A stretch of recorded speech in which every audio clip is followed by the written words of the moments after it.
Hello, everyone. Welcome to another Game Vault podcast stream. My name is Mark. My host is Mark. Jesus, it has been a long week. Let me make this tracker smaller. There we go. Good morning, Tom. Yeah, so we are back for week 3 of our Extra Life campaign. As you can see, we're already past our goal. We're at $845. Our goal now is to get to 1,000. At least by the time we're done. We have week 4 coming up next week. By the time we're done that, we would love to be at the $1,000 mark, because that unlocks me joining Roxy Foxy over on her channel to play some Phasmophobia. And if you know the lore behind that, you know why that is funny. I do not much care for the entertainment of that game, but I do love playing games with friends, so it'll be both a joy and a torture for me. So let's get to $1,000 for the kids and have me have mixed emotions while playing a video game. Yeah, so I'm glad everybody could be here. Run of show for today. The guaranteed spots, I'm going to be going till about, we'll say 12:45-ish, depending on what I'm playing. And then we're going to take a break. I'm going to grab something to drink, maybe a quick bite to eat, maybe. And then me and Tom are going to come back and do the Final Fantasy VII Rebirth spoiler cast live for you guys here on Extra Life. That was a pain in the ass to get set up on my end. I was trying to do background video. I ran out of time to record myself playing, so I had to borrow videos from the internet, and my DaVinci was not doing well in terms of rendering that video. So hopefully it looks good. Yeah, I think, yeah, we're doing it live. So I have a run of show and all. I did a professional thing and had an outline for the show. Thank you, Jessica, for following. Welcome to the Game Vault pod. Yeah, we're getting an introduction. We're heading on over in about, I would say, 30 seconds to a minute here. I'm just going to finish the rest of the day here, and then we are going to jump back into A Link to the Past. I'm going to get all of my items from Jonathan's Dark Souls 3 world, and we'll probably beat the game in an hour or so. And then I have a couple ideas for games after this, just sort of to fill the time. Probably retro games, just so I don't have to do much in terms of switching here. Yeah, we're not going to play Sonic 3, which is the retro roulette game. I'm going to save that for Monday, just so I can keep those videos in order. But yeah, let's get it. Let's hope I set this, fingers crossed, that I set this archipelago thing up correctly to still work. It should. It says I'm connected, so let's jump on over. There we go. Got the tracker up. Got the BizHawk up. Oop, that's the wrong one. There we go. That's a little preview for our spoiler cast. I think every time I switch, it's going to let me know that Jessica followed. So, yeah, so we're good. I'll bring my tracker up. And bring the BizHawk up for me, so that I can see. And let's see if this works. What should happen is that I press start here. And I apologize for the green screen stuff. I've been trying to figure out lighting situations, but I think it's a mixture of I got to get better lighting, and the camera update fucked with what I was already doing. So try to watch the game, not so much me.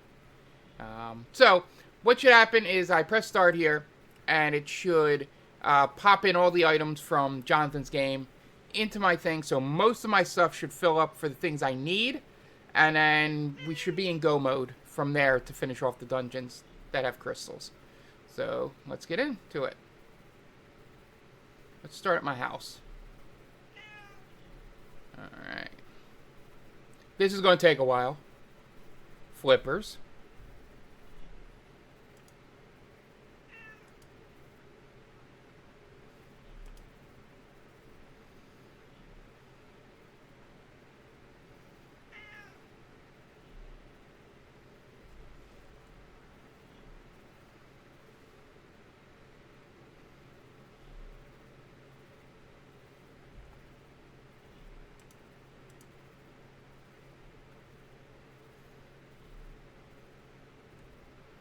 Alright.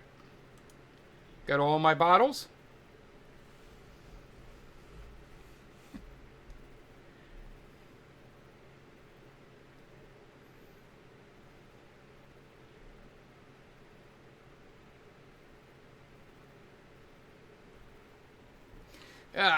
Let's see how many hearts I have at the end of it. Ooh, X magic. That'll help out a lot.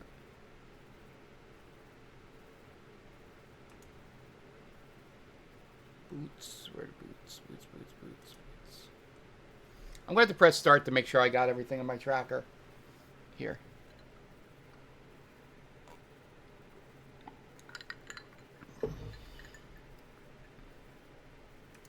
I should have the hammer at some point.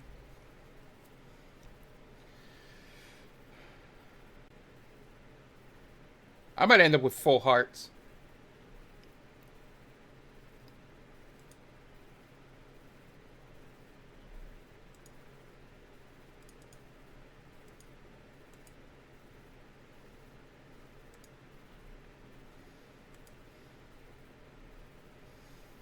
Oh yeah, this might take less than an hour.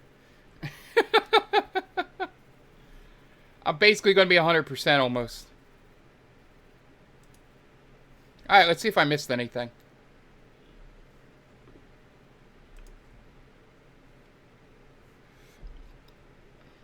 Alright, yep, got that.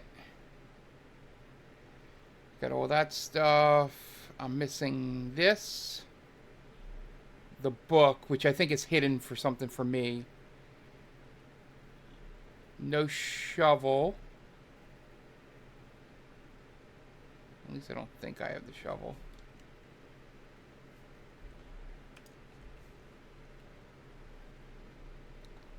I do have the mushroom, so I can go turn that in.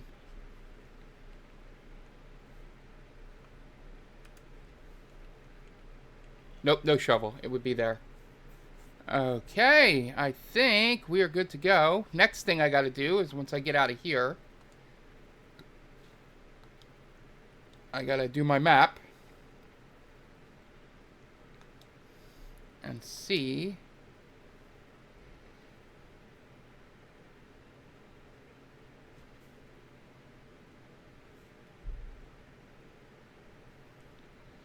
so this is a crystal.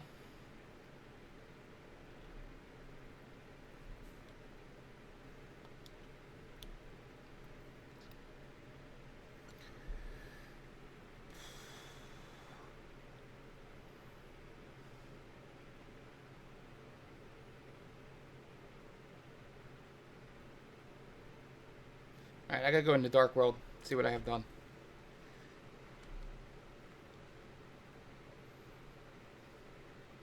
So that's the one thing about coming back to this.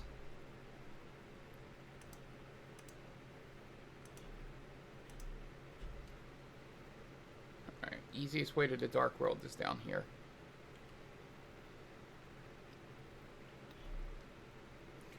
And then we will go finish Eastern.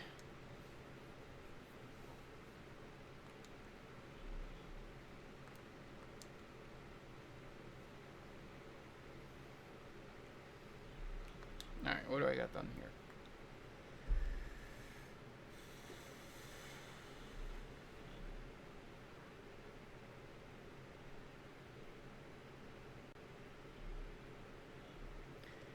So I know I finished Eastern.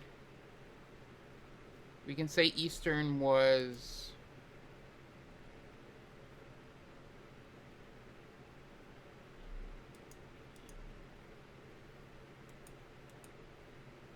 We'll say it was that. We'll say that. Because this is a blue one too, Ms. Meyer. We don't have to go do that. Thieves Town, we can say, was this, and Tower Hera was the crystal. And I think that should get us all good. Sorry for the...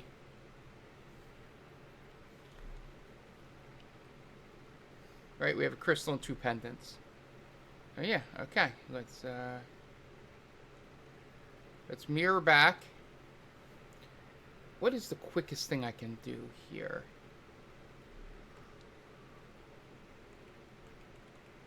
Let's go get those 2 chests. Yeah, because I can do this too. I can drop off the mushroom here.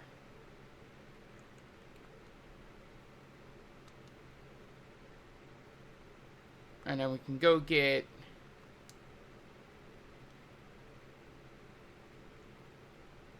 this.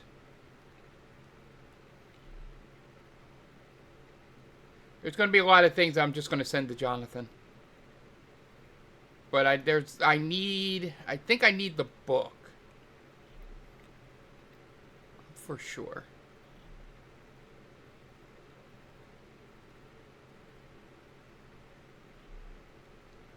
I know I need the boots to finish Desert.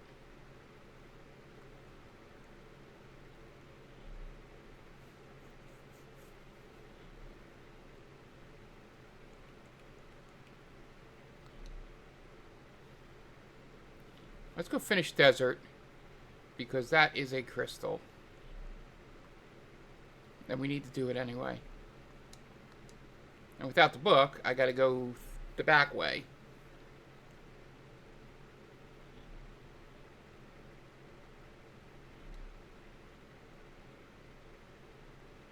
Oh, now I can get in here now.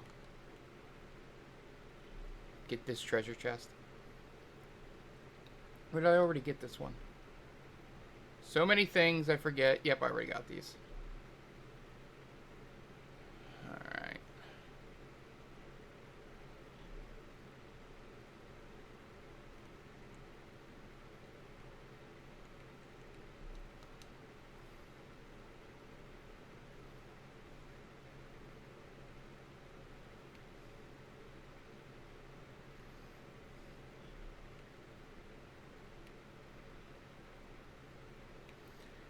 I gotta go get the key up here.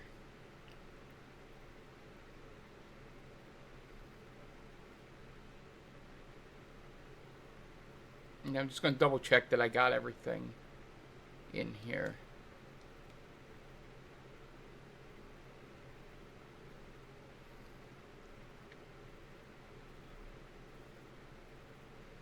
I think I did.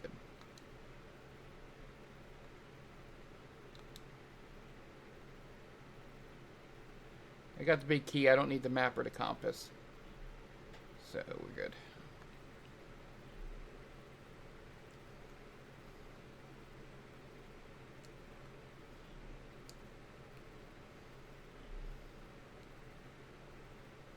We'll see what the boss has on him.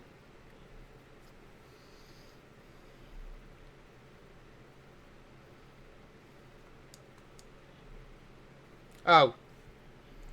Thank you. That's fine.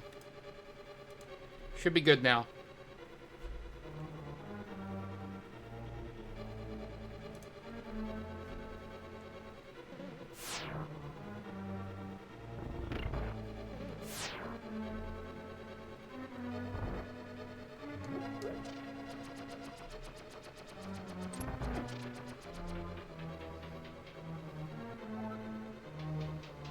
I do have the bow, Tom.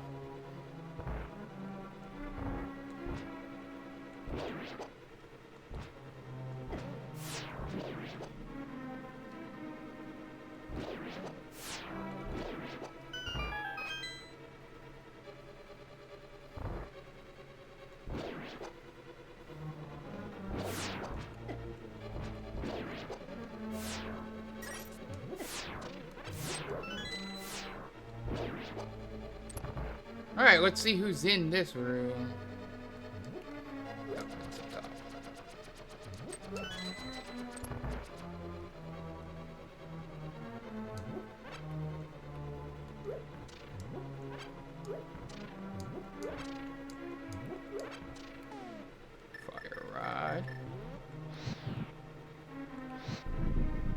Don't even have to fuck with this guy when you have the fire rod.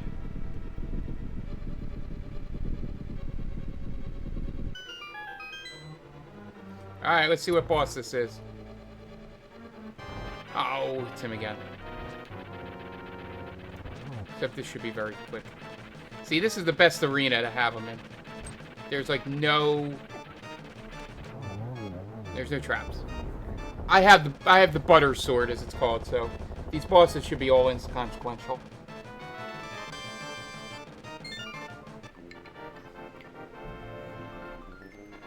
What chest did I miss?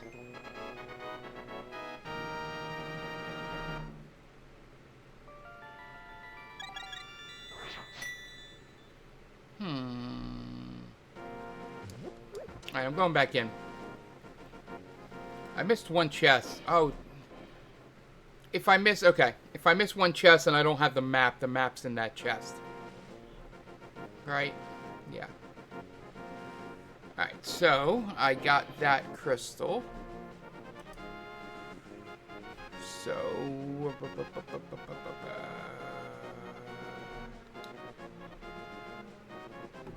Let's go...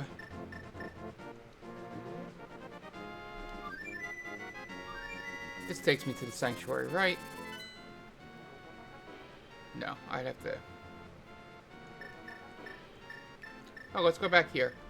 See what he's got.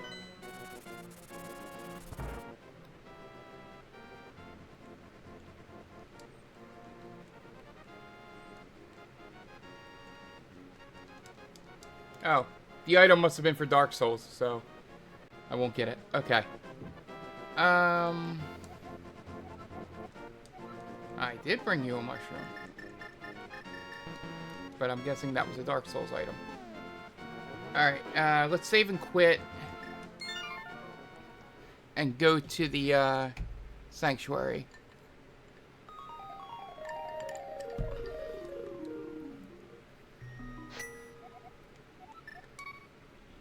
I might as well just 100% the game.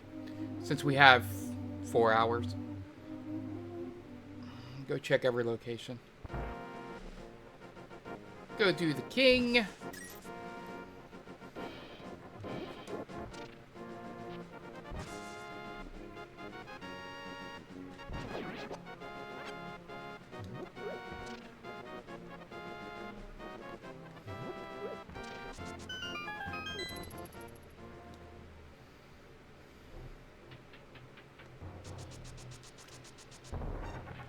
Yep, that was a Dark Souls item. We're gonna find a lot of that.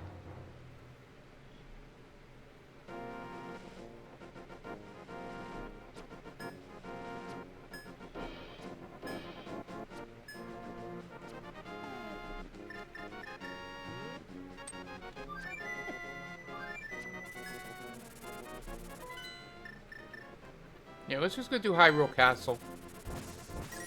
Beat Aghanim so that I can get on the pyramid.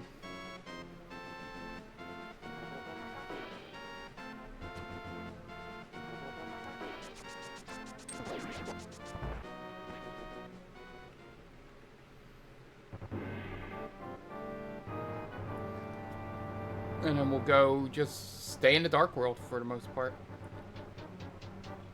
No, excuse me.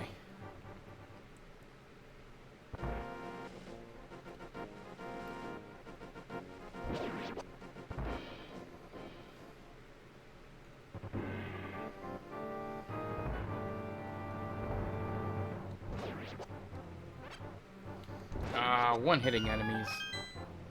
The fucking best. Come on, guys.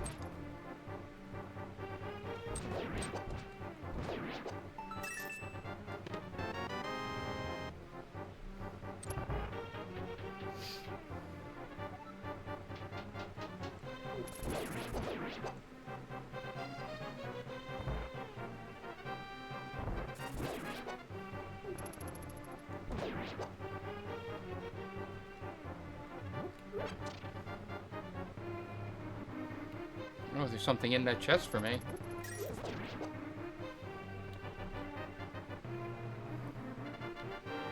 I'm gonna miss that heart.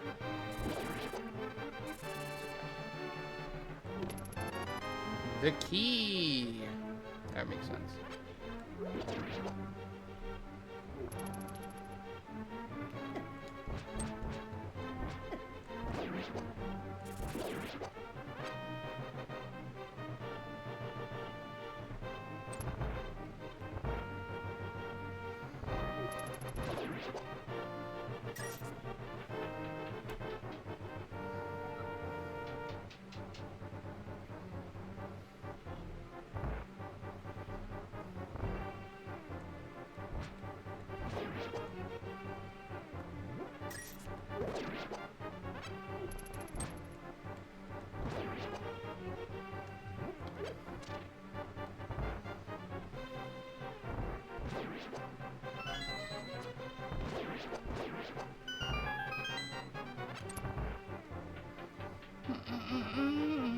Yeah, we're just doing the long climb up here.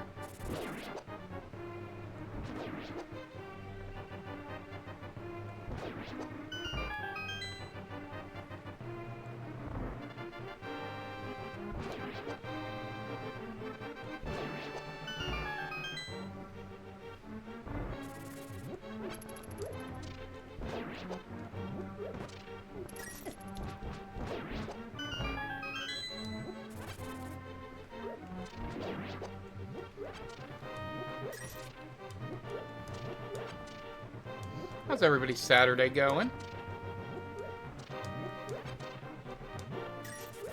Did anybody lose money on that stupid Jake Paul fight last night?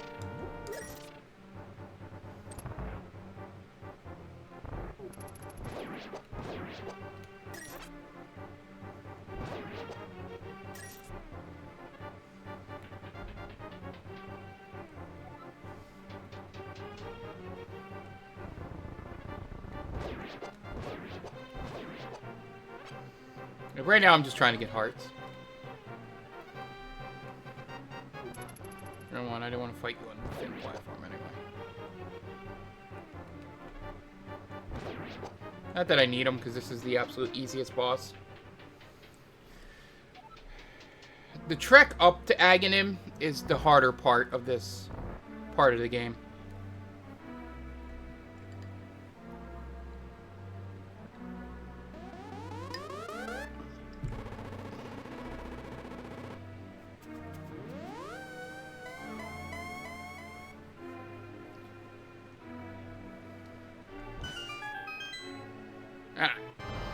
Give me some good luck here.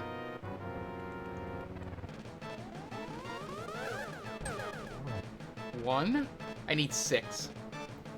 So I would like to have a good cycle here. 2.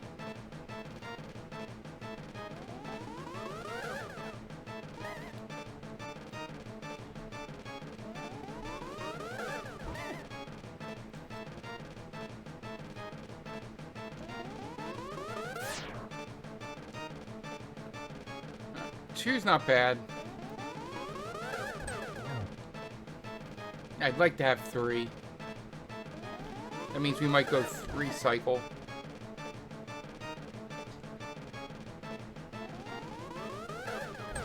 I missed. We're definitely 3 cycle now.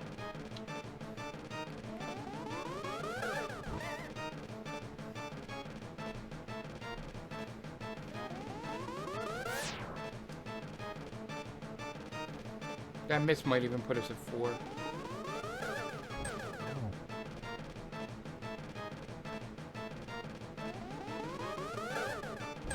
Yeah, we would have been done.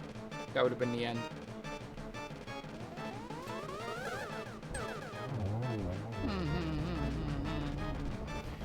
Now we have really quick Dark World access.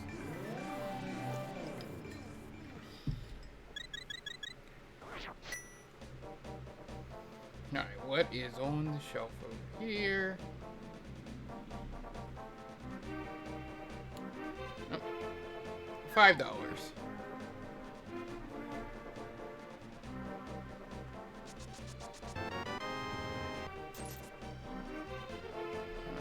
Let's...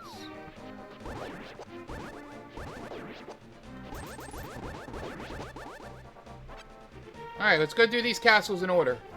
Or these dungeons in order.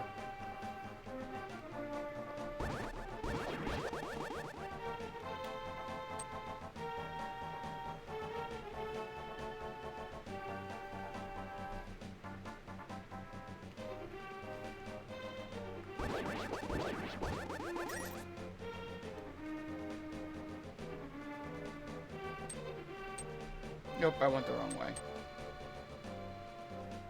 Right? I did go the wrong way, right?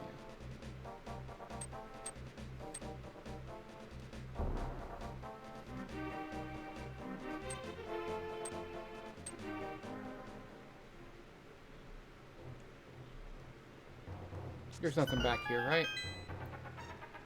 No.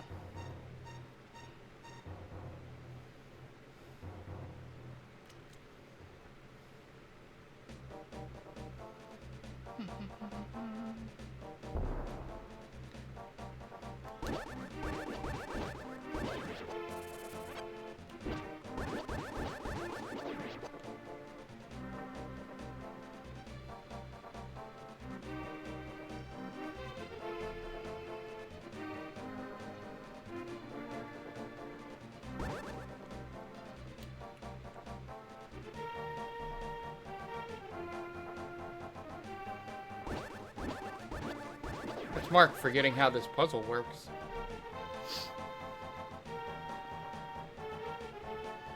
Hey, buddy. How you doing?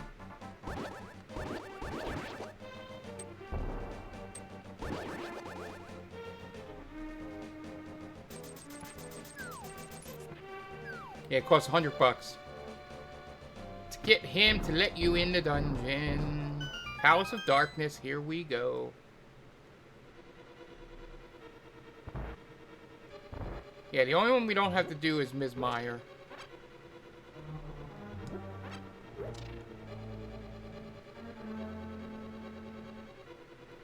Oh. Idiot.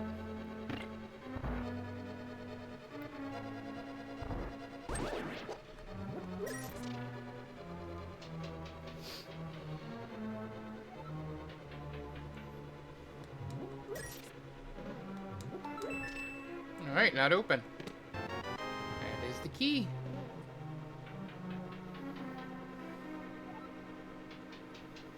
Got it, you got it, Bo. No, really? I thought you could push those. Could be wrong. It's been a little bit.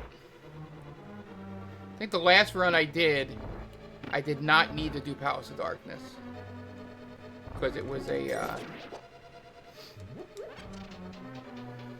it was a red or blue pendant. Oh.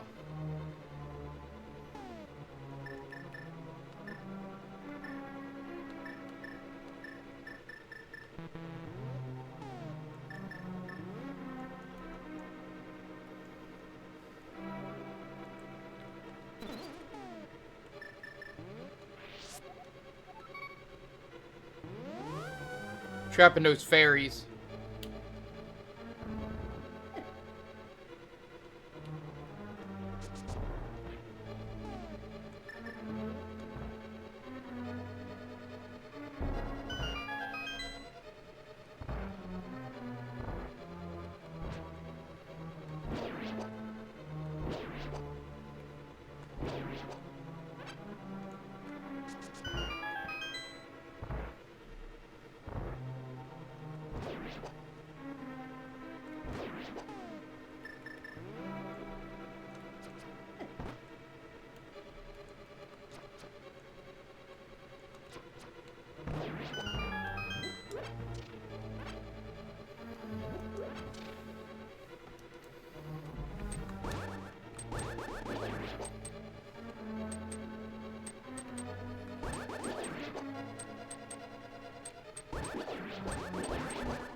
That was easy enough.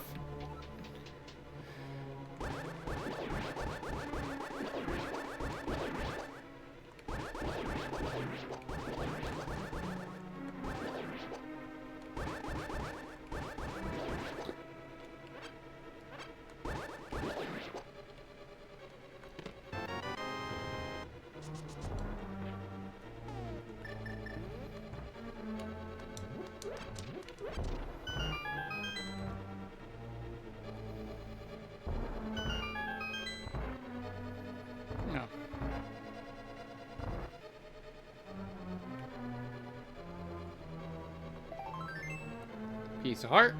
Alright, I can actually... Let's use... And go catch a third fairy.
I don't know if I needed to do that.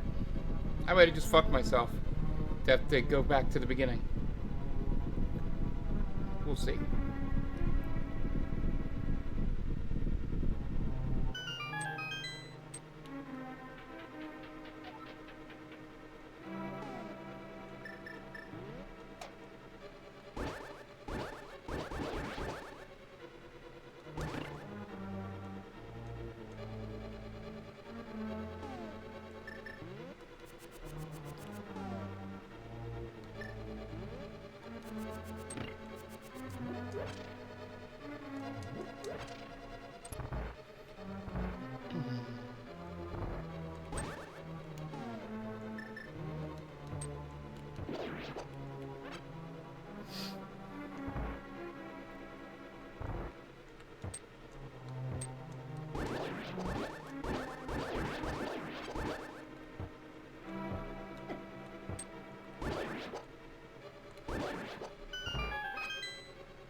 Where's the door?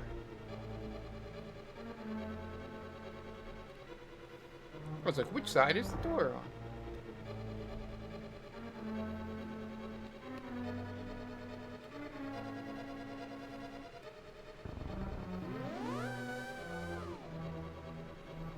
Ah, we'll go fight the boss. Sure. And then I'll just start from the beginning again. I don't have the big key. I knew it. I was fucking myself. Alright.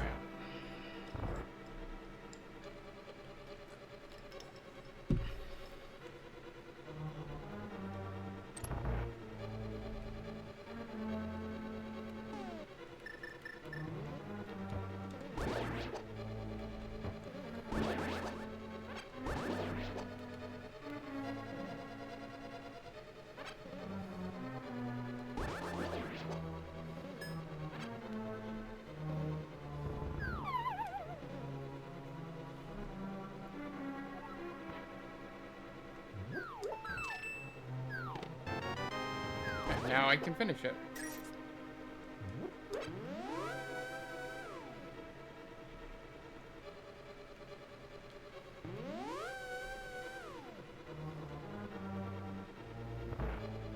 And then we'll go do the second half after that.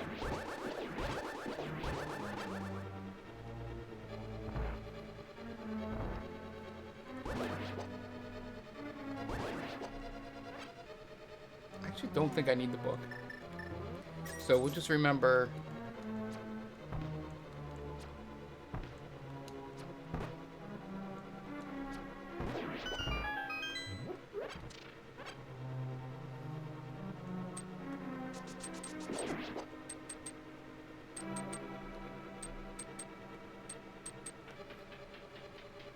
We just remember we'll have to come back and check these.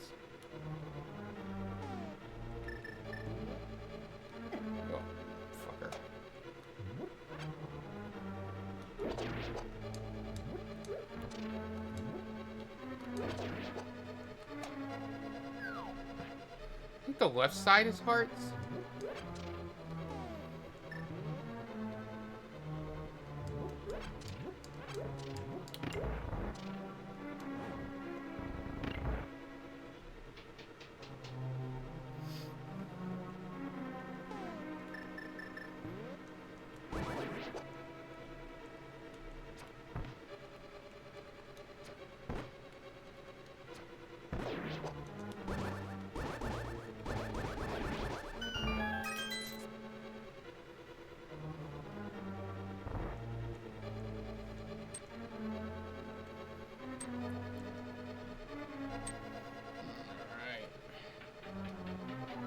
Back down we go.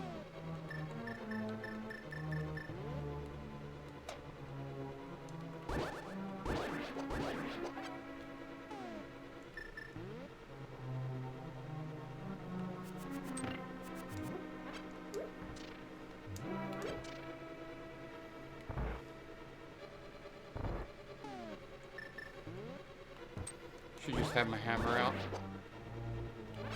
Ready to go.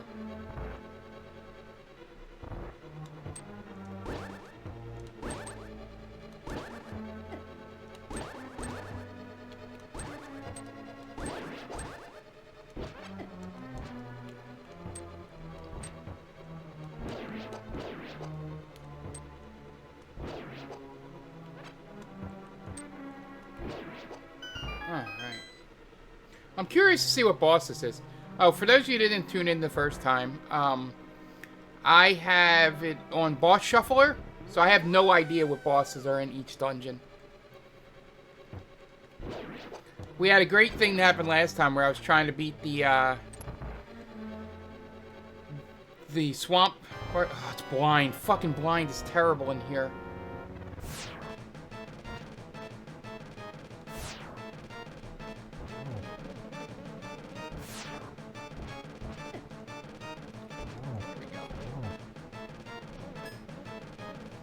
Because you can only hit them on one side of the screen.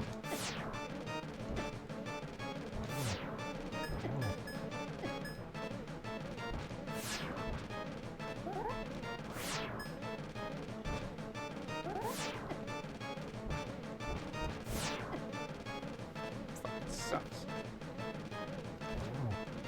This might be the worst arena for blind. Or second worst. The worst. Tower of Terror is always the worst.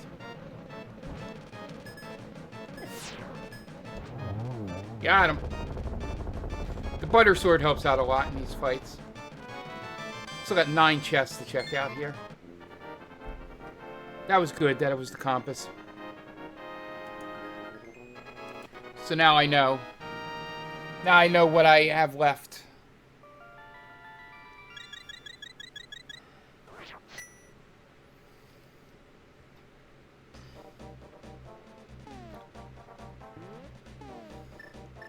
Alright, let's go do Swamp Palace.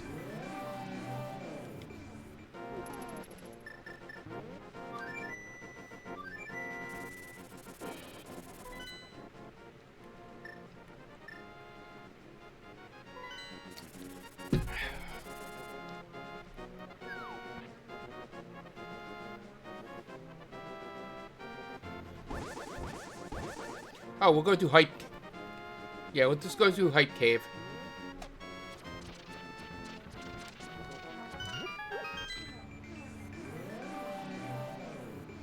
Hype Cave's right here.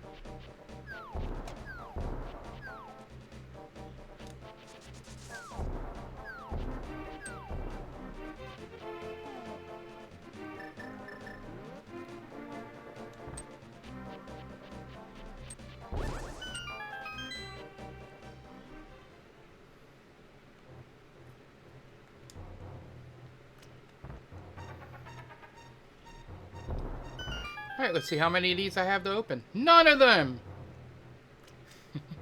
That would have been funny if we were still playing side by side.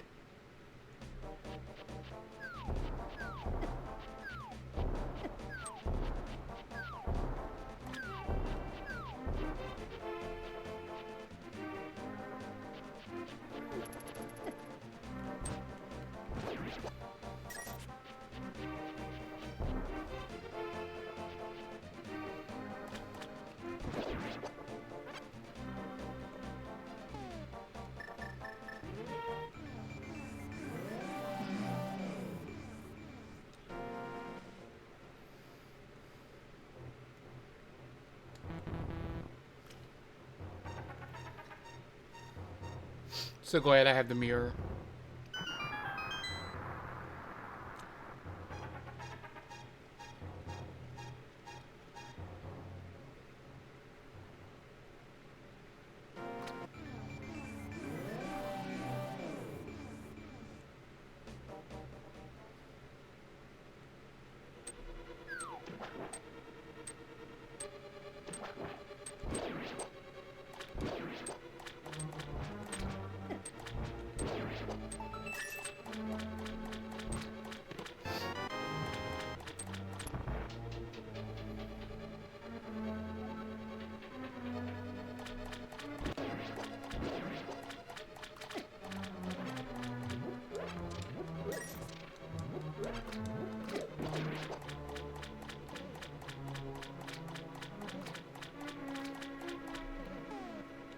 I guess I gotta go through here first.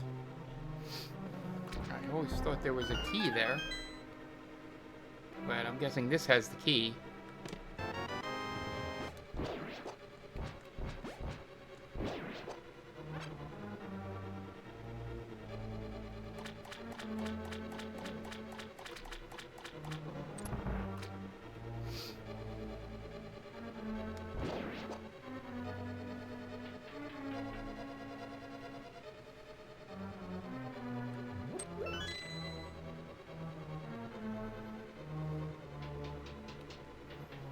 I wanted to go this way. I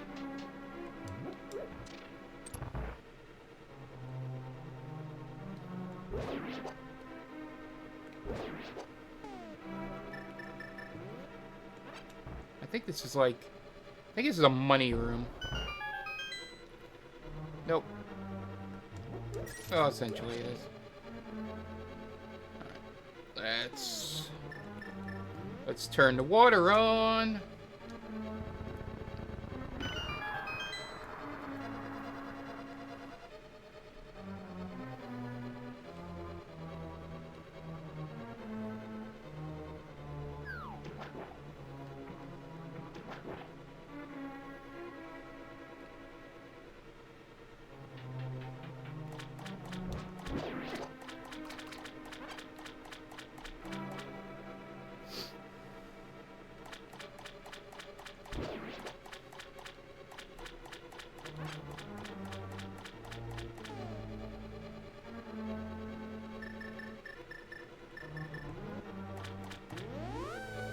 Doesn't work here. That was Mark trying to take a shortcut. For those of you who don't know, in this version, before they patched it out, you can use the mirror to make blocks disappear.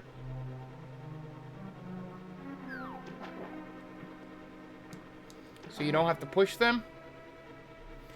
Unfortunately, it looks like I do have to go all the way around.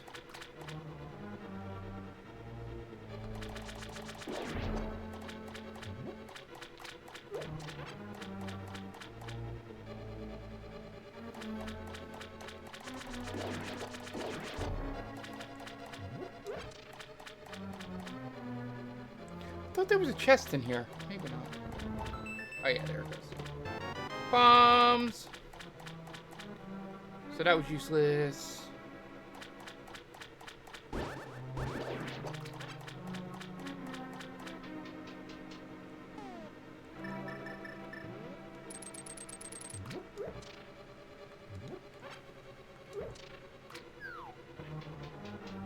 Yeah, this is the dungeon you get the hook shot in.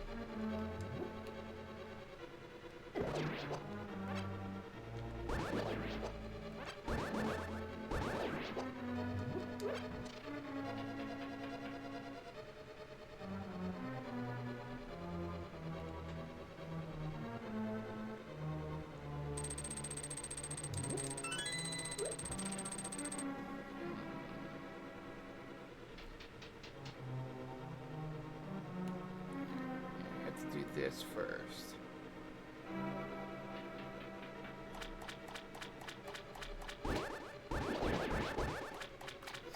Big key, big.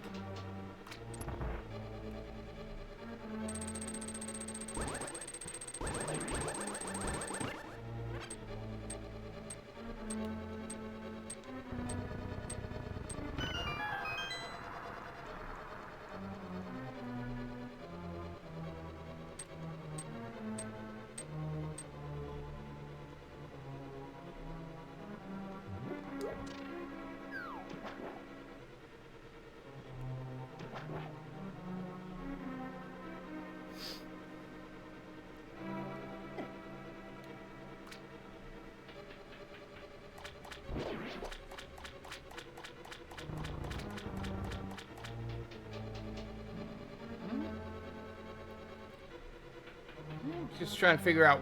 I want to get the compass.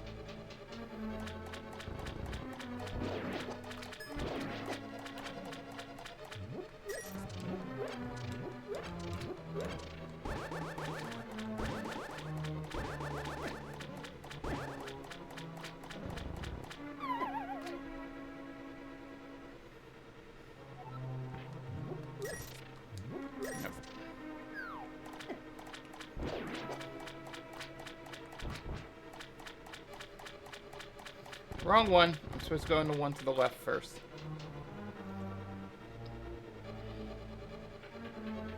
And then I gotta do the long way around because I'm an idiot and didn't put the things back in the right place.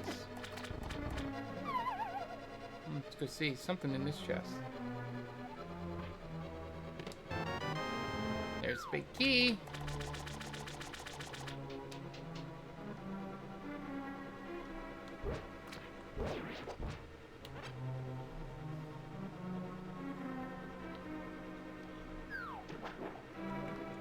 Yeah, if I was speed running, I wouldn't necessarily do this. But like I said, we got hours to burn here.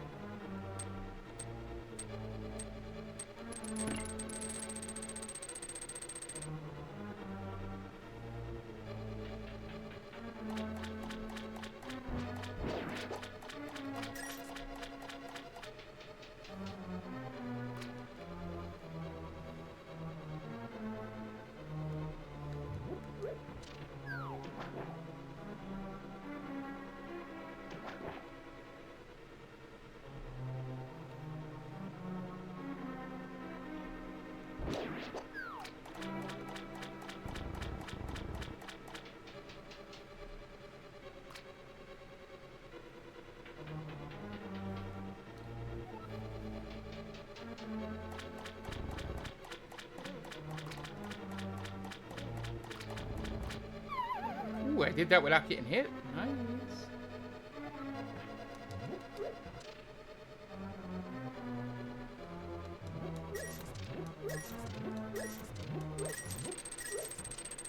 Compass. Alright. There's 8 chests in here.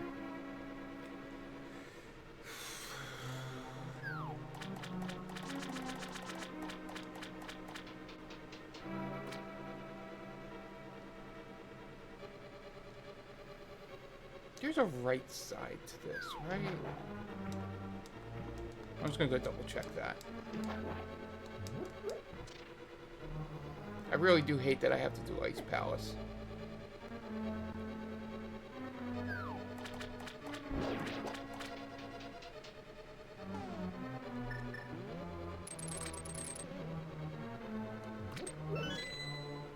I had to do that.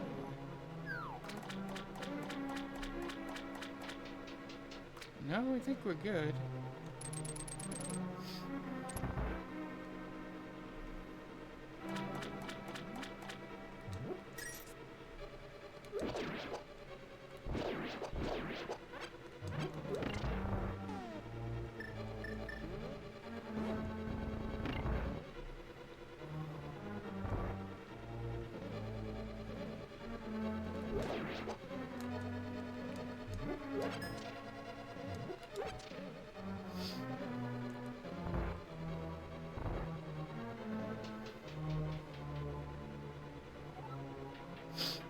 Yep, this is the wrong end. There's a glitch I can do. I don't know how to do it.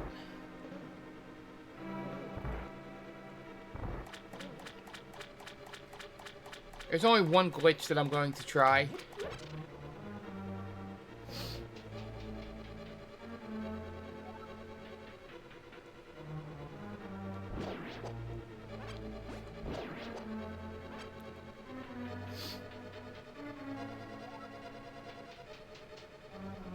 I forgot that I have to go do this. Ah, Mark, just forgetting things.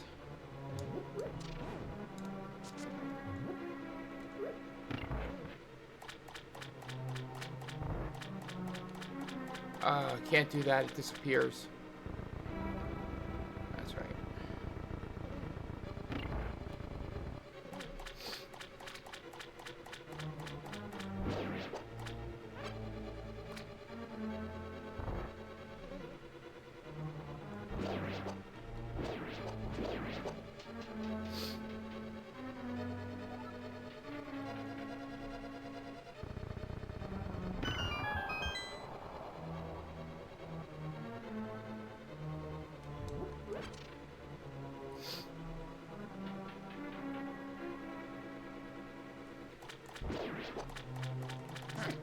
go back and get that chest. The one that is not open. And that's because it's a key. So there's 5 more checks here. Don't know if it's going to...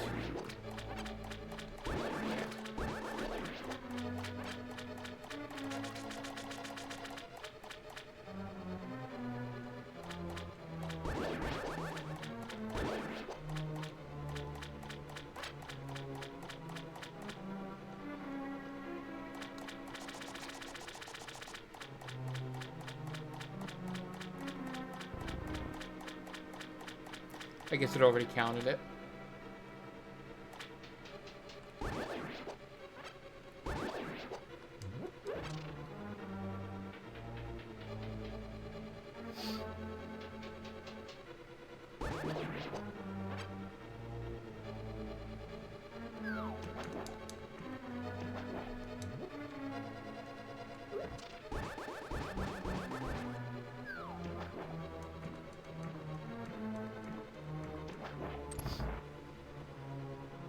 Alright, let's see who's in here.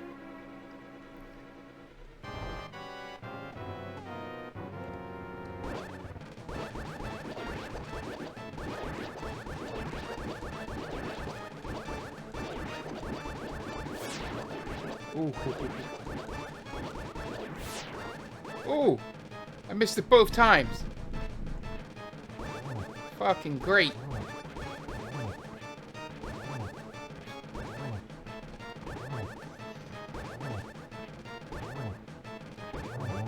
I do still got to get the silver arrows.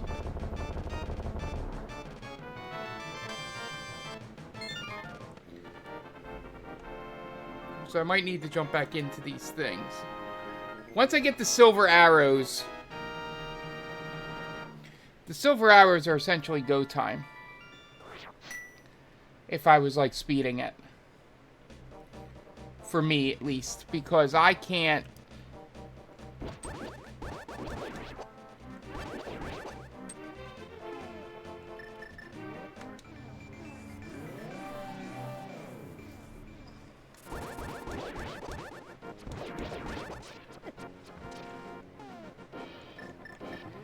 I can't personally do the... You can do a spin attack with the sword that does the same thing as, It takes longer.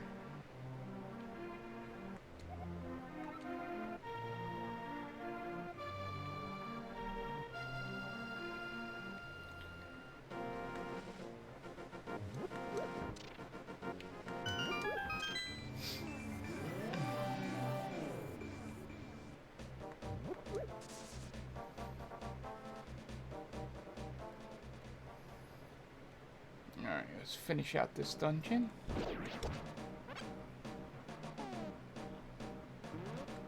Oh, I gotta get inside it first.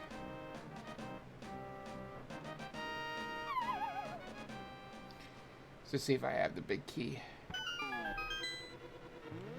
I do not.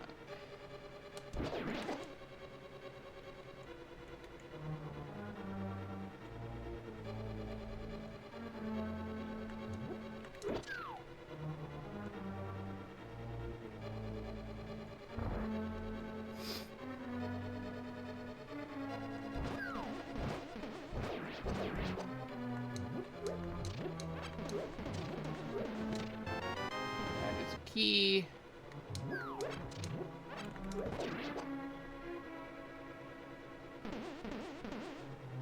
Which I think gets me back here.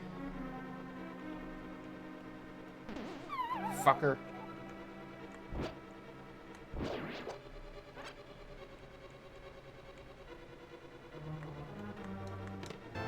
And there's the big key.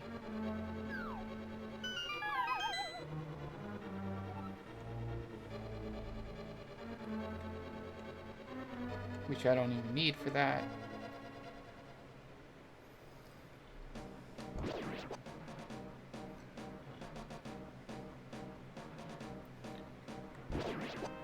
Alright.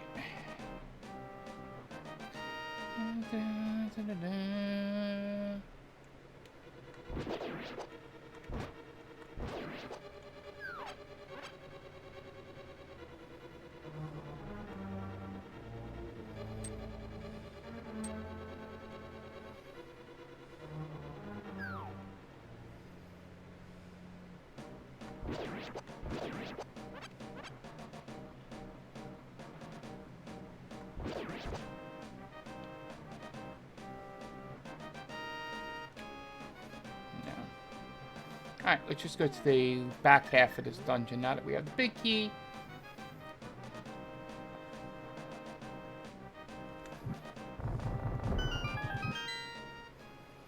I think this is where you get the fire rod.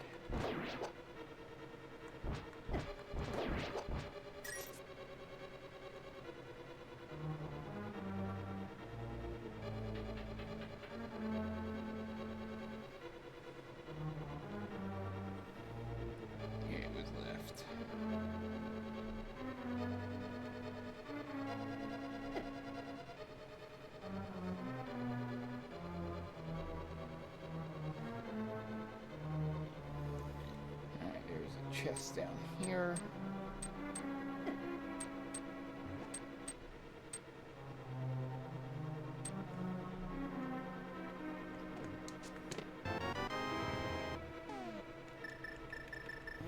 Easier to just do this.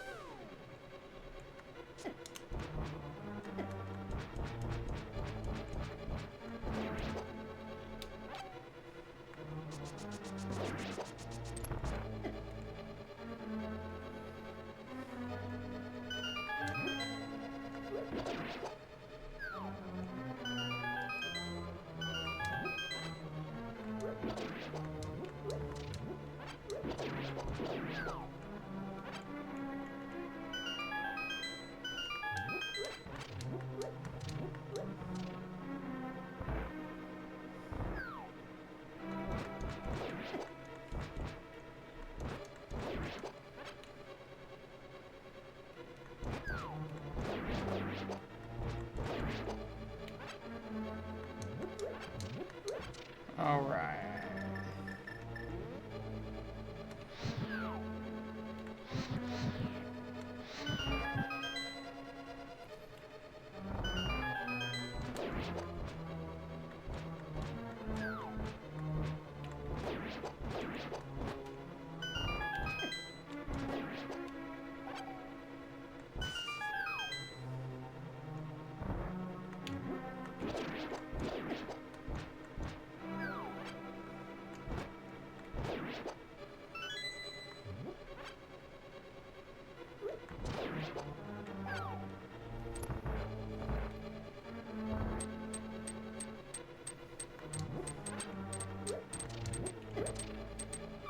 Alright, let's see who the boss is.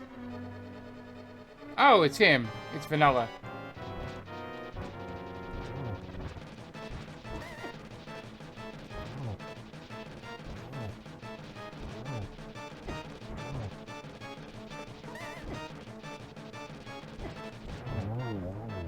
Ah, that's disappointing. 5 more chests. Okay.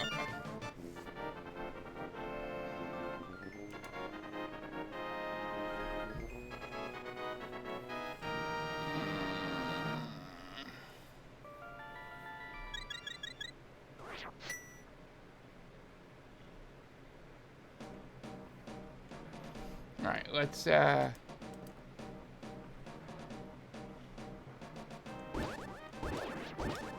just do a couple more checks in here.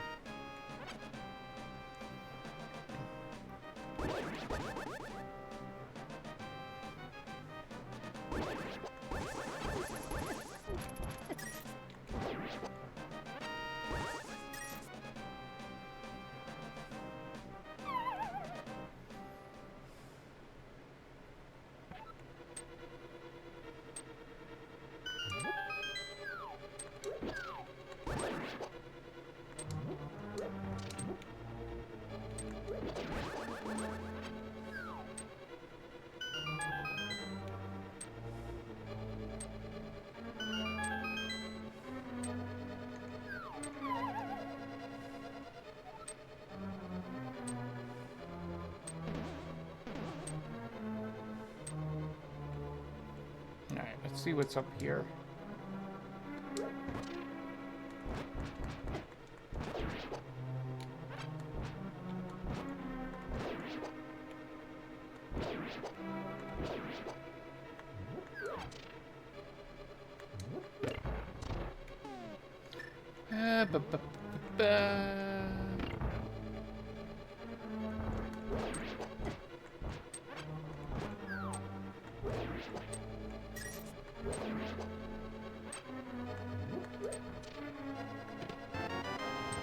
Alright, where haven't I been?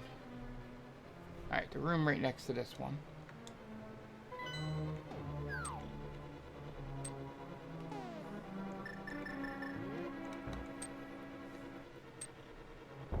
I don't think there's a thing in here.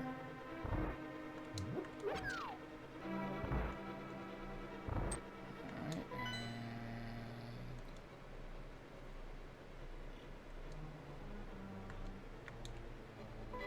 a couple of rooms over here.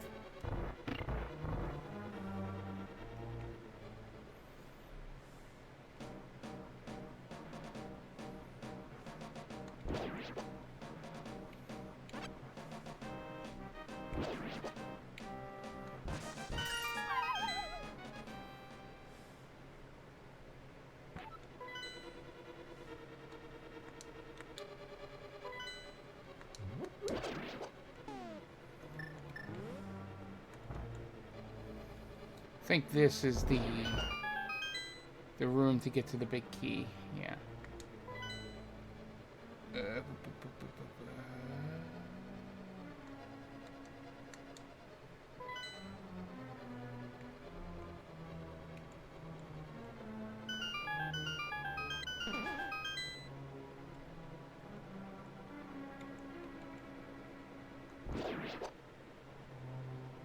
Ooh, do I have a key?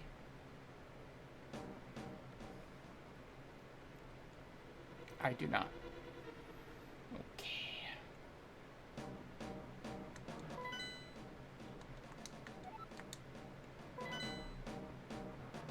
I think I already dropped in here.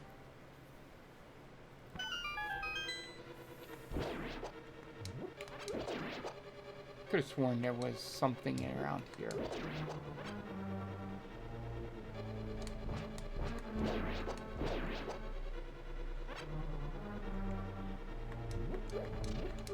Don't think there's one under any of these skulls, but I'm going to check them anyway.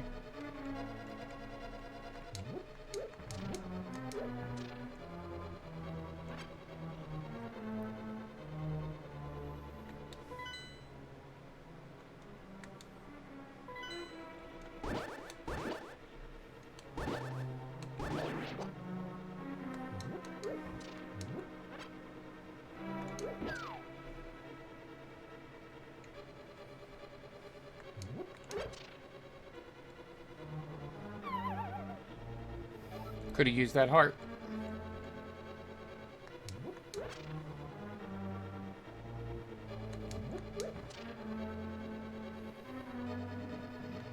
Ah, there's one in the chest.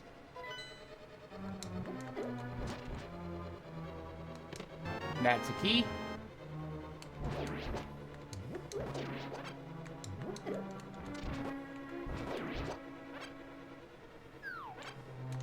Shit.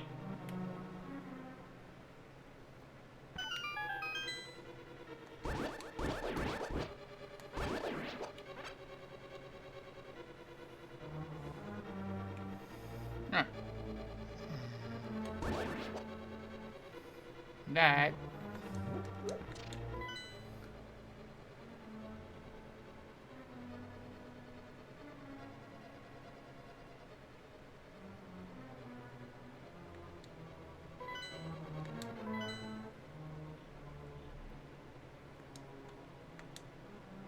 Yeah, it's not you. It's a shortcut key.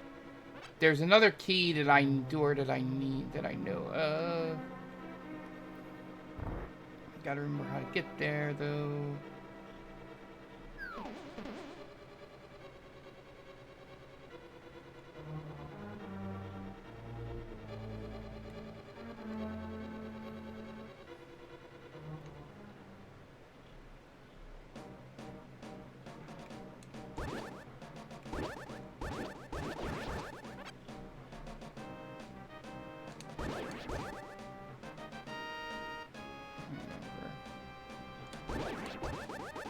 It's in...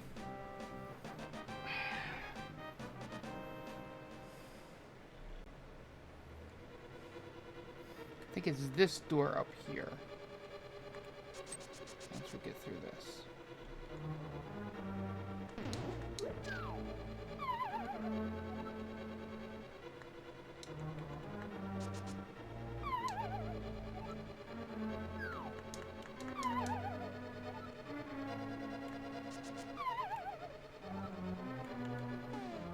Can I bomb jump across?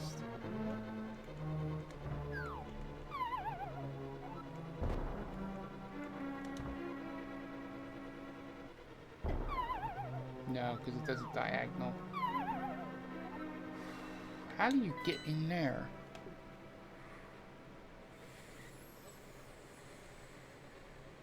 It's the only door I haven't been in.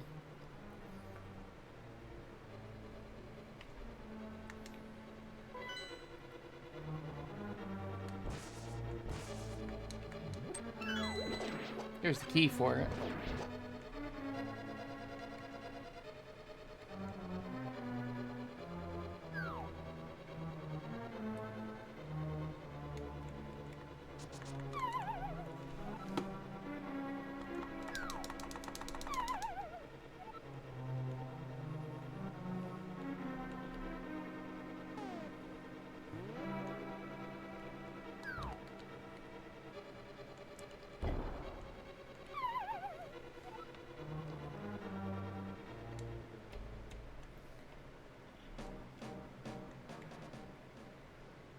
Have to be able to like drop like right there.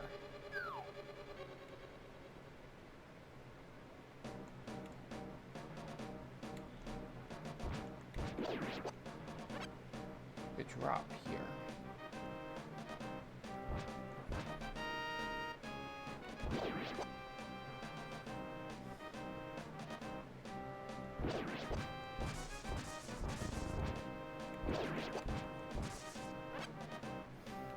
This drop puts me far away.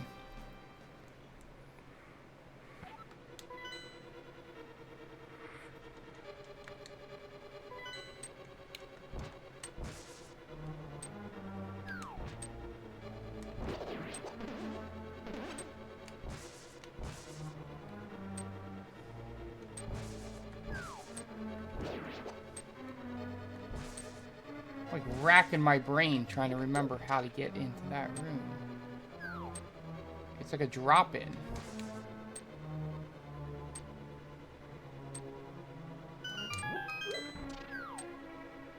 Something like that? Yeah, that was it. And I don't think there's anything here.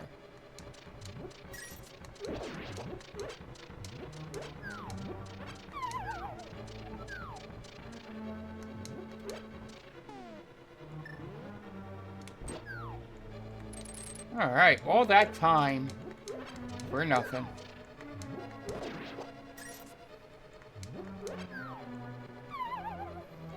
Alright. That's fine. That's cool. I guess those other two chests were the ones that automatically opened. Can I... Where does this drop me here?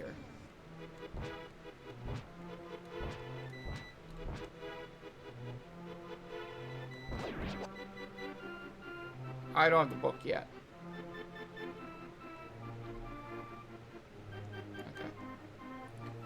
Okay. Alright, let's, can I use this here?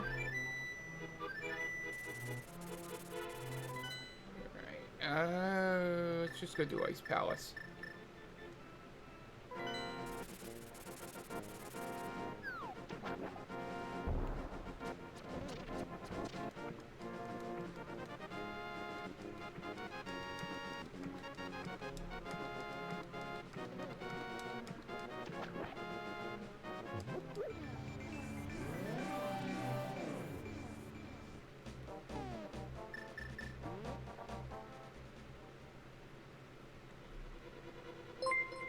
Hey, Bakita, thank you. We're following.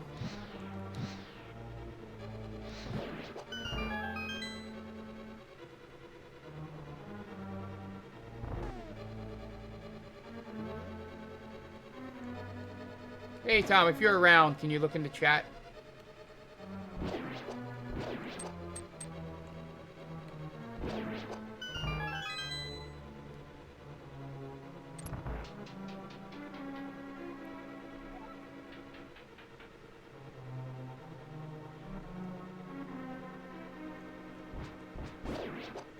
You're modded, right?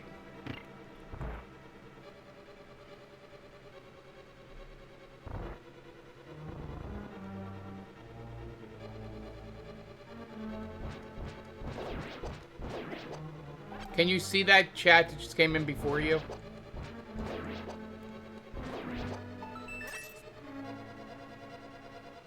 Yep.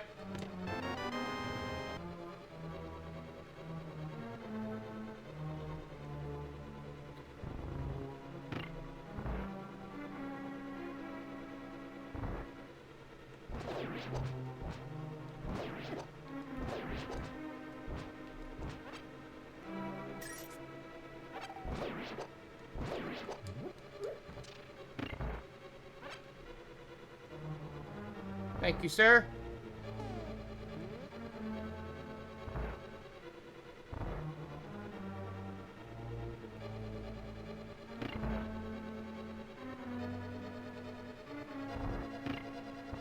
I really hate ice pallets.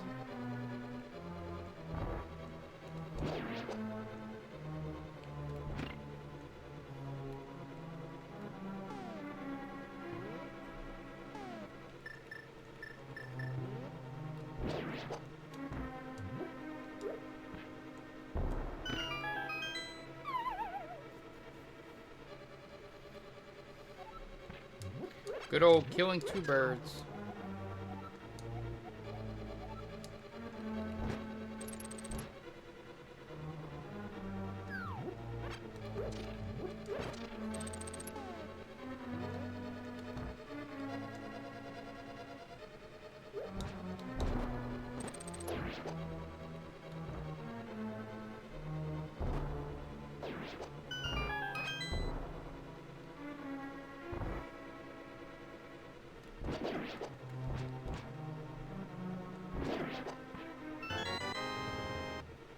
Why the fuck does that enemy have the big key? Oh, because he normally has this key. Fucker. Okay.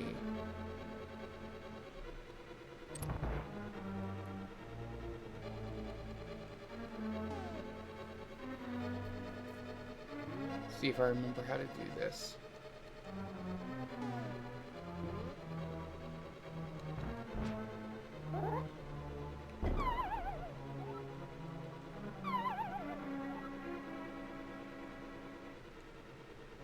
Nah, I'm just gonna do the long way. Oh, God. We'll just take the long way. I don't feel like fucking with the bomb jump there that I know how to do.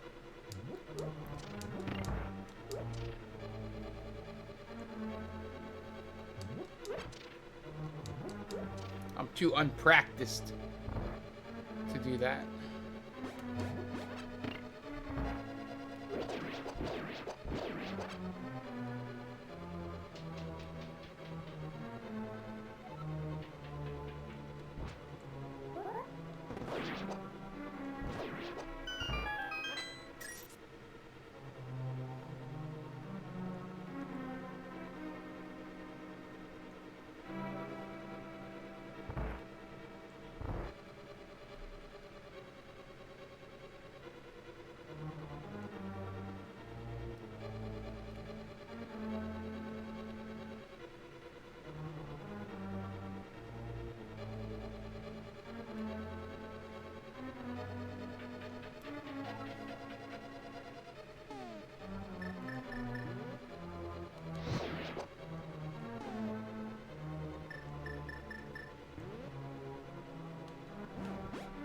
Oh, wrong.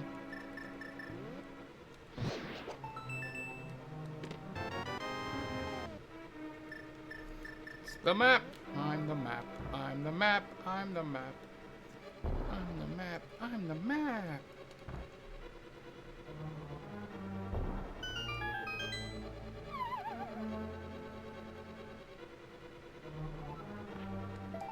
Hey. The big key was something.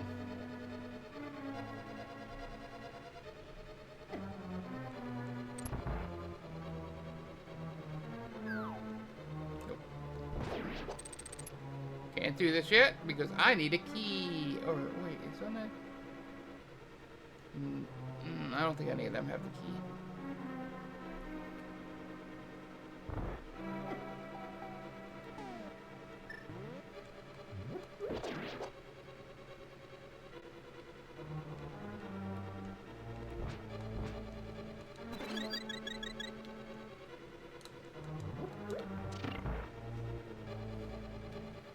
Best way to get a ferry.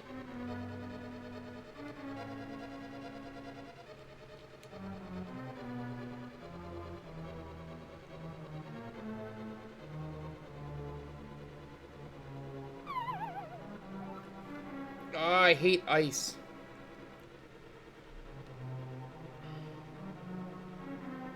It's really, truly my least favorite palace.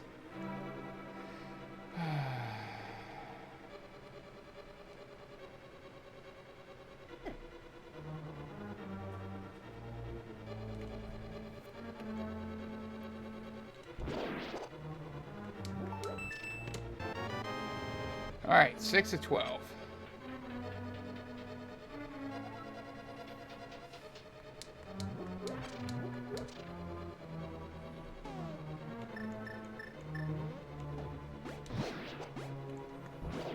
And once again, I am thwarted by no key.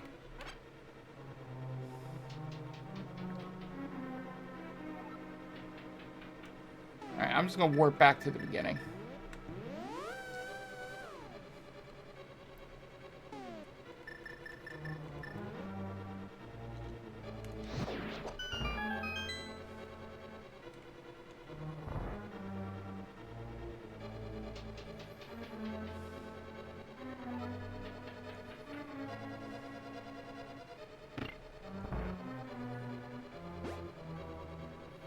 Don't think I went up.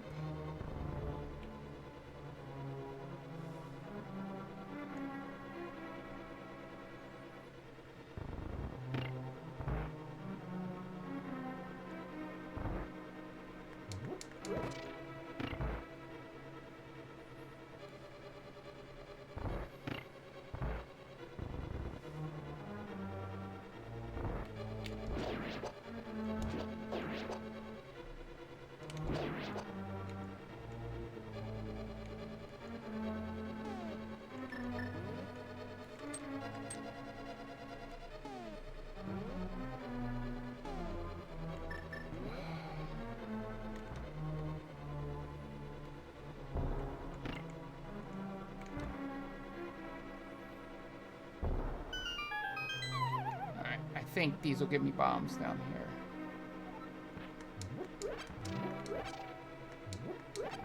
2 bombs.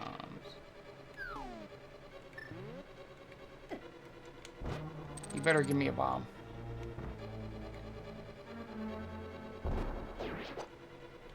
Perfect.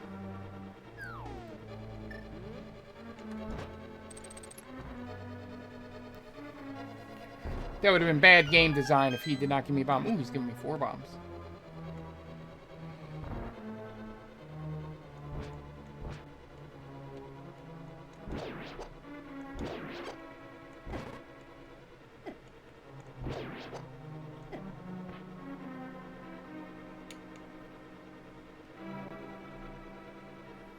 Right.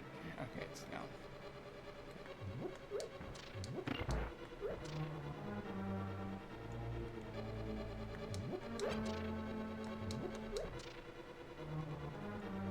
Alright.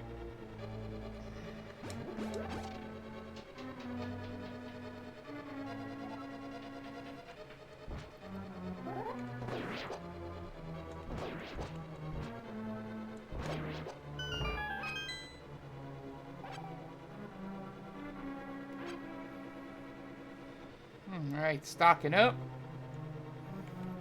I did not go up here.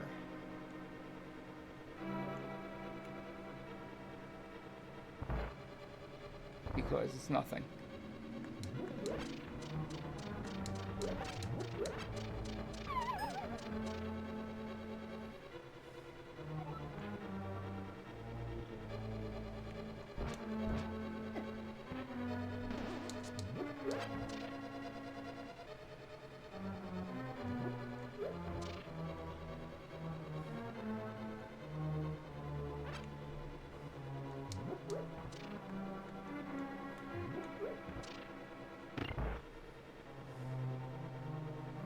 I need to find a key.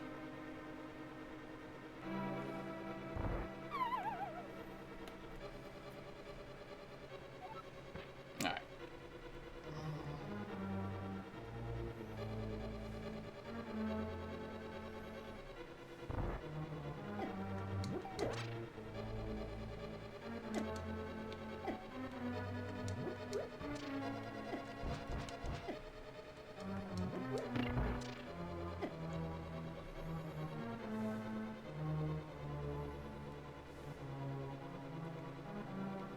Is this where?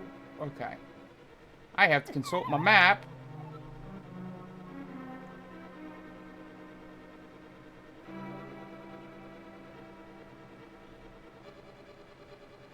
I think there's only one way I haven't gone yet. Yeah, and upstairs leads me to a locked door. Okay.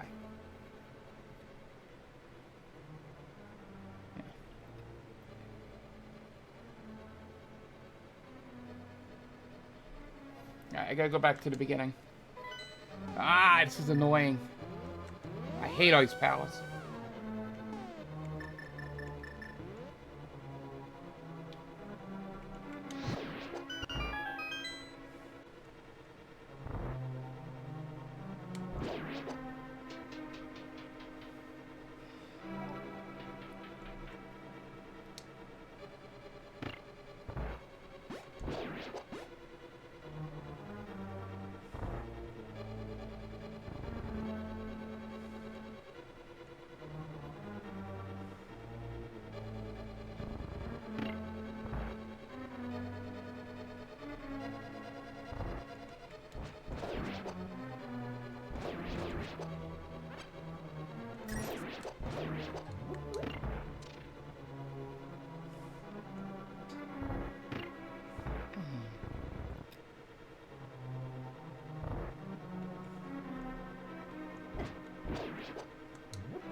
Why do I have a feeling that I might have to do the bomb jump?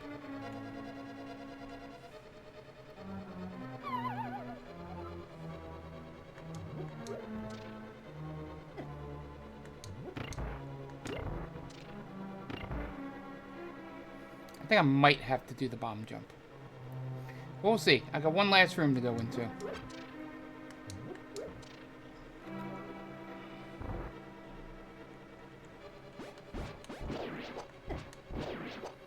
Which means Mark's got to remember how to do the bomb jump.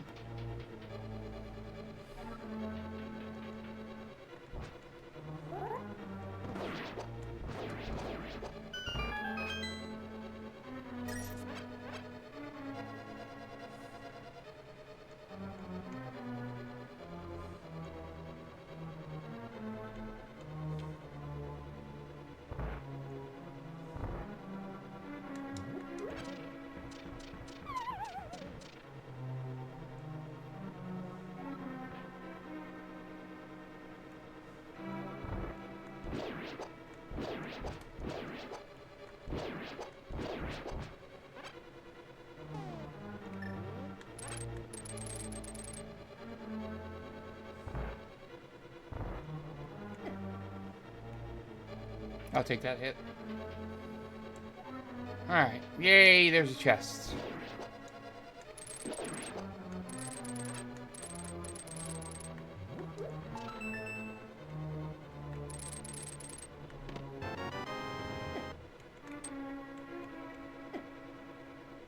Let's see what's upstairs first.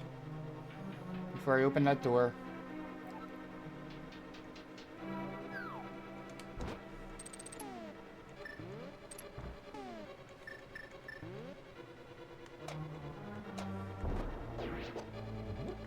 I think this is another chest as well.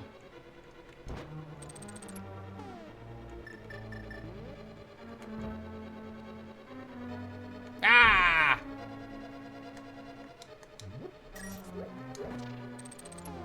Didn't realize that was 8 bombs.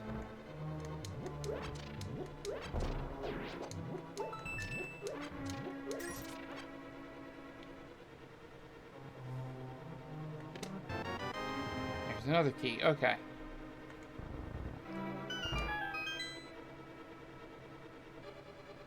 I think this leads us to that other chest, which was already done. Okay. Alright, alright, alright. We're making progress, people. Progress.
Go. Nice.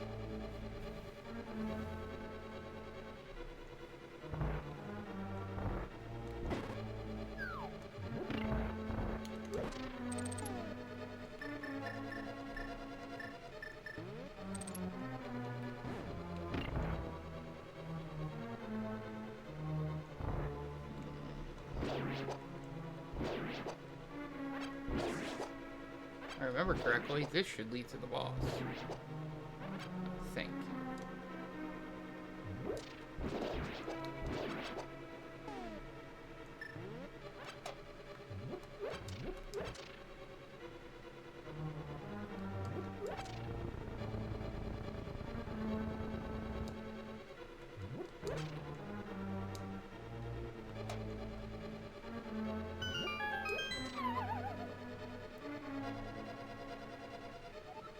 Oh, nice.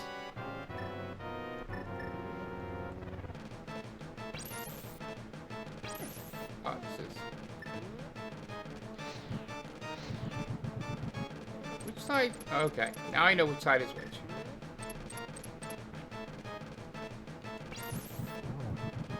Thank you, Tom.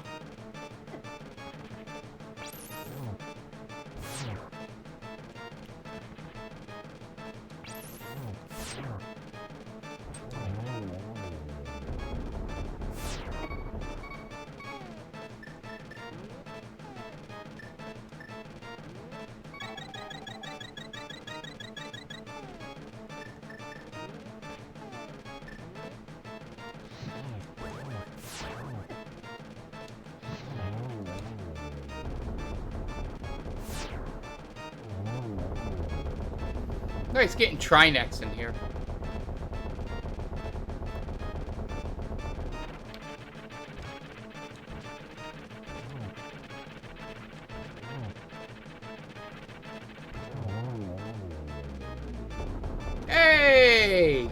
iGame worked!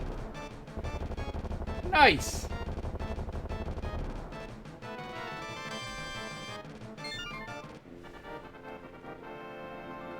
Alright, one dungeon left, everyone. And if I don't get the silver arrows, and then we go into Ganon's tower and they're not in there, then we have to do some research.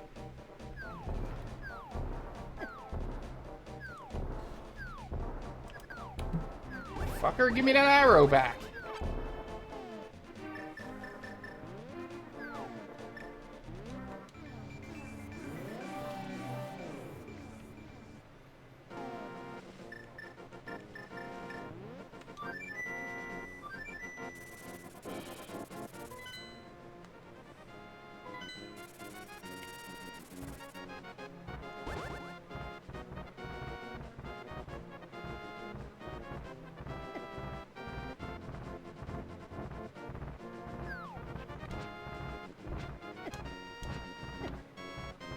Might be easier, actually. Just go this way.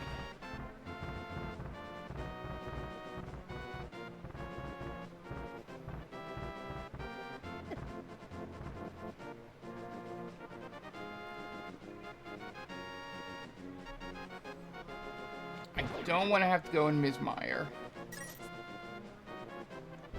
I would like to avoid that.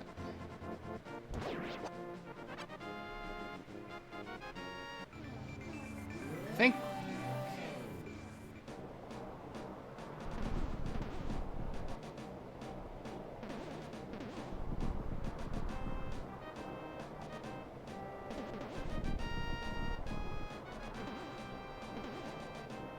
Is this what I think it is? Yes. Okay.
No, the good thing is there's a full magic right inside.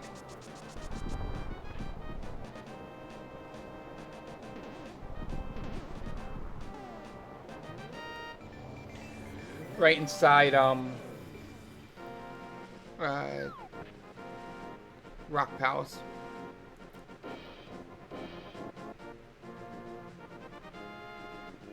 Do I have...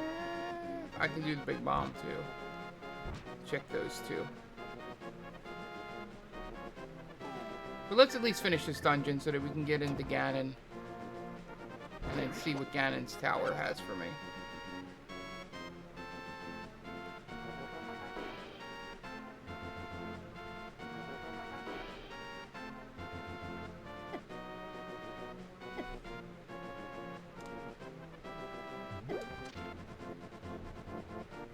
I think it's... Nope.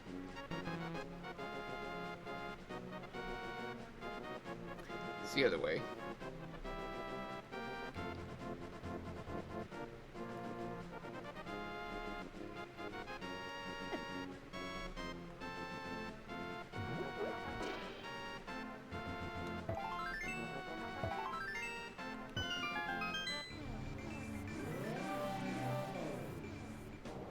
And I have Quake, okay.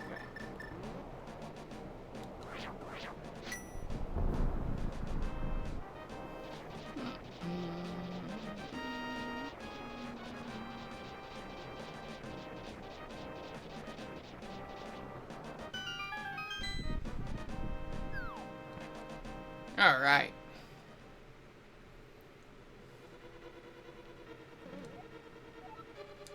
The dog exists somewhere. Okay, good to know.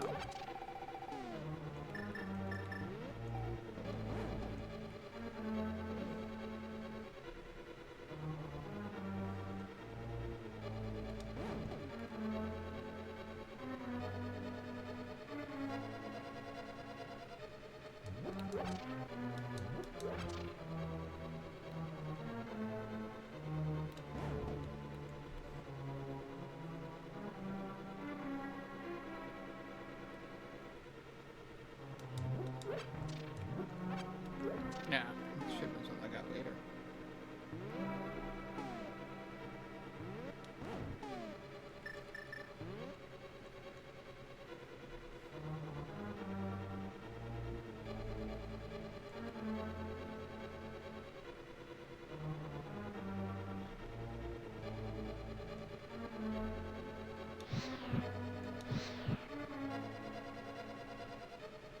I did that too late.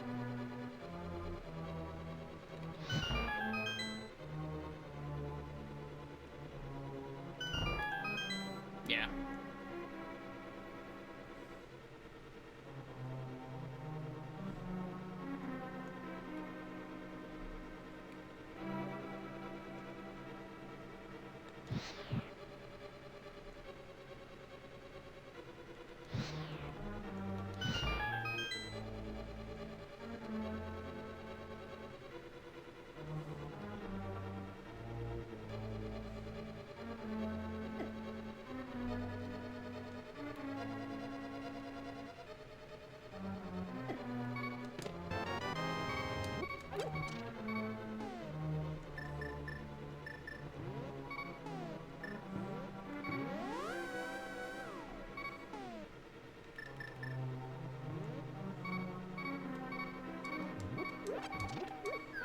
Sorry about that. Try and get that off as quickly as possible.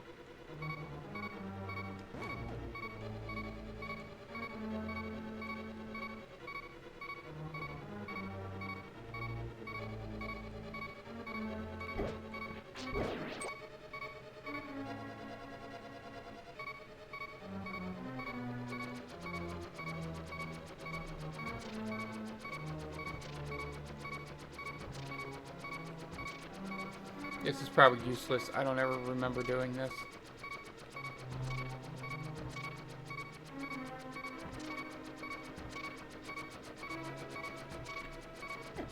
Just want to make sure it's not just like fairies back there, which would be fucking great.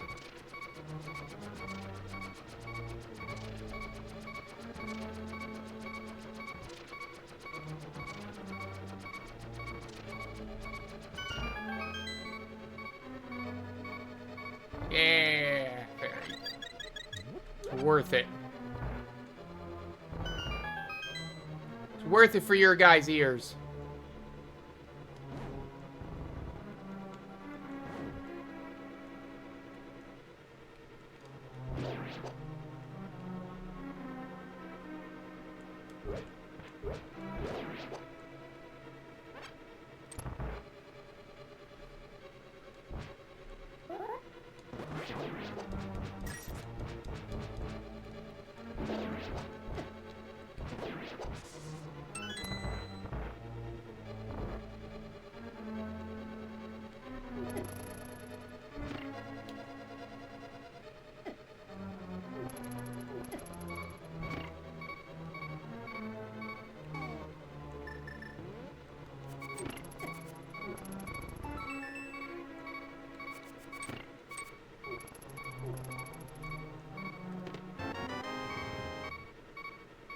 What the fuck am I supposed to do with the big key?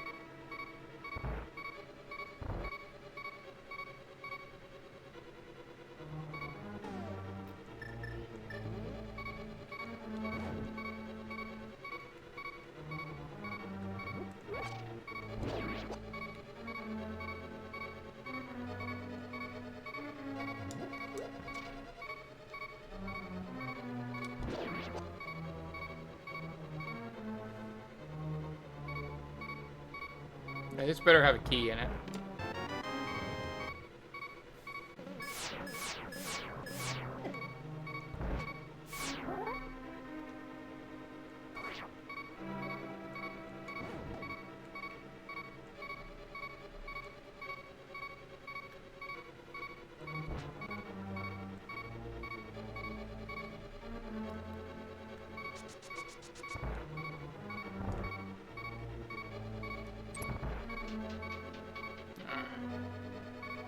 That's better.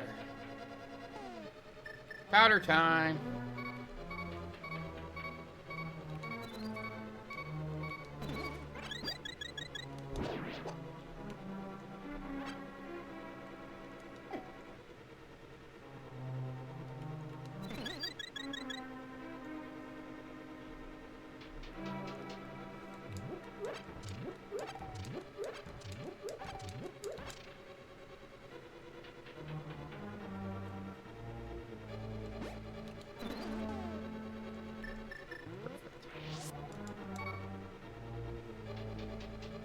All right.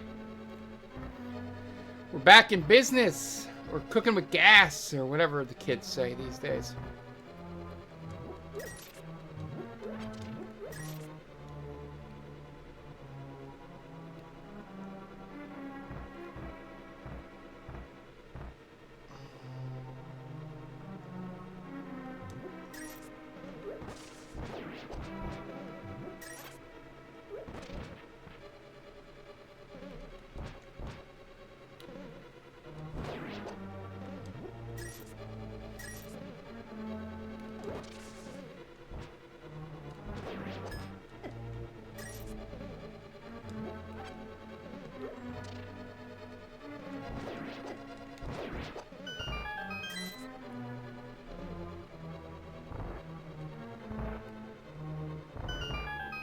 I think this is the way to the big chest.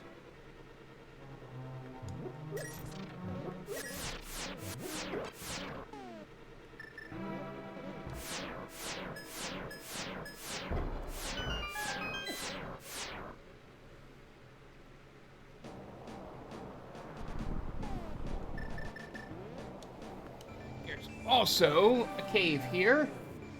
Nope.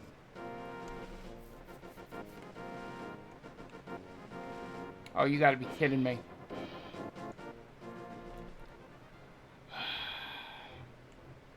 Well, hopefully it's worth it.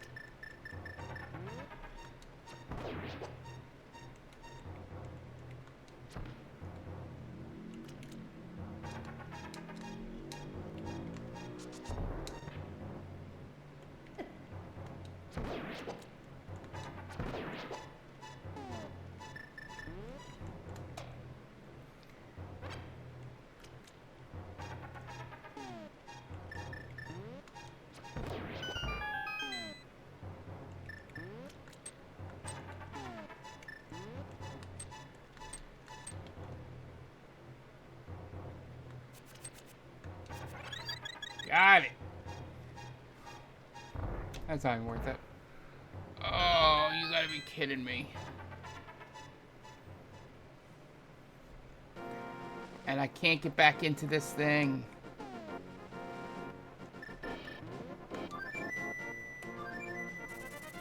God, that sucks.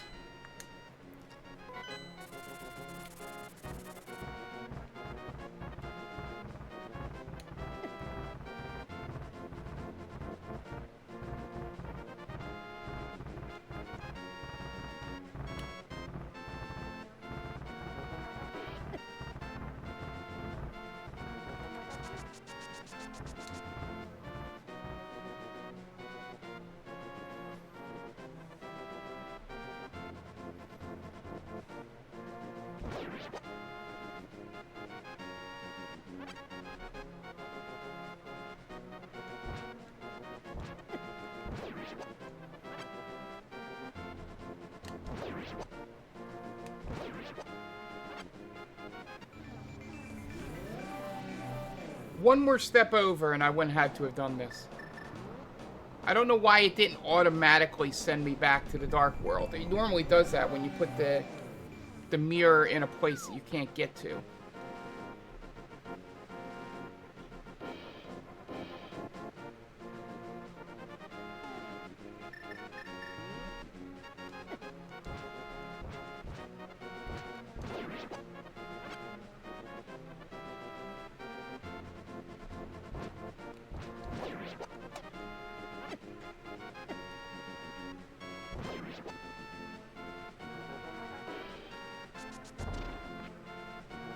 Oh, come back.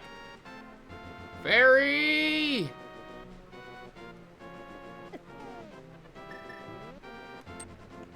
Fuckers. I don't have to do the puzzle again, do I? know?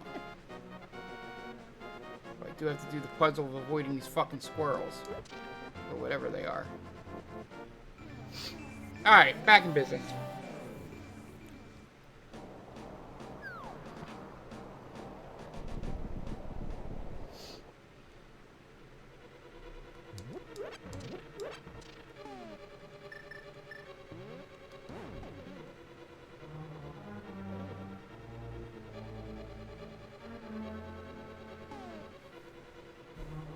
Hold on 1 second. I will be right back.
Sorry, we're not switching games. Right back. There we go. When you get 2 stray phone calls from your mom's cell phone, you absolutely need to stop and pick it up. But it was for something dumb, so thank God.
I do need to get the big chest.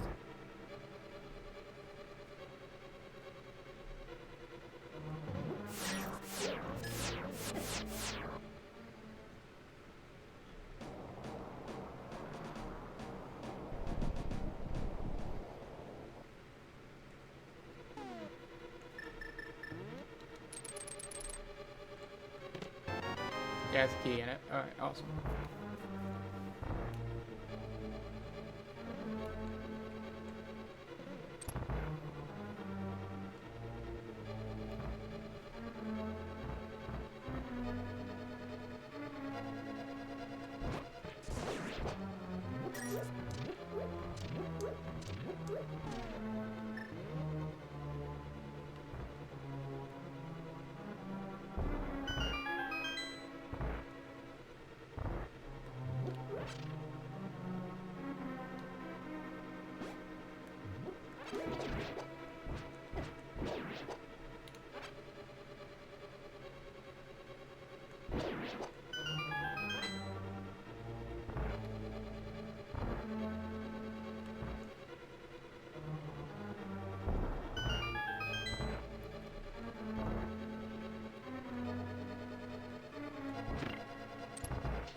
Oh yeah, that's right, I gotta...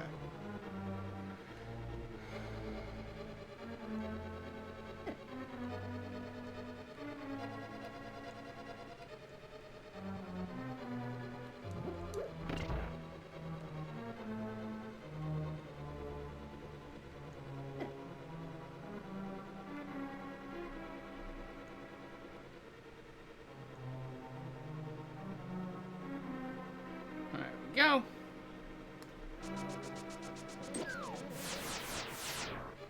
And there's got to be a key down here.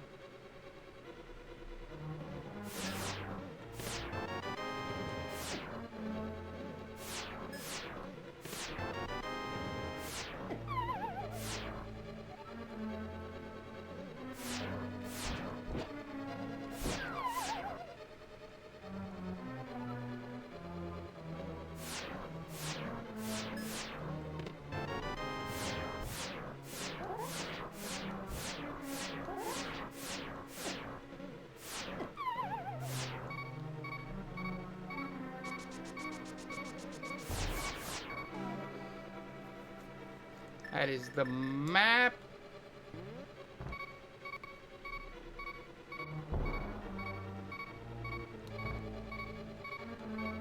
Alright, I have the map now. Let's just see what's down here.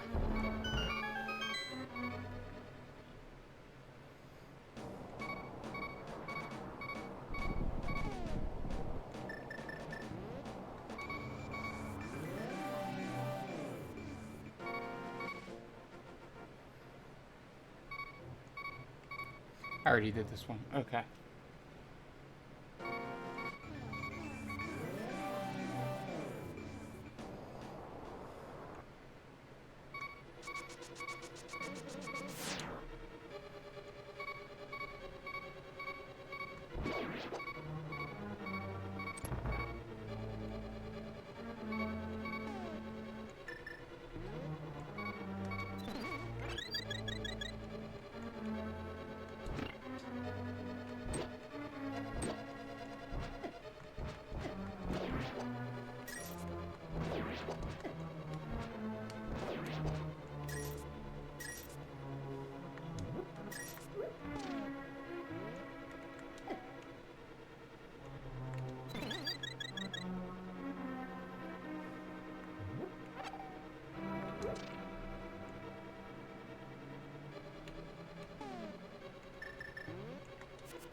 Nice.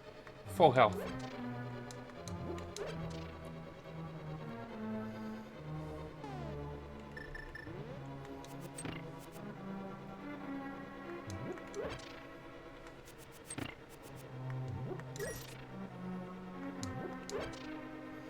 Just saying there's a magic thing here.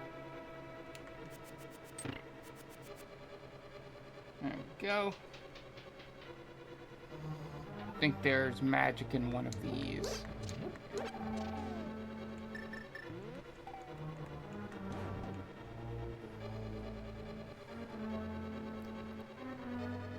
Alright, let's see who the boss is. Oh, yeah!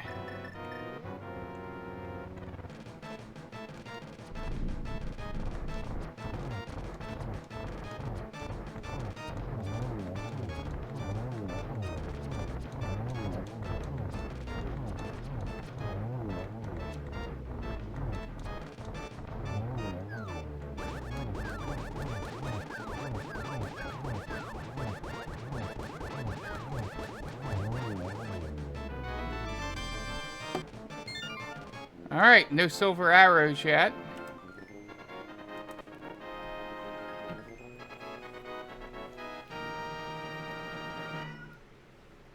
It's okay, Mama.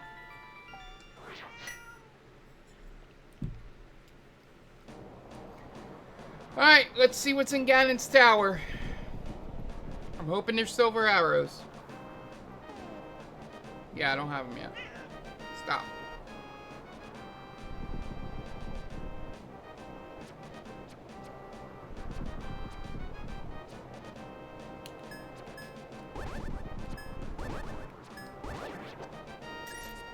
So nice when you get the mirror shield.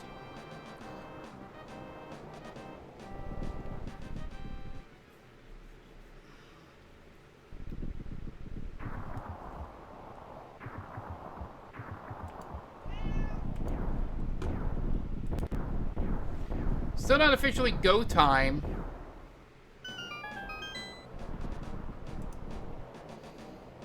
Until I have the silver arrows.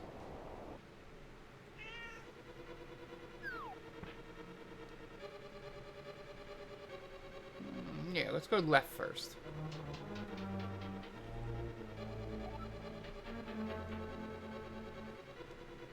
Normally there's something there. Stop. Damn.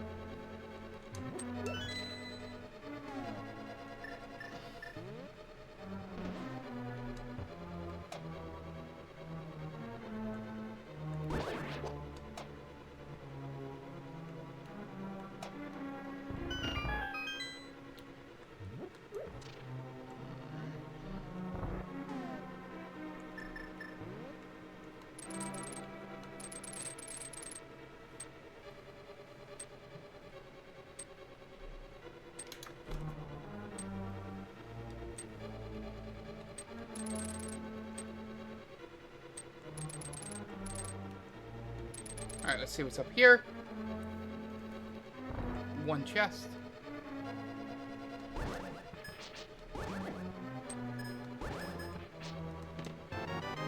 Just a key.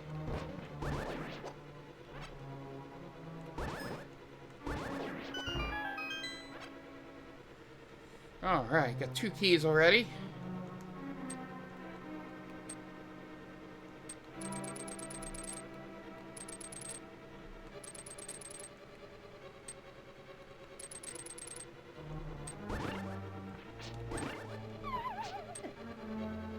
Son of a bitch.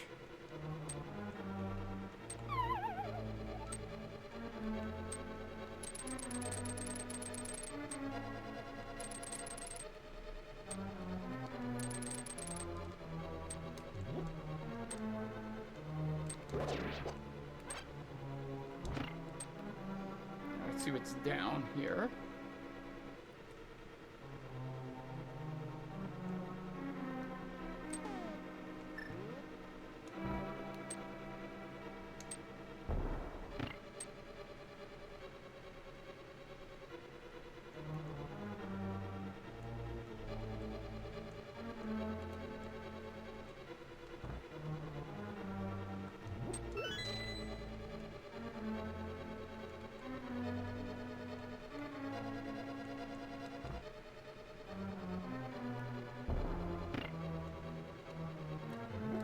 Gotta be careful there. You just want to get the one.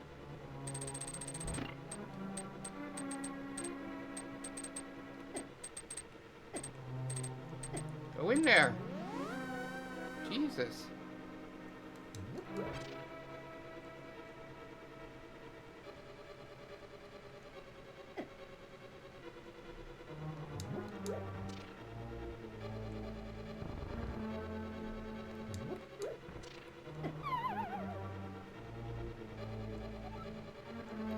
This is just a pain in the balls because Mark isn't paying attention. Should have seen that the chest was already there.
Hey, fellas.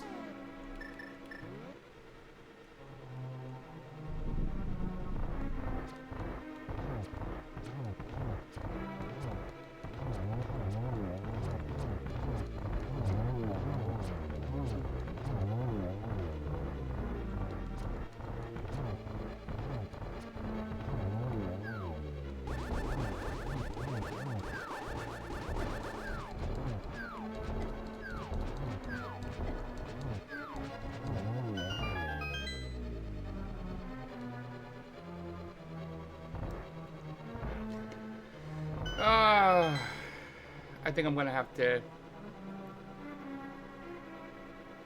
do the eye hint. Alright, I'm gonna do the eye hint so that we're not just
why don't I have the arrows then?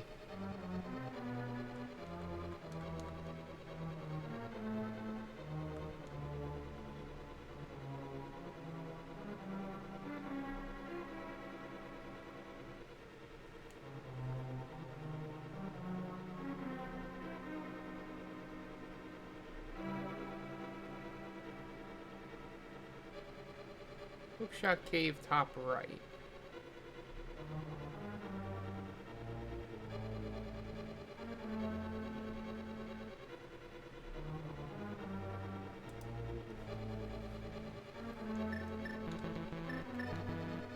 Okay.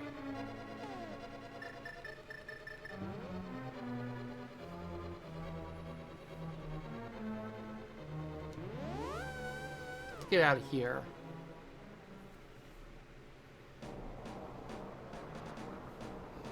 I'm gonna look up where I just... Ah!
There they go.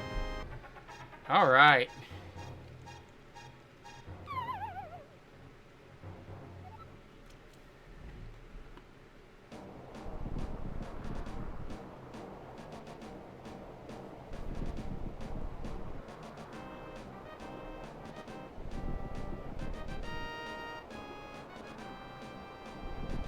That's weird. Where did it say the book was?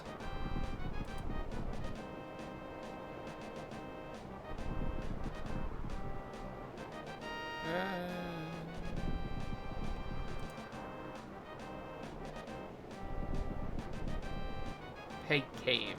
I'm gonna look back for Peg Cave. Because I want to test something.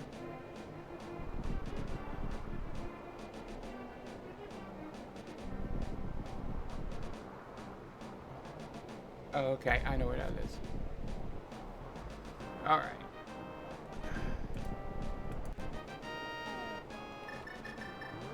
Let's go get the book.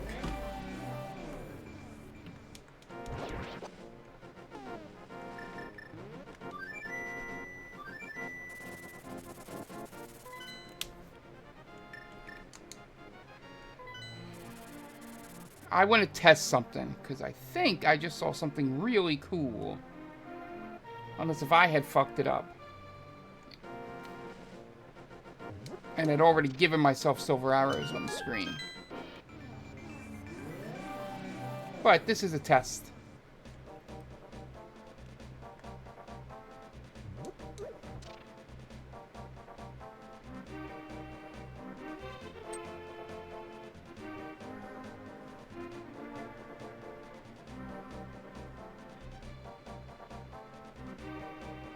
I should be able to get this done by 1.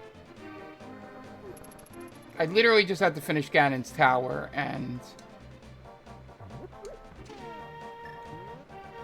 beat Ganon. Which isn't as difficult as it sounds.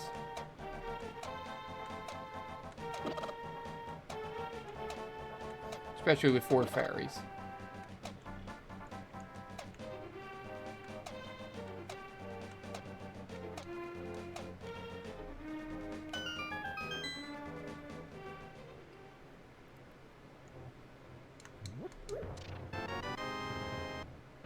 Nope, I had actually given myself silver arrows. Okay. I thought the tracker was automatically updating. Alright.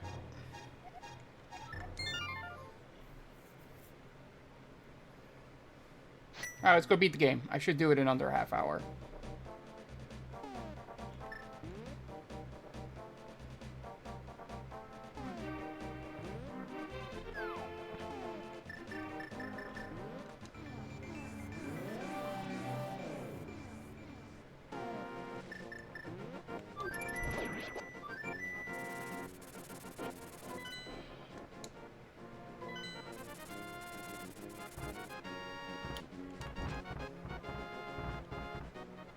I'll take the long way.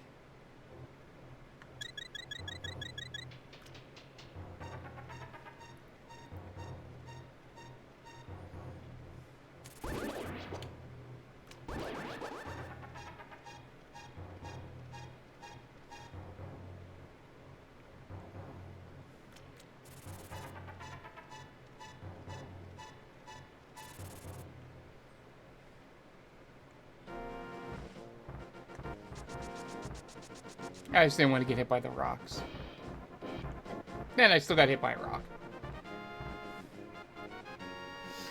Such horse shit. Alright, why don't you give me a heart?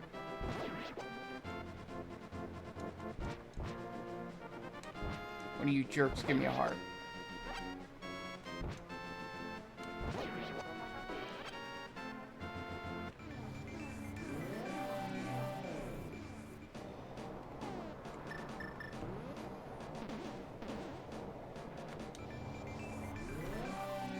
I think I got everything but the shovel. It is go time now.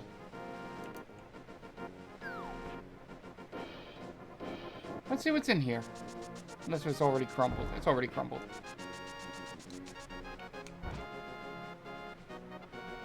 But just for the shits and giggles.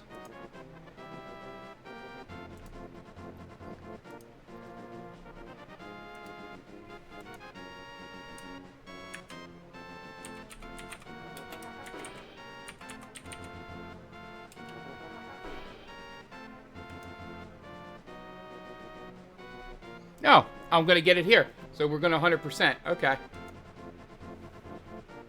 Except I didn't beat Meyer. So that's fine. I'm an idiot.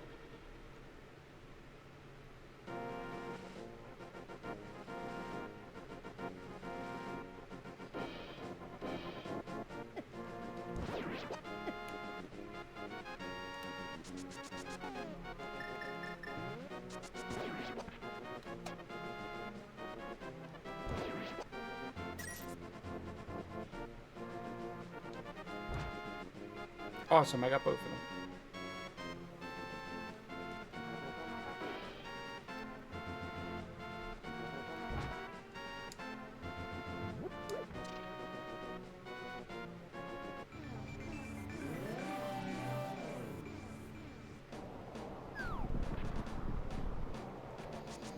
The thing that's going to take the longest is Ganon's Tower. Like I said, I should probably beat Ganon in 1 or 2 tries.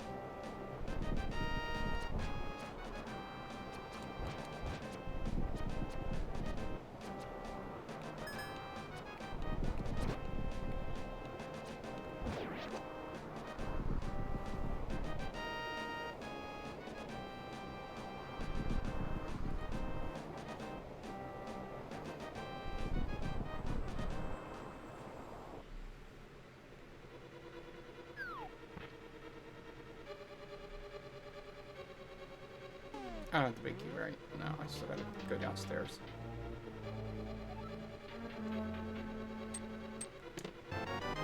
Key. Key.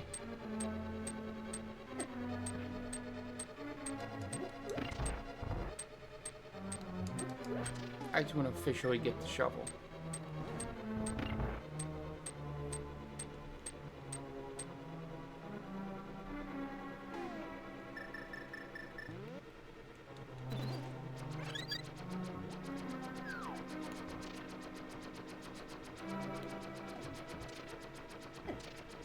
Hate this room.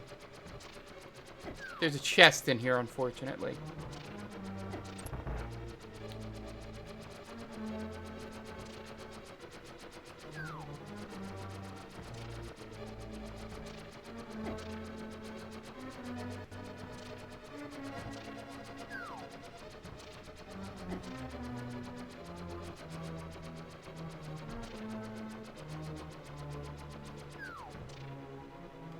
I thought there was a chest. Good thing I did, because I probably need that key.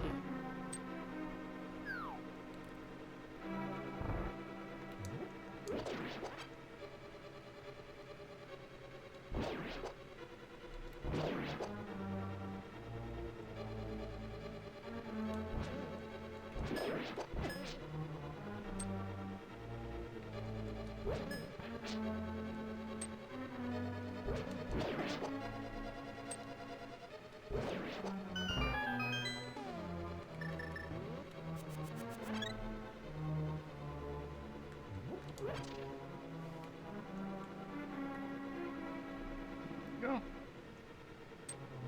Alright, let's clear this out of monsters.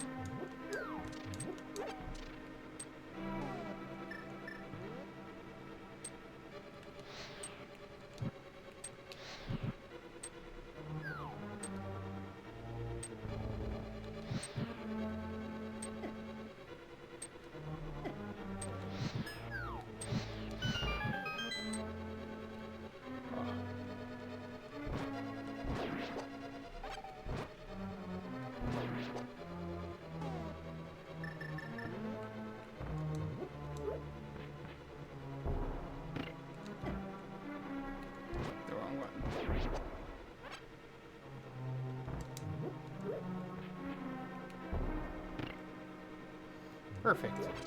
Nice going 2 for 2 there.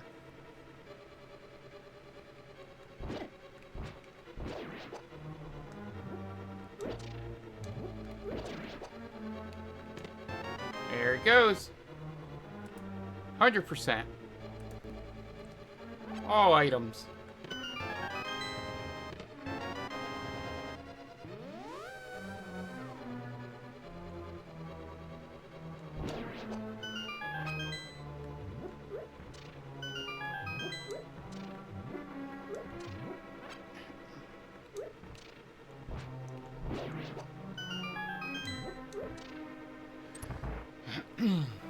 Still no big key yet, right?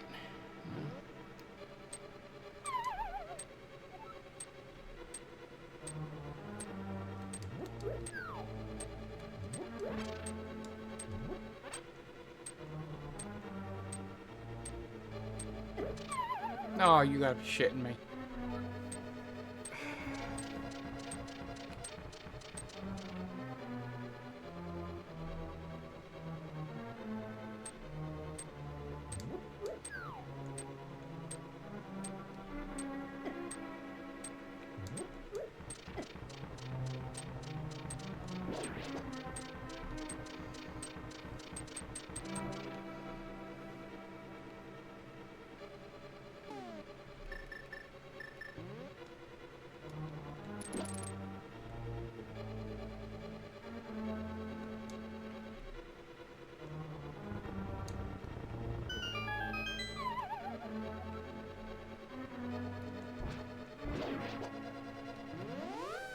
All right.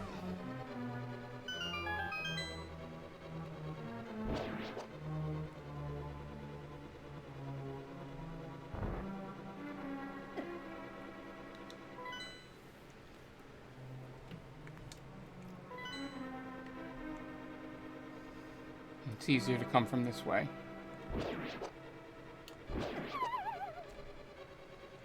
Oh, I fucking hate that.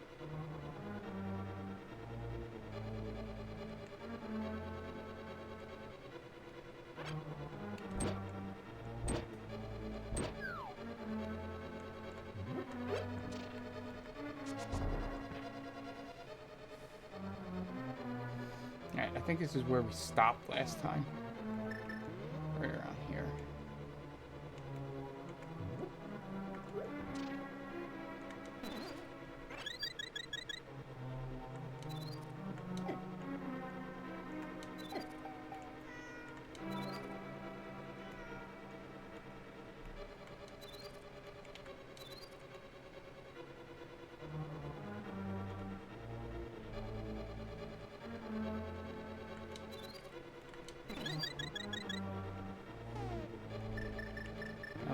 I find, see if I find magic stuff in here. Nope, they were just making sure that I had bombs. I think I have to kill those assholes again. Which is why they gave me arrows. Good thing is the silver arrows are only 1.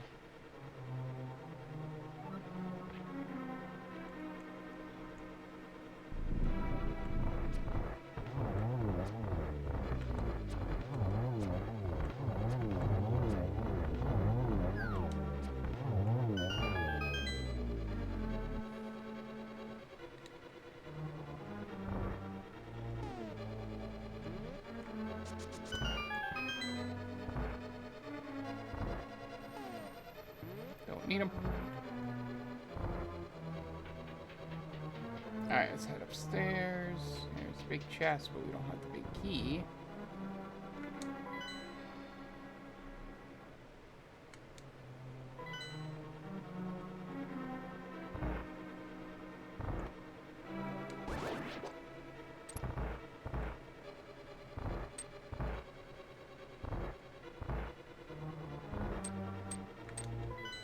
Have I done everything down here? Yeah, I've done everything but the big chest. Okay, so we gotta go upstairs. No problem.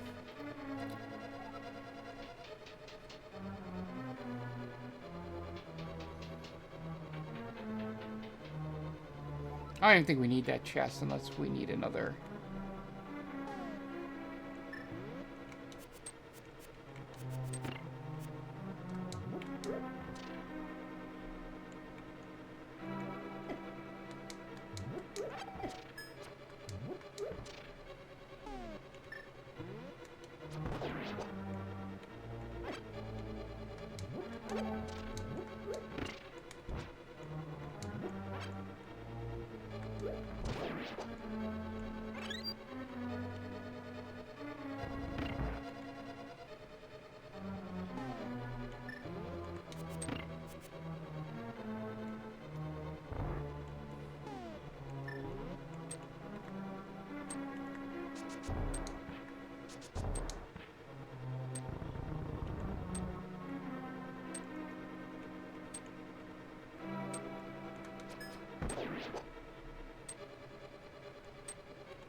Okay.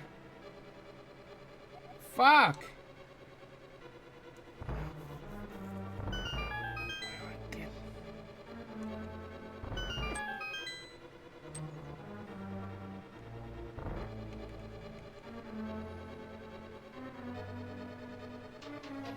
Where do I get the big key?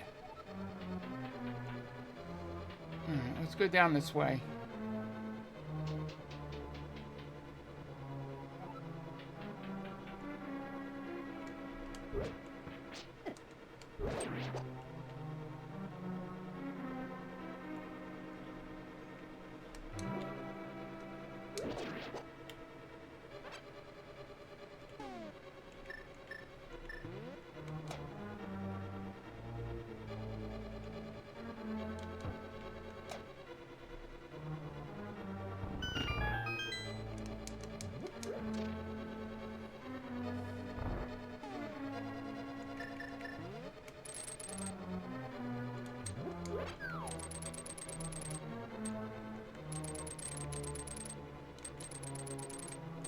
Oh, that door.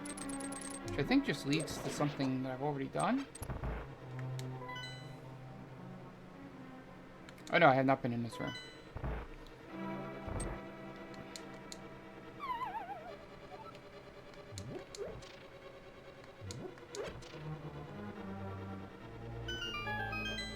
And that's how the chest would appear.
Ah, okay. I see one more room.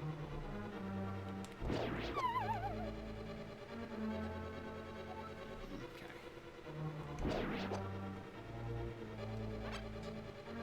Is it going to be the final fucking room I walk into?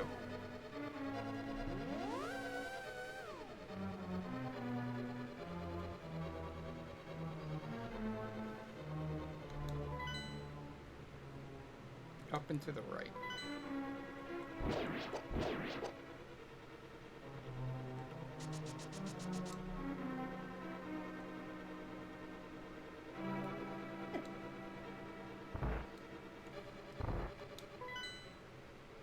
Right down. Okay.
Oh my god, I was swinging at it.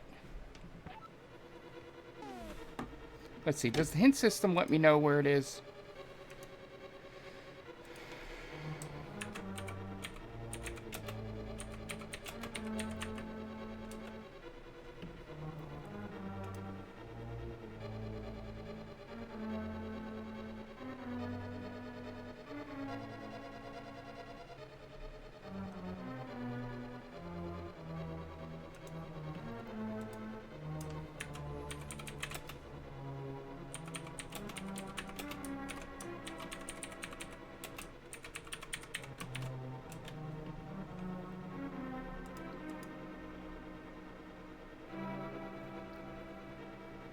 Randomizer room bottom right.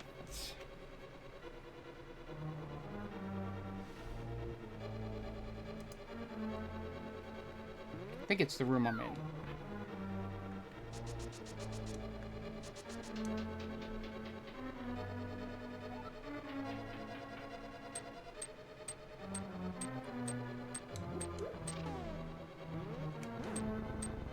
This is just annoying.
Like, there's no chest or anything in here, right?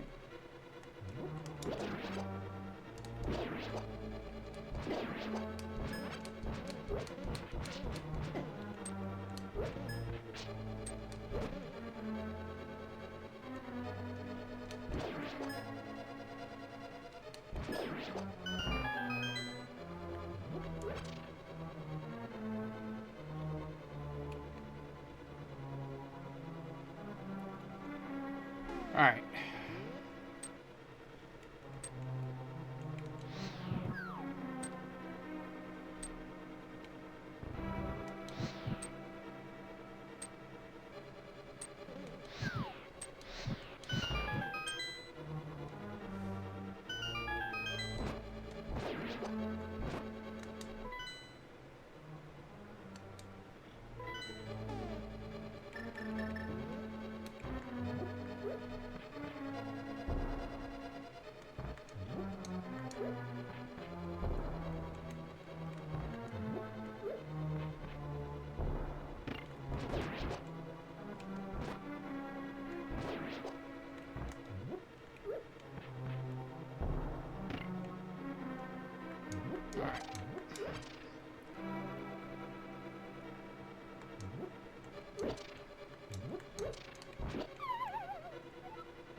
I really wish the hint was more specific than it is.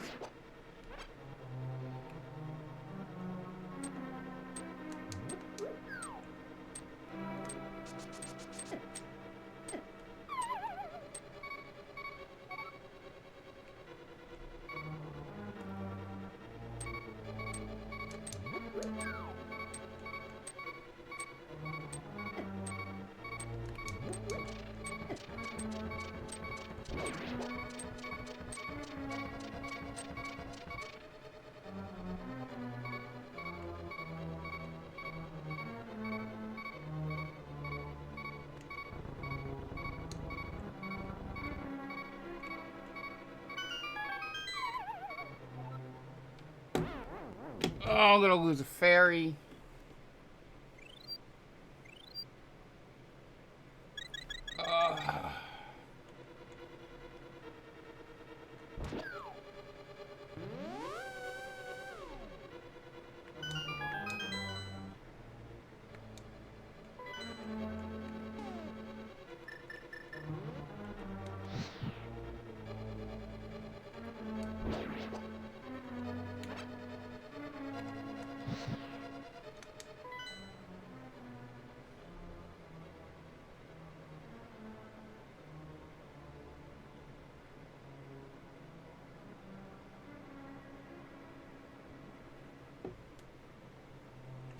Gotta get in there.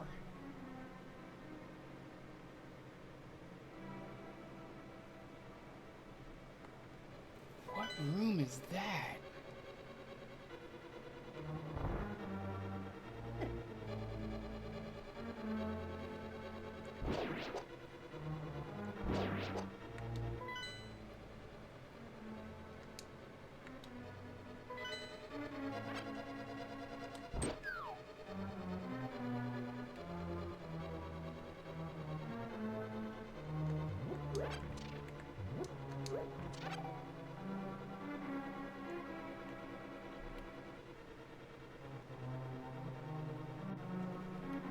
That's the... I got one room to get into.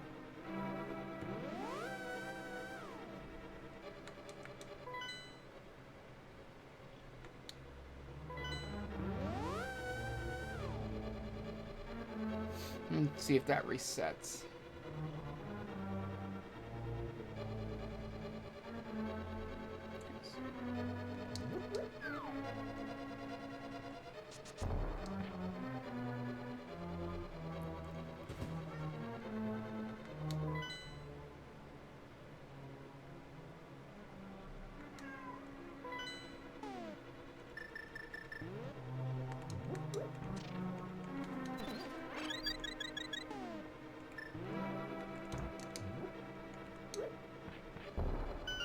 Since we're having the map would be really fucking useful. Alright, I gotta kill these stupid motherfuckers again.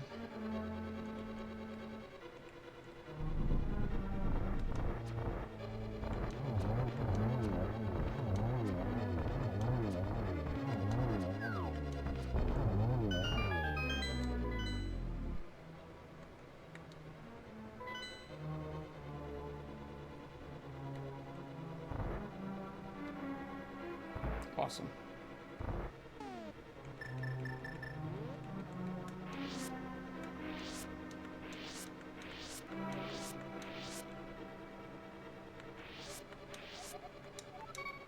Got my fairy back and I got full health. Alright. Alright, where does this take me? This room. Let's just go through the whole process on this right side.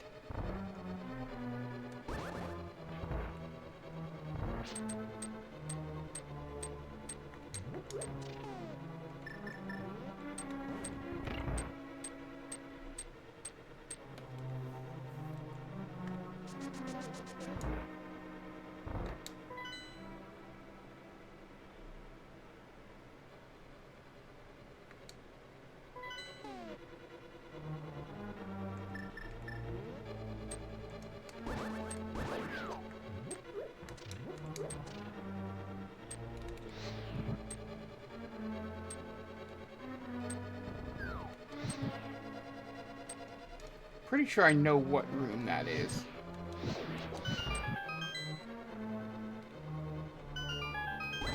I think it's the room it takes me to after this.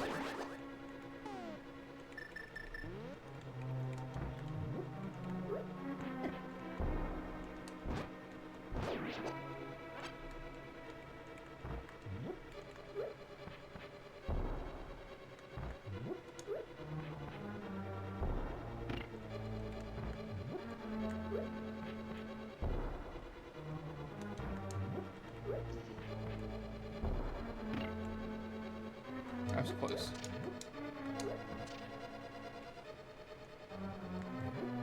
I think it's the...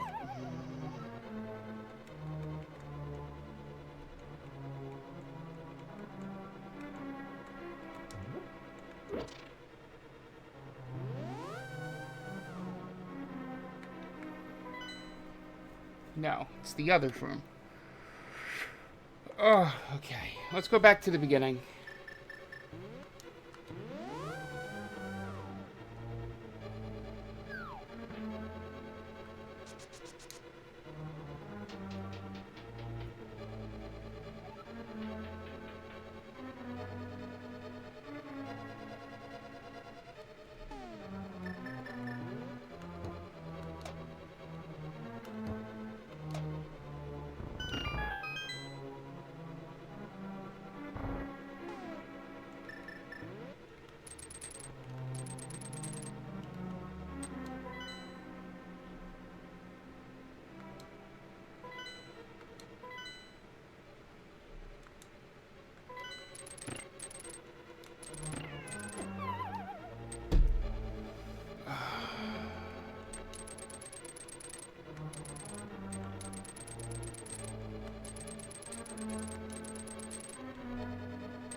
It's the room that this takes you to. Right? Am I right? Yes. Okay.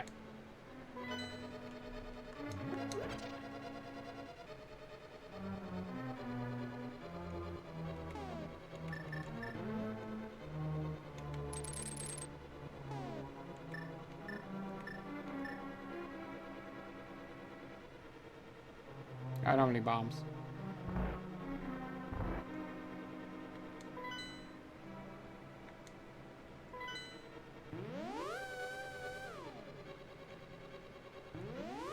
And I want to bomb this wall.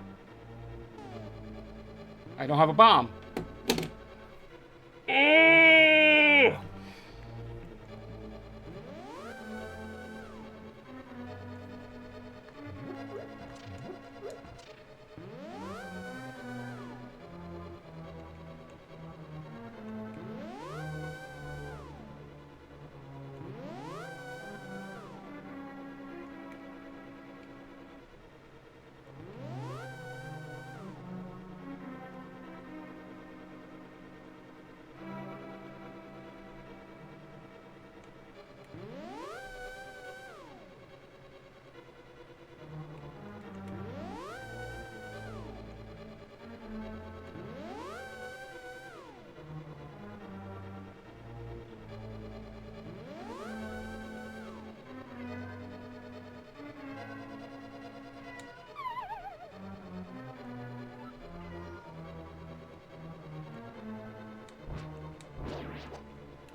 I don't need fucking arrows.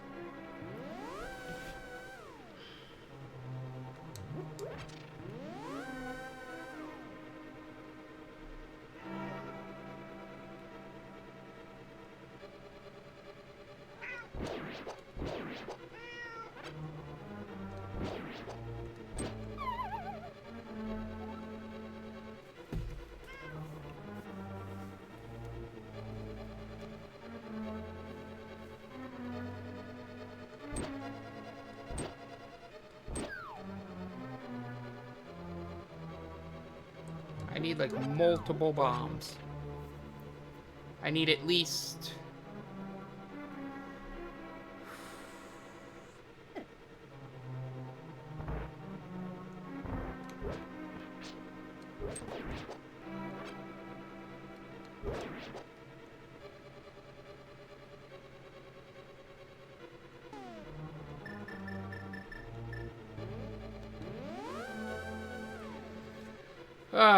Alright.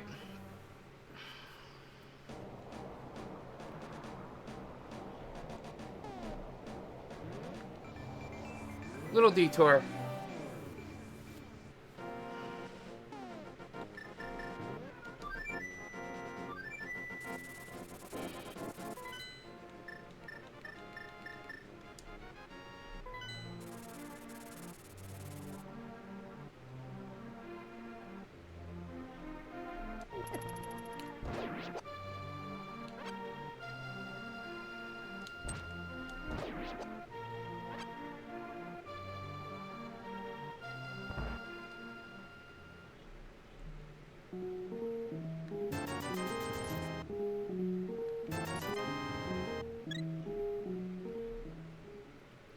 Alright.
There's probably a faster way to get back up here.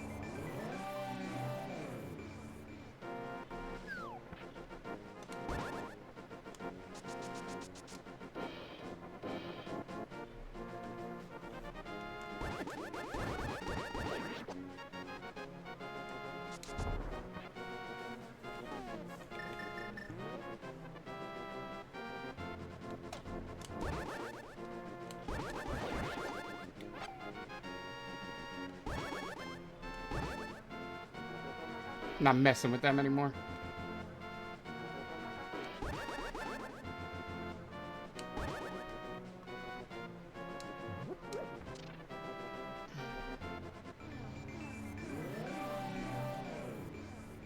Alright, I should be good.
Nice.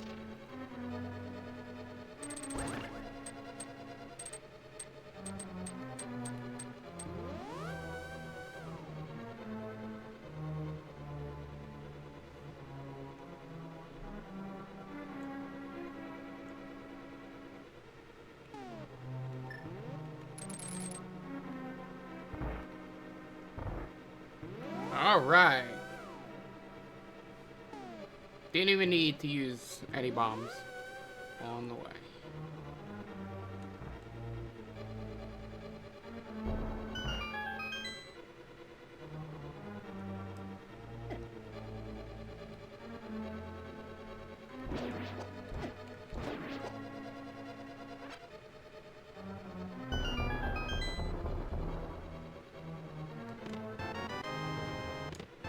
Thank fucking Christ. Alright, now this should take me about 20 to 30 minutes. Depending on how quickly I do this part.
All right.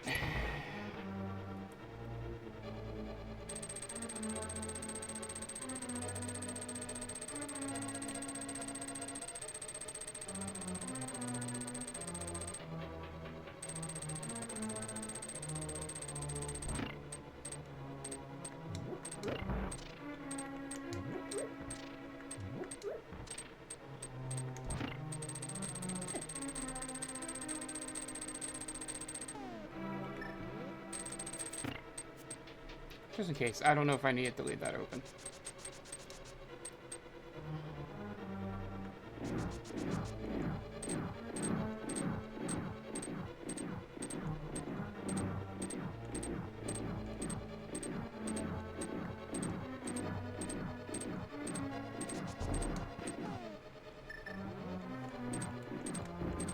Alright, let's go get all filled up here.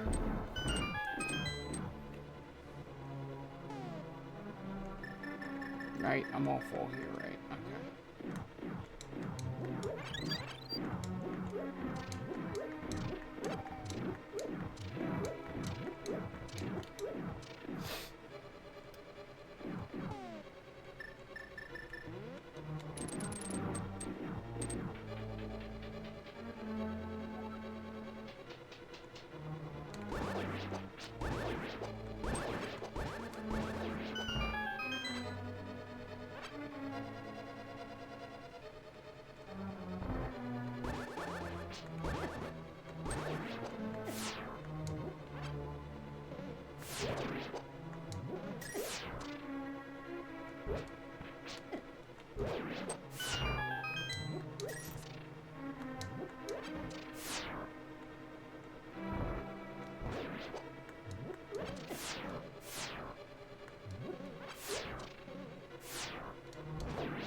Hmm.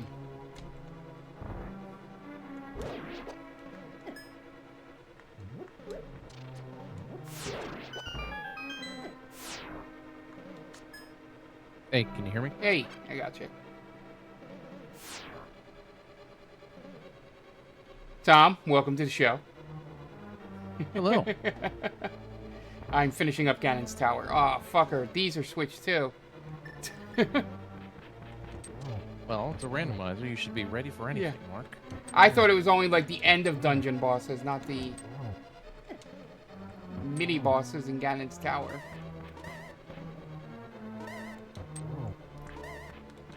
I mean, he's not that hard. The only thing that's a piece of shit is that thing in the corner.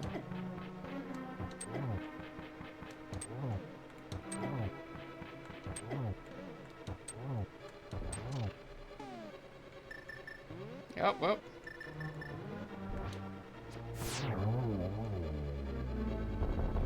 Yeah. That big key being in the one room I needed to get into that I hadn't explored. And then also getting to the location and then not having bombs. Oh, that's I had to go back out and buy bombs, or we would have been done about 5-10 minutes ago.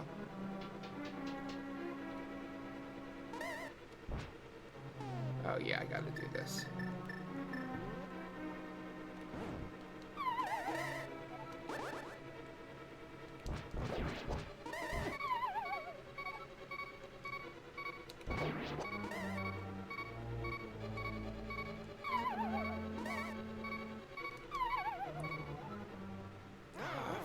Fucker. I'm gonna lose a fairy.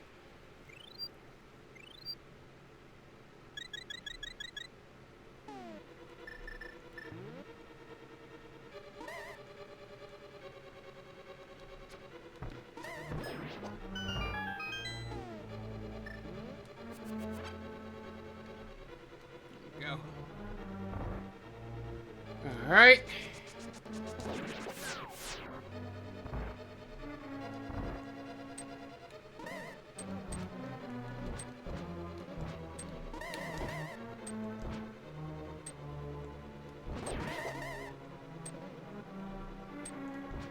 main thing I'm hoping for is when we get to the boss that's at the top here, that the chest that usually appears across from it is already taken because it had one of Jonathan's items in it. And I can just hook shot across and not have to fight the boss.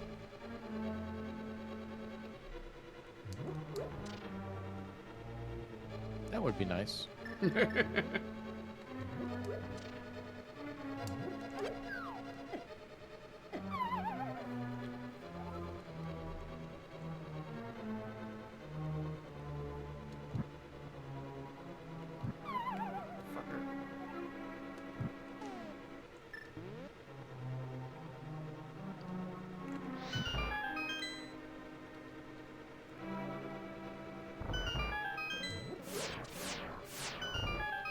This is full magic.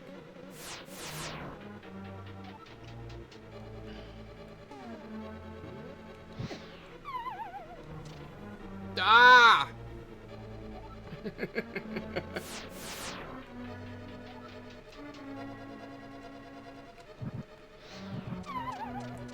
Son of a bitch.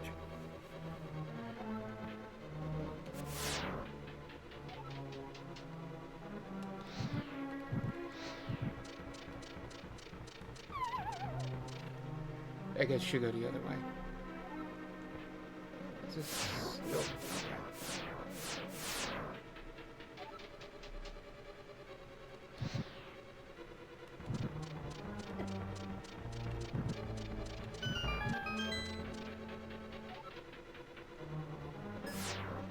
I'm an idiot.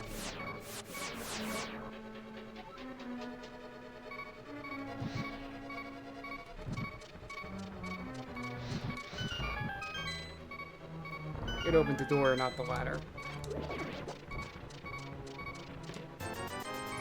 Hey, 50 bucks. And the compass.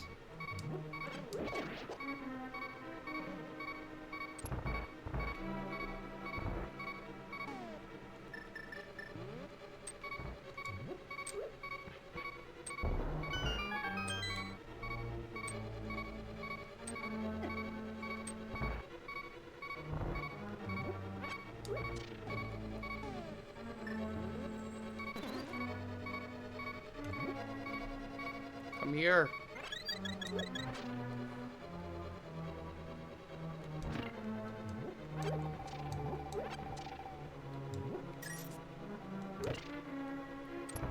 Perfect. Alright. Hook shot. Hoping that chest is there. It is not. Awesome. I'm going to check on this side. Nope. Okay.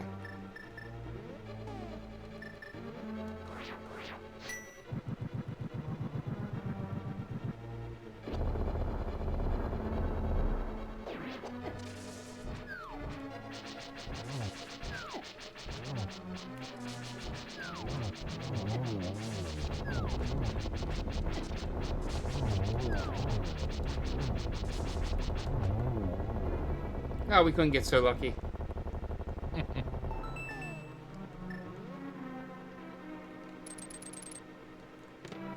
Because I had to get 20 bucks. Of course. Alright.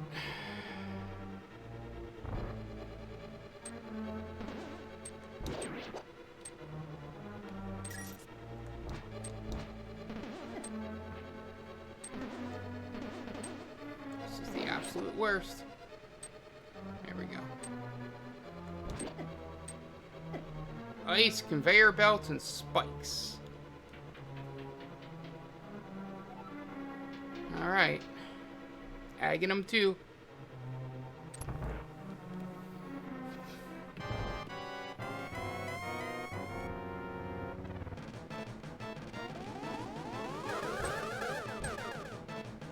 Gets both of those.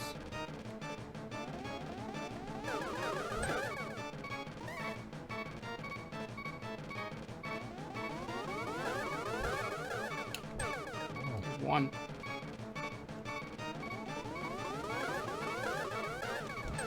Ah.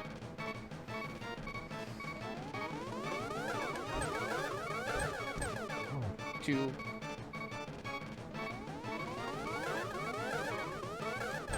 Three.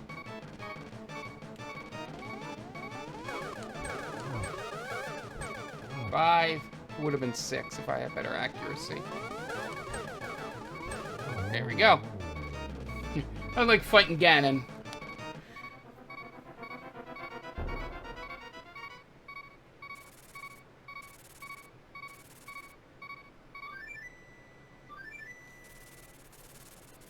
Hopefully I can first time Ganon here.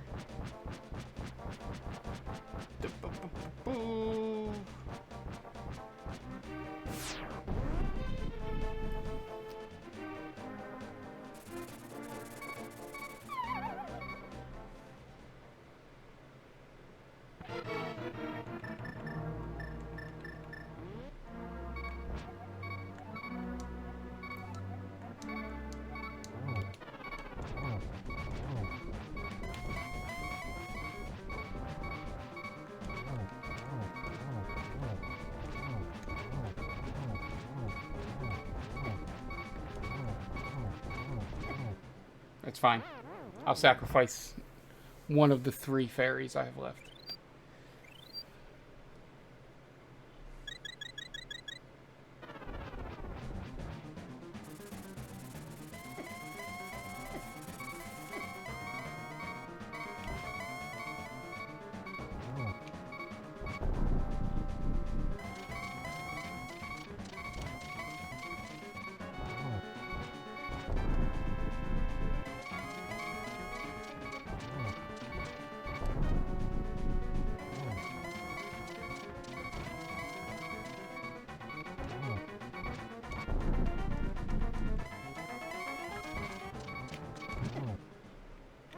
Tick, tick, tick.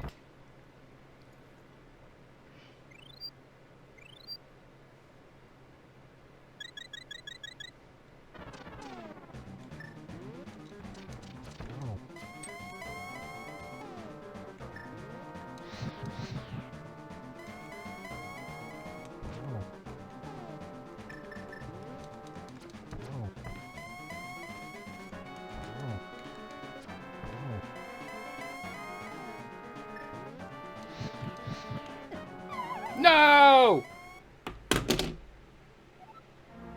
Ah! That's okay. That was the end, too. I need to just hit him one more time. Okay.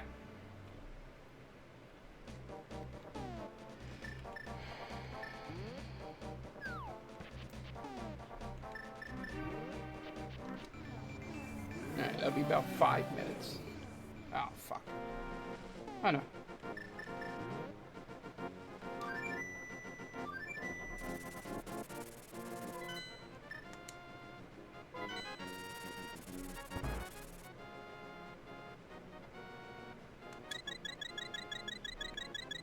Tell you what, with all this, all these Prime gaming games that they're giving away, my GOG account is just loaded with stuff. Yeah, I've been checking them all out, too. It's been insane. Alright, so this... Hopefully... And I say this only because it's already happened and I'm not going to jinx myself. With all the money I have, the only bad thing is basically...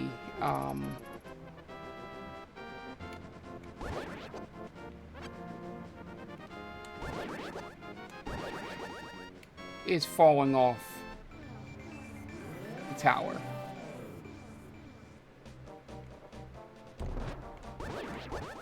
I'm just gonna see if I can get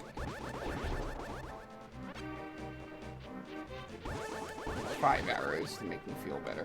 I think I only need 4.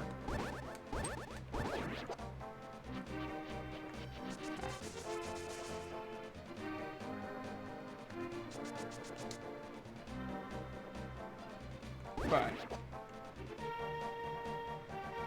I have a fairy and 3 full health things.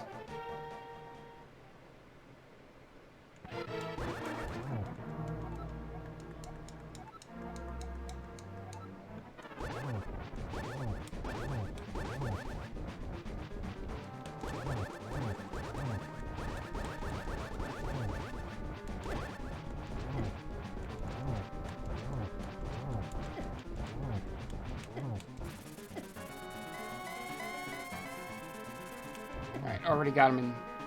Damn it.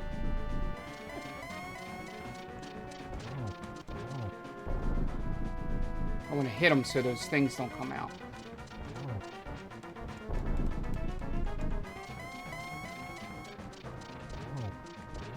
Oh, fucker. Well, at least I didn't use any of my shit.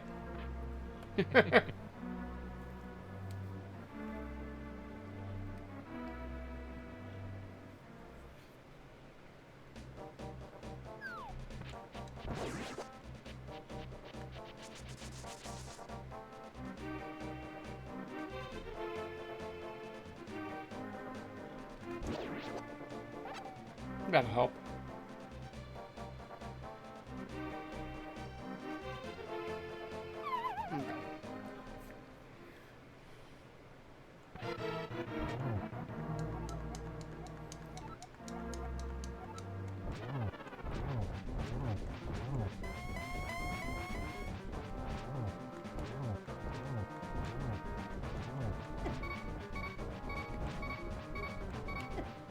Okay. Fairy.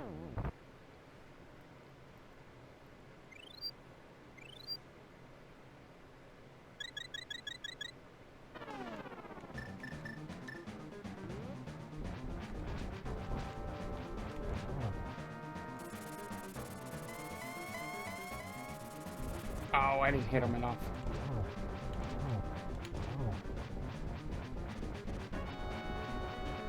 Should be enough now. So if you fall, does he keep his damage or is it reset? Nope, it resets. That's why I said. The funny part is, this is the final boss, and the only way I normally lose to him is by my own incompetence, like falling down, like I just did on the last one, knocking myself off.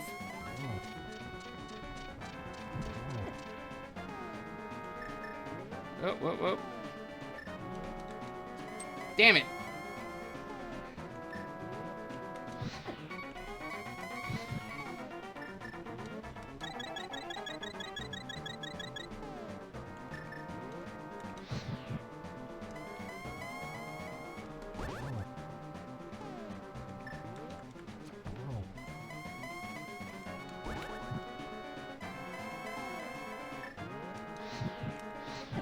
Oh, bullshit.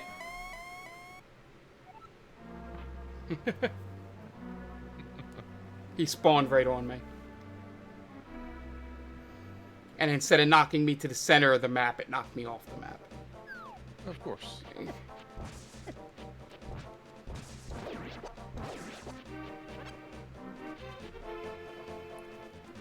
Alright, this is last try before I have to go replenish everything. Because I still have 2 more full heals. Can't believe I was 1 arrow away on the first try. It happens. It's like...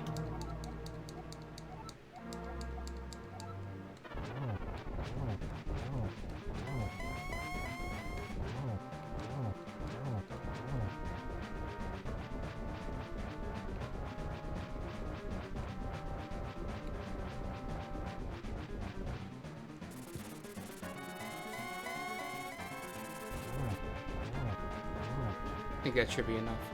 Now I just gotta avoid these assholes.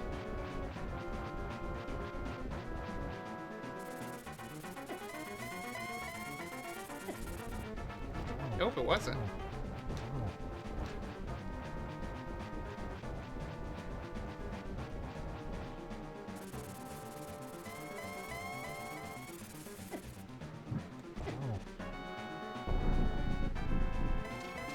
Hey, you get him?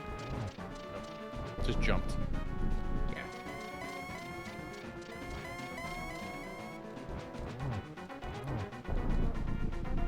Alright, I gotta be in front of him.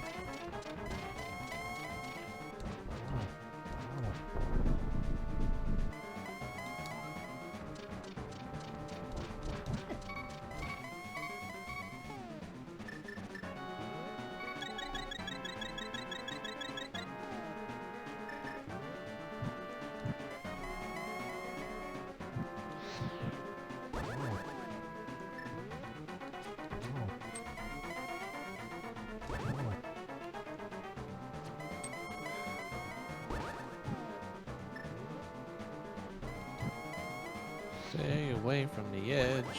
Yeah.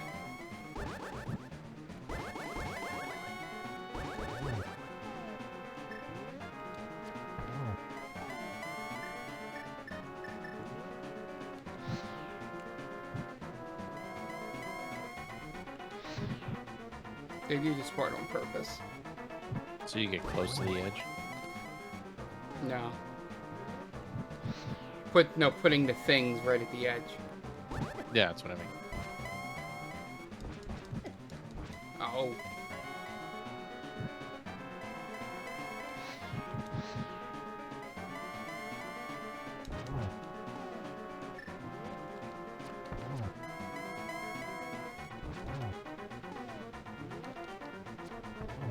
Yeah, there we go. Victory!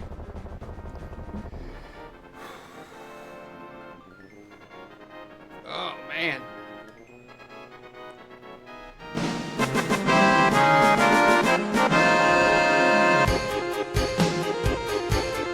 You know you can fall off the side there, right? Yeah, I would imagine they'd pull some crap like that. Hello, will you be my friend? Aww. Alright, while this plays out, I'll leave it up. I'm going to take my camera off. Tom, you can vamp with the people. Okay. I'm going to go get something to drink.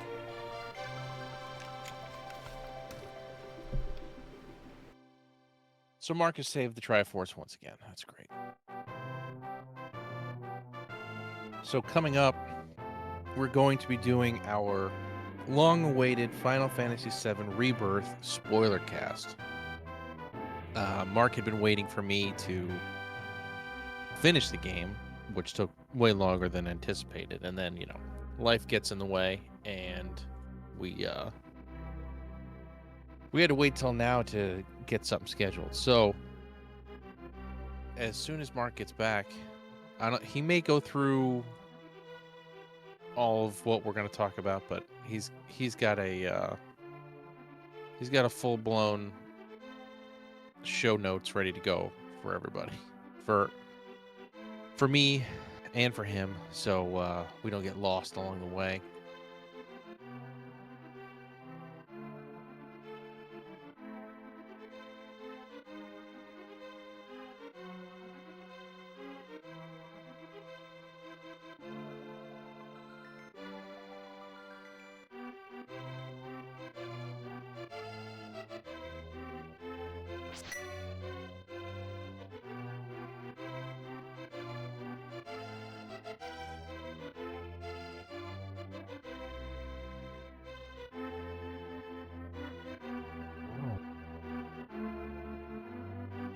Alright, I am back.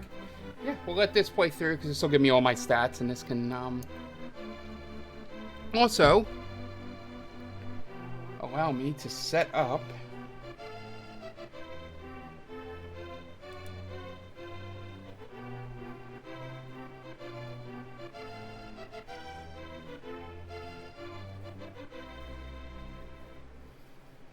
where is it?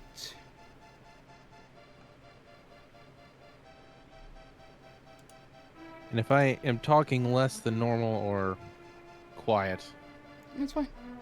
of course, all the kids got sick, so my voice is a little shot. Alright, so which one is it 17, no, 12, it's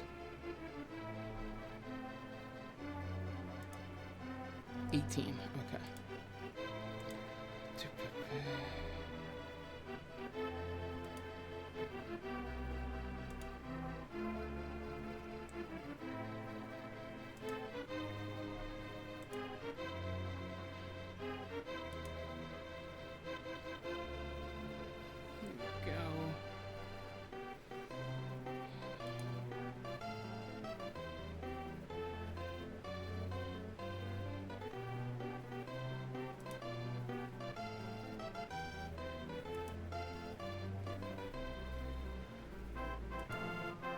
That is what I had to do. Okay. There we go, Tom.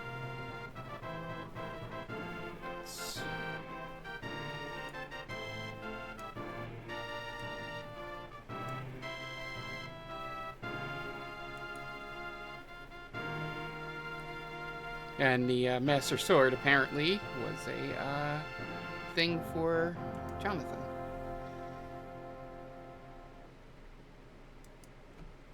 Sleeps again forever.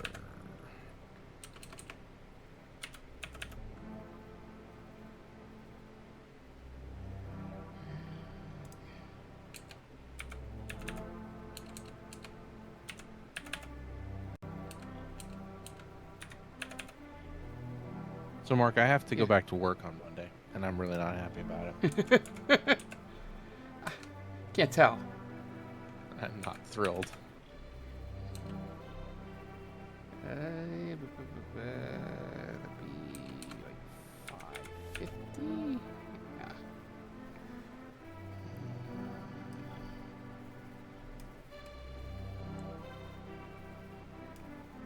All right, let's drop you. Ooh, I gotta bring in the right a little bit. And just try to cut off as much above I am. my head as Yeah, the top is. It's the left There's and way right. too that, much. Yeah. I'm just hoping I haven't forgot everything that happened in this game.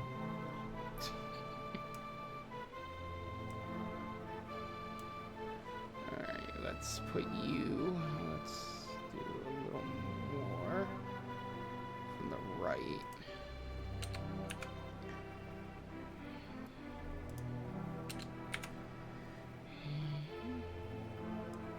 Trying to make you about the size of the chat box there. It's probably the best I'm going to do because I'm not going to be able to fit you behind the chat box. So.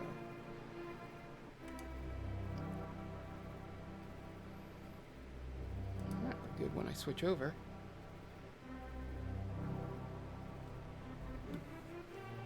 I don't think I can make this fast forward. Let me see.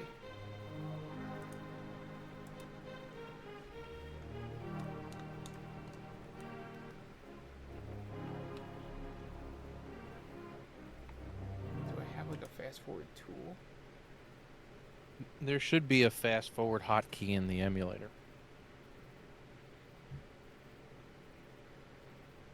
Which may or may not work, depending on how you have it set up.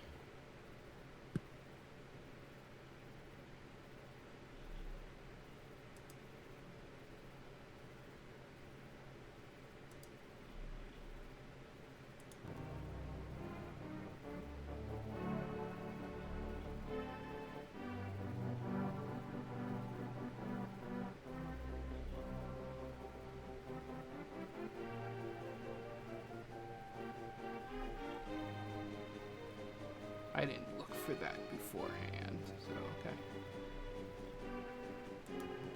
There we go.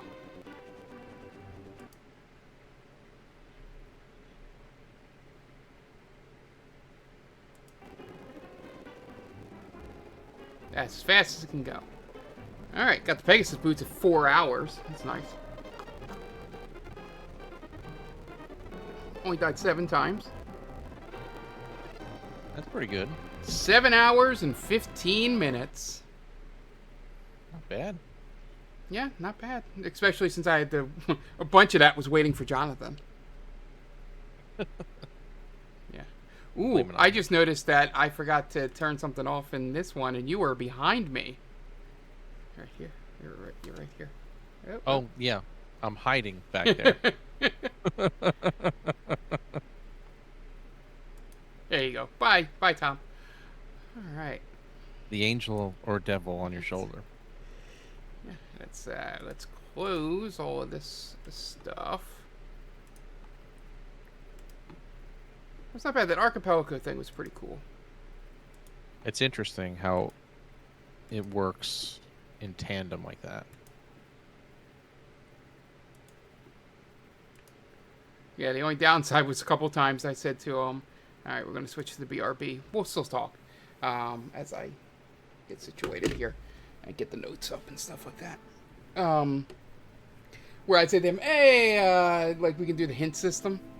And I do the hint. I'm like, hey, where's this thing? Where's this thing? He's like, that's like an end game area. You might have to wait for that. Oh, make sure you update the game? Yep, I'm doing that right now.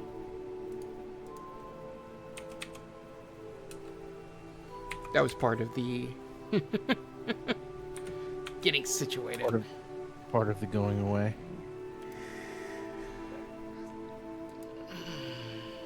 Nope, it changed back. Nice.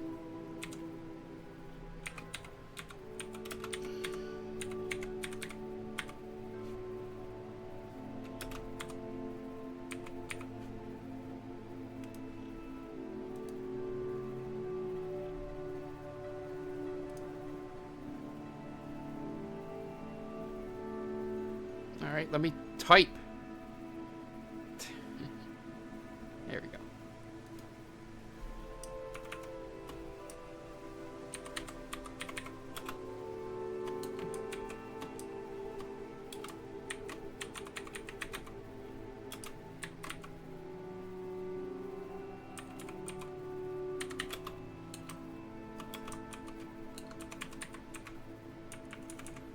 Just make sure.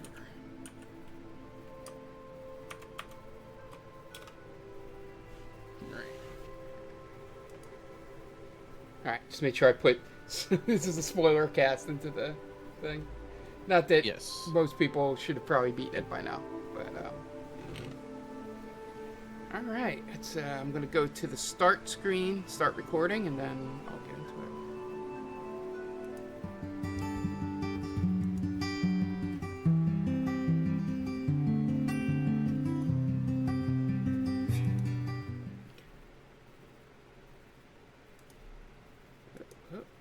That was the wrong screen. Here we go. We're going to do that over. Give me a second.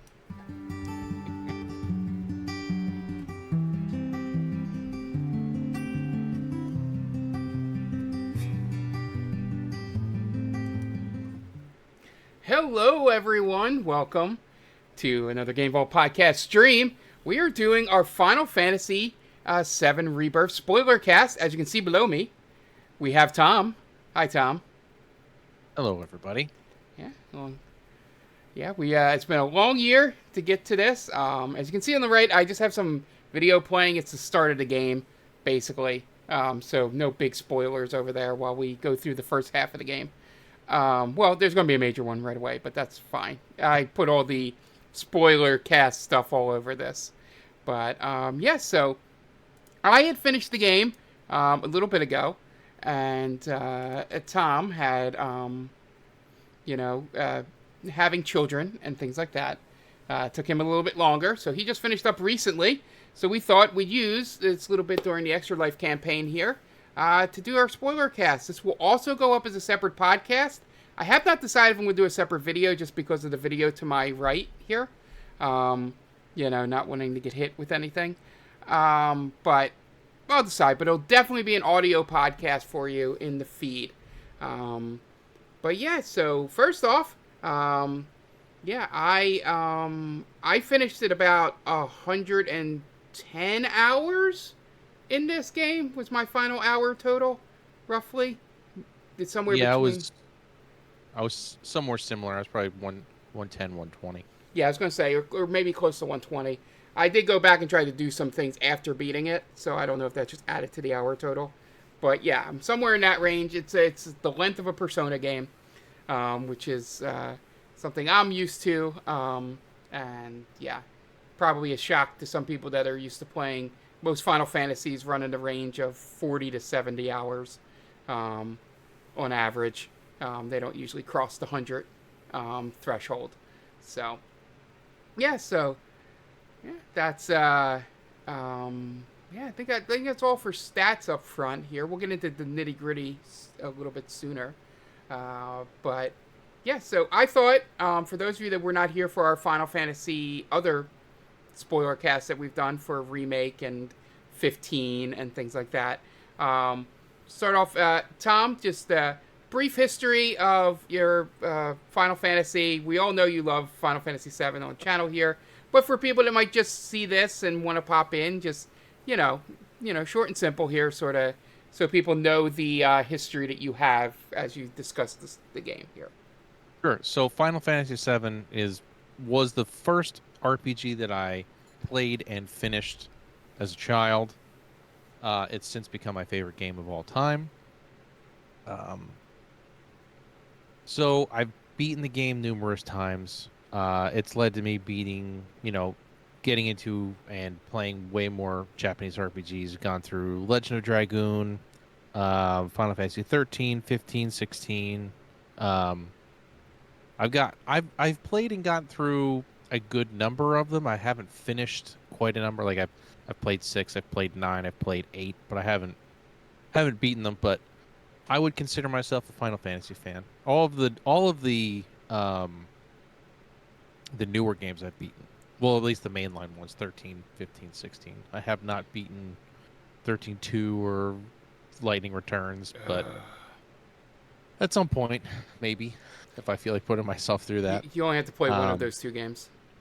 I know. But yeah, so I know Final Fantasy VII pretty much front to back.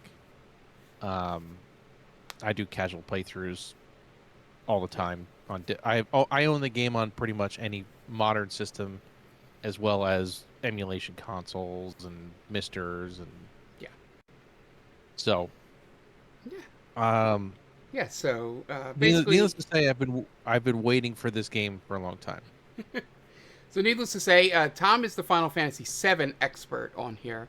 I have played probably a lot more JRPGs and RPGs than Tom overall, which is sort of surprising because I got a late start to some of them. I have played through, I've beaten 7. I've beaten every Final Fantasy since 6. 6 is the earliest one that I have completed. It is my favorite. I do love that story and all the characters in it. So I'm more of a Final Fantasy VI purist in that respect. But I have beaten 7, 8, 9, 10, not 10-2. I played through some of that. You know, I haven't played the MMOs. I played a little bit of 14, but I never touched 11. Beaten 12. That was my first marathoning the end of a game where I had to do some deep grinding for like 10 hours the day before and then beat it the next day when I was in college. And then I played all 3 of the 13s. And I will stress again for the 100th time on this podcast, just watch the cutscenes of Lightning Returns. You do not need to play that game. They ran out of ideas by the time they got to that game. And Well, the ending's not even worth it. They had to put in an artificial thing to make you get through the game faster. Yeah. Yeah, it's just it was I will go to bat that I think 13-2 is better than 13, but I just had more fun with it. But I'm not going to like die on that hill or anything. I like the monster aspect, the Pokemon aspect to 13-2 a lot. I always have the thing of beating the final boss on the last hit possible, which was an attack from my Chocobo companion. So the Chocobo companion punched God in the face, and we won. And I did that on New Year's Eve. I'll never forget it. I did it on New Year's Eve, and I let out a fist pump with my family in the room because they were all waiting for the TV for me to finish. It's a 45-minute battle. But yeah, so, and you've seen on stream, I beat 16, I've beaten 15, beaten both of these games. I played Persona 3, 4, 5, just finished Metaphor. I've jumped into, I'm probably forgetting all the other ones that I've started and not finished. I've started 1, 4, and 5 on the Final Fantasy side. I haven't finished them. But yeah, I tend to play a lot of RPGs, even though I don't make that my personality. If you talk to me about video games, but of the genres, it's outside of sports, it's probably the one I've played the most. When you go back and think about it, I've made Zelda my personality, as you've just seen in the stream before this. But yeah, so that's my brief history. I come from it playing a whole bunch of different RPGs in there. Tom is more the in this podcast it'll be me talking about some RPG stuff, and Tom will just be deep diving into the story of FF7. So I think that's a good balance to have here. So before we get into spoilers specific, like I said, that the video's already sort of spoiling something immediately right now, as a certain character that you don't find out till later in the game is the first character you play in this game. But so Tom, just your spoiler-free like overview review of this game specifically. I mean, I couldn't have been more blown away by what this game was able to accomplish. The world building was incredible.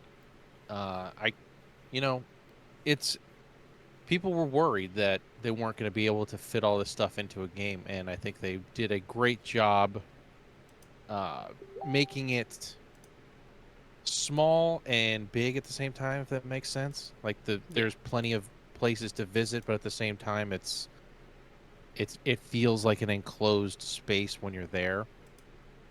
If that makes sense. Yeah. And the story is gonna be, people are gonna like it. They're not gonna like it. I love the addition of the separate universes. The multiverse thing is really cool in my opinion. It's also left a lot of what ifs and what could happen. So it's definitely the second part of a trilogy. Let's just put it that way. Yeah.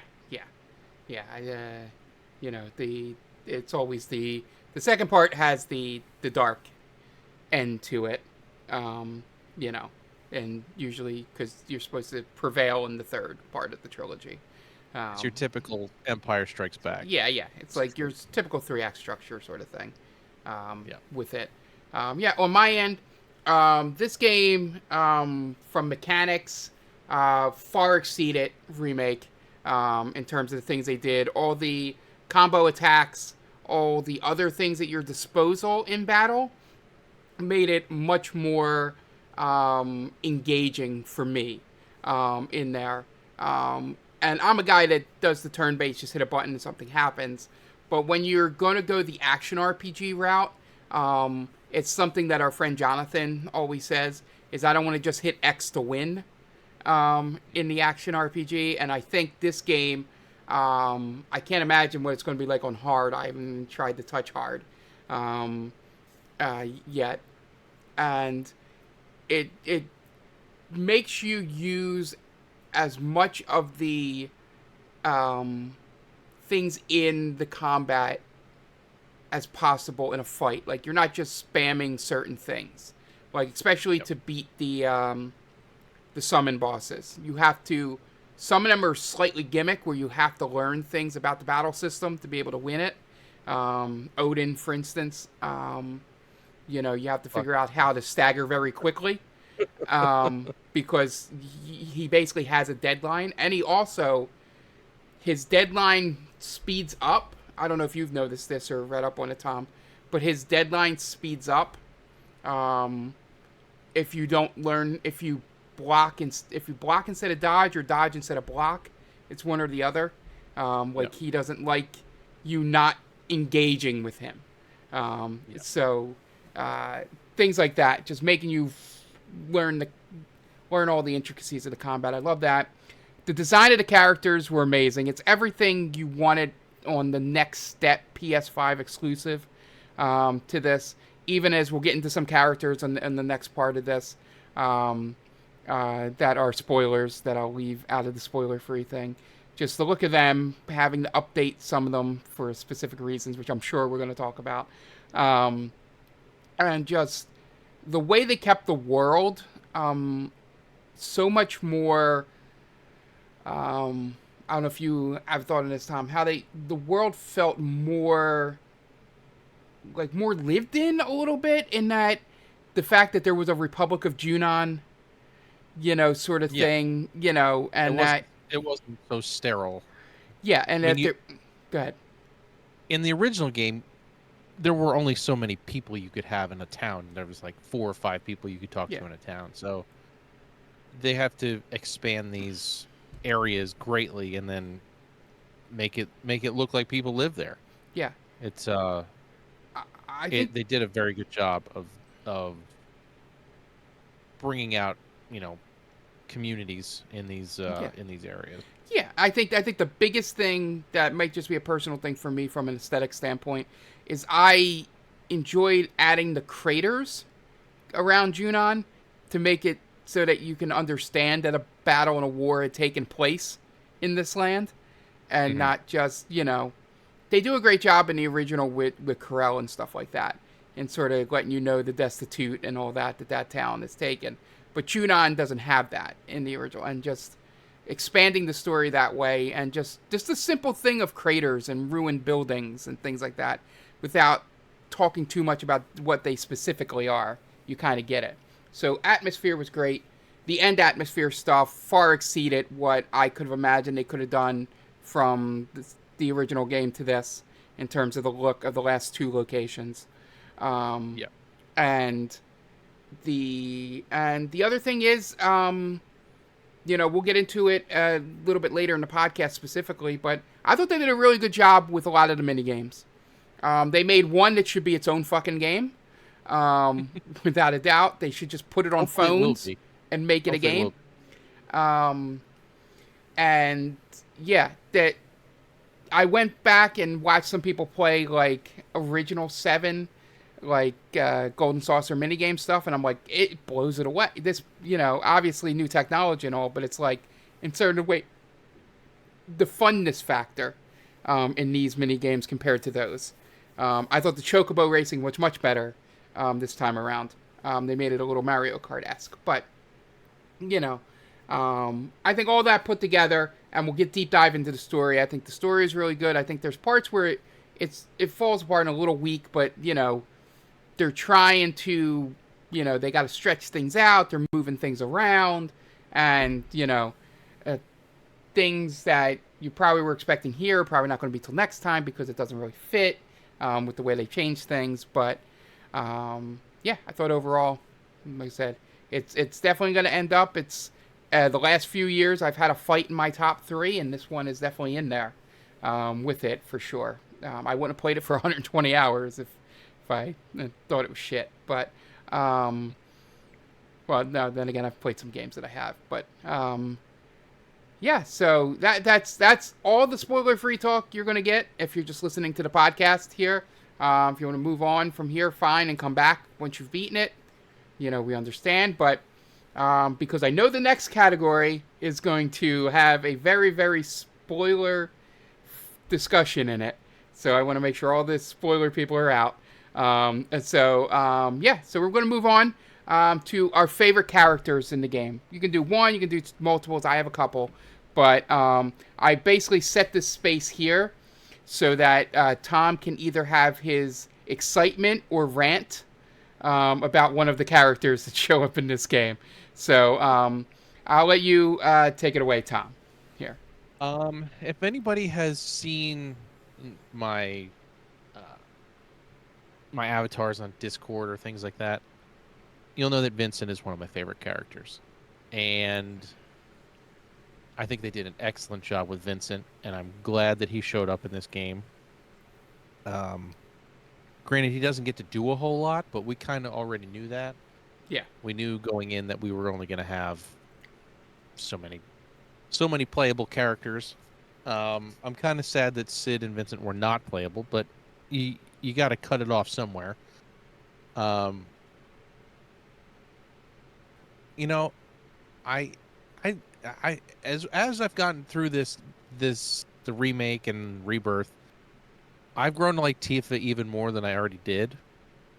I feel like they did a very good job of her being a. She's not a unreliable narrator, but she doesn't really know what happened either when in the Nibelheim incident. Because she's confused that Cloud knows what happened because she doesn't remember him being there. Yeah. So it's pretty interesting how they've worked her into the story like that, and they've brought up new stuff that didn't exist in the first game with like the scars and all that other stuff. But Yeah, those two characters for sure. Sid, I've always loved Sid, but he doesn't really get a whole lot in this game. We just learned that he had a crush on Aerith's mom. which which I will say that They're goes trying to back. Yeah, that they're goes. trying to show how old he is, but he's not that old. Yeah, he's like 27. He's like 30 No, something. I know. But It's the RPG yeah, joke. Such an old, decrepit man at the age of 28. Yeah, so that goes to the point you're making about Sid, is that when I was saying like their expansion of the world, in terms of making Sid, it's like Sid. I remember sort of his story from Seven, in that it's like tied in that RPG way, like Shinra and building rockets and all that stuff. But outside of like his practical use in the game and backstory, they didn't give him much outside of that. They didn't do that to most of the characters in that game because it was a 1997 RPG. But just that little nitbit. If you've ever listened to They Call This a Movie that we do, I'm always a fan of just give me a little nugget. Like I always say, give me a line in a movie that gives a good that explains something that you can either tie again later or you can do anything. The thing you mentioned about Sid knowing Aerith's mom, liking Aerith's mom, brings him emotionally into the story for what happens at the end, and all that stuff. And it brings him into the world as not just this guy that sort of, from what I remember of Seven, you played it a lot more than I have, so you can correct me. He seems to just be like one of those RPG characters that, great character, but just sort of comes out of nowhere because they need something from him. Because they need yeah, yeah, they need the rocket. They need the rocket, so he's the guy. Yeah. Well, I think the first thing they go there, they need the tiny Bronco. Yeah, and they go to ask him to use it, and he's like, "Oh wait, well, Palmer already asked to use it." Blah blah blah, and he just kind of tags along after that. Yeah. They much more involved him and Vincent. Well, Vincent's more tied in originally with his background. But I thought they did a really good job. I mean, they picked the voice actor of voice actors in Matthew Mercer to play Vincent in this. So, he gave it a nice gravitas that I felt a little bit different than the only other voice acted role in Dirge that I've heard him portrayed, and probably in Advent Children and stuff if he's in that. I feel like Mercer, that character, felt more like what I had in my head reading the dialogue as the character. But that being said, obviously, all the other characters. I have two favorite characters. One of them is a side character, and one of them's a main character. I absolutely love Johnny in this game. I was gonna say Johnny has to be in there. Right? Johnny is so good in this game. Like they towed the line between making him like a complete imbecile, but he is a complete imbecile. Yeah, There's no doubt. But they made him like at least competent. Like you weren't watching him going, "How the hell does he live in this world? Like, how's he still alive?" The first game, it was kind of like that. Yeah, and he was kind of like, how is he still living in this slum? Yeah, and you in this game, by what he does, he's got the smarts to sort of know how to survive. Tags along with the mayor. That gets him money. That gets him. He knows how to do that. But when it comes to actually doing things, he's kind of an idiot.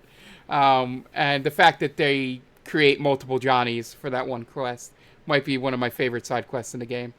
To do that. But the main character that I thought they did a really good job with, and it outside of the end, was the one part of the game that kind of made me cry out of nowhere, was they did a really good job with Kate Sith.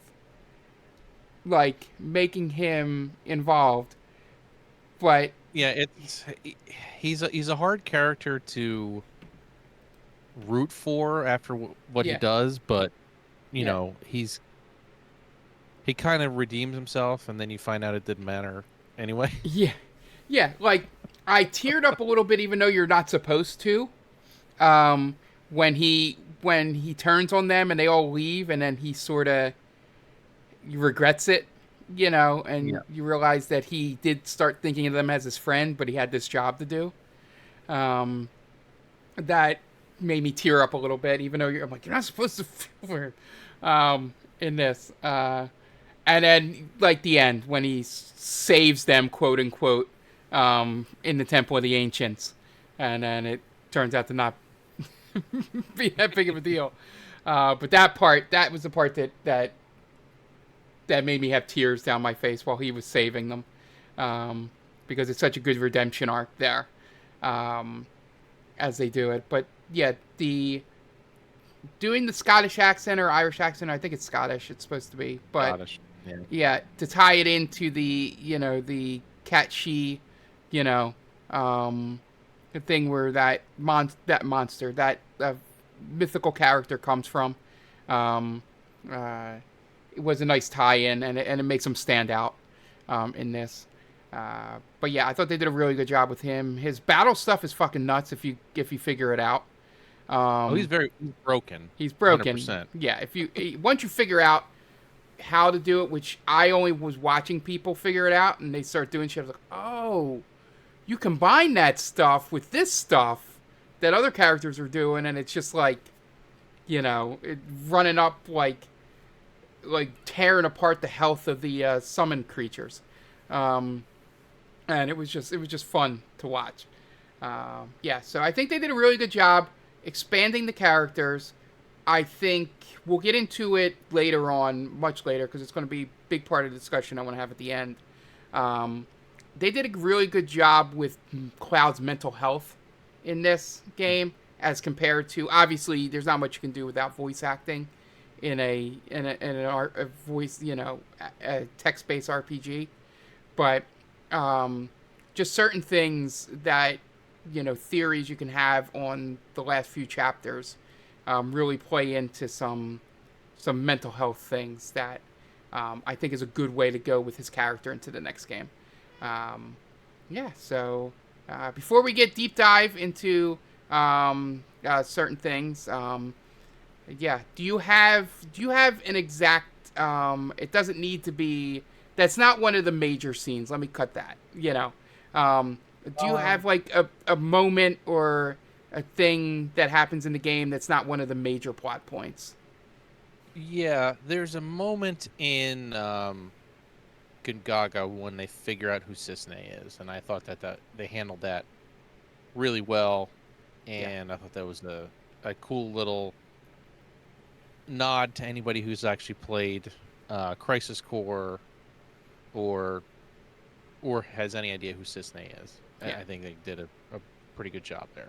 Yeah, they. I like that moment too. I like when you fulfill her quest at the end, when you get the one question, and it doesn't actually matter which one you choose. She still doesn't reveal it to him, but just which one you choose and the way they hide it is pretty good.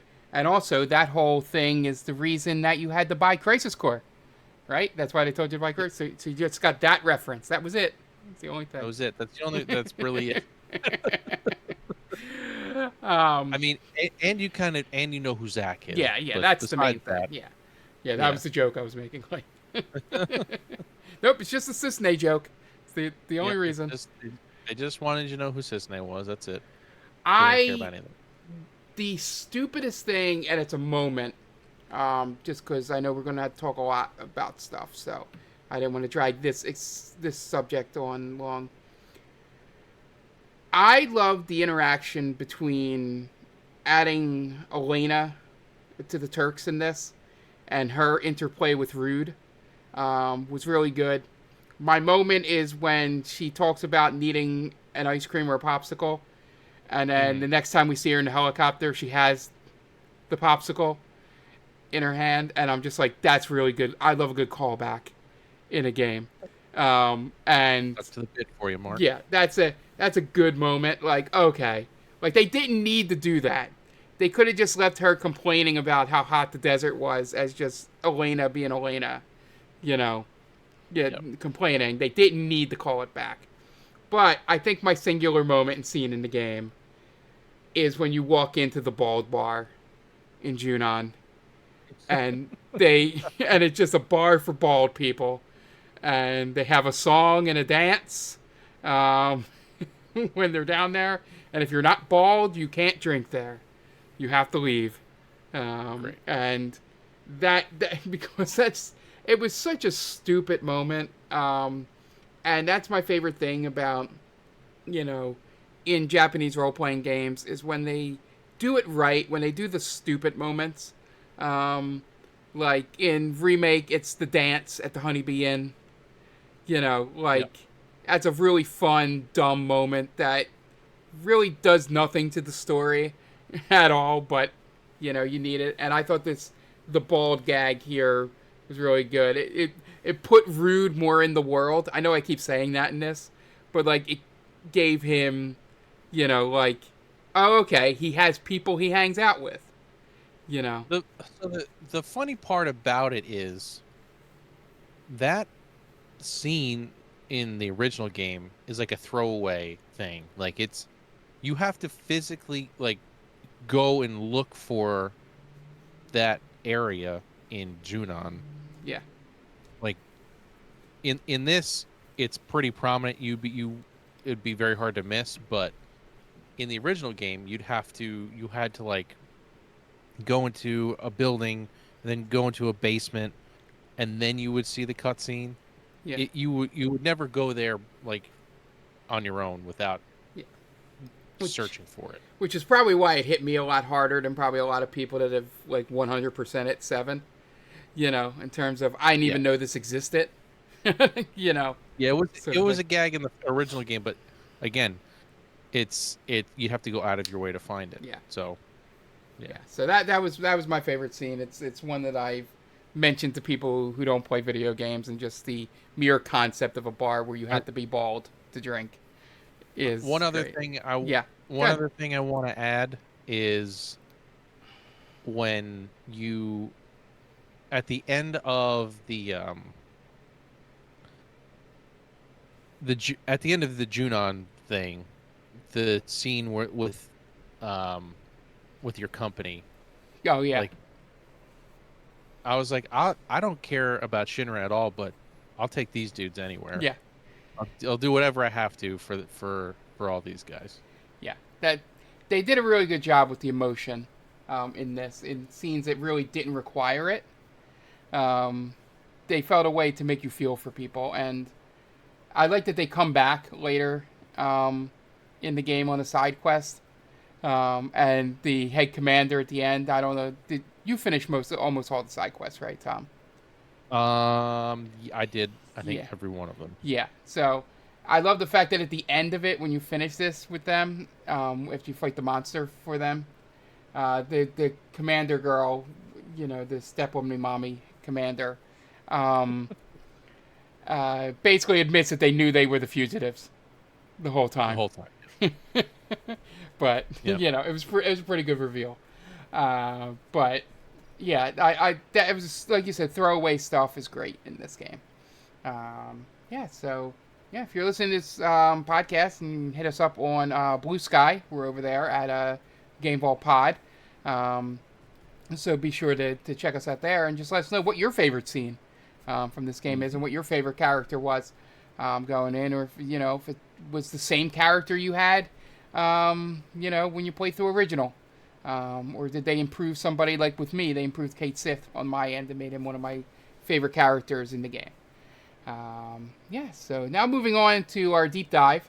I could have made this a much deeper dive, but I split this up. We got about it looks like, I think it's 5 or 6 categories here. Just sort of breaking up the story as I saw some turning points, but I did want to start out. I think the biggest thing early on that we need to talk about is Chapter 1, which was essentially mostly the demo that came out, minus the Zack part in the beginning, which takes everyone by surprise. Every person I watch play the game is like, oh, wait, what? We're starting at Zack? Which was a nice thing that they kept under wraps. um, for you there. But They it kept it under deals. wraps for all of 5 seconds. Yeah, yeah. I meant like in terms of like nobody had an idea that that's how the game started. Oh yeah, Like yeah, for even sure. when they were doing the preview builds and stuff for the people, the game all started at the flashback. Like they didn't even show any of that beginning. So keeping that under wraps was pretty good. But mostly it's a thing we talked about a lot on the remake spoiler cast. I would assume at the end of it and stuff is the game had to start with the flashback. That is a great way to, and this was even before the demo out. We had said that that's a great way to introduce new players. If you're doing this whole, you don't have to play the first one to play this one thing. That's how you sort of introduce them to the villain. You get them used to combat, and you can add in the new stuff for the new players. Yep. And I think they did a really good job in the sense of, um, and I'll let you dive a little bit deeper into it because you've played this section a lot more than I have in terms of the original. But I love the interstitials because I know they do that in the original too. But I felt the comedy was a lot better when they kept cutting back to present day between the characters and how he's telling the story, and it adds in your Tifa thing where you could tell Yeah. her getting slightly uncomfortable every time it went back to her. Um, Yeah, and I, it for sure allowed yeah, for more back and forth between the characters. There was I mean, in the original game, it's just text, so it's hard to show emotion through text, um, and not being able to see facial or emotions through their faces. So I think they did a very good job of showing how Tifa was like not sure what he was talking about, yeah, and granted, she didn't say anything at that point, which I think was a good thing. But the fact that she brings it up to uh, Aerith later is very interesting. yeah.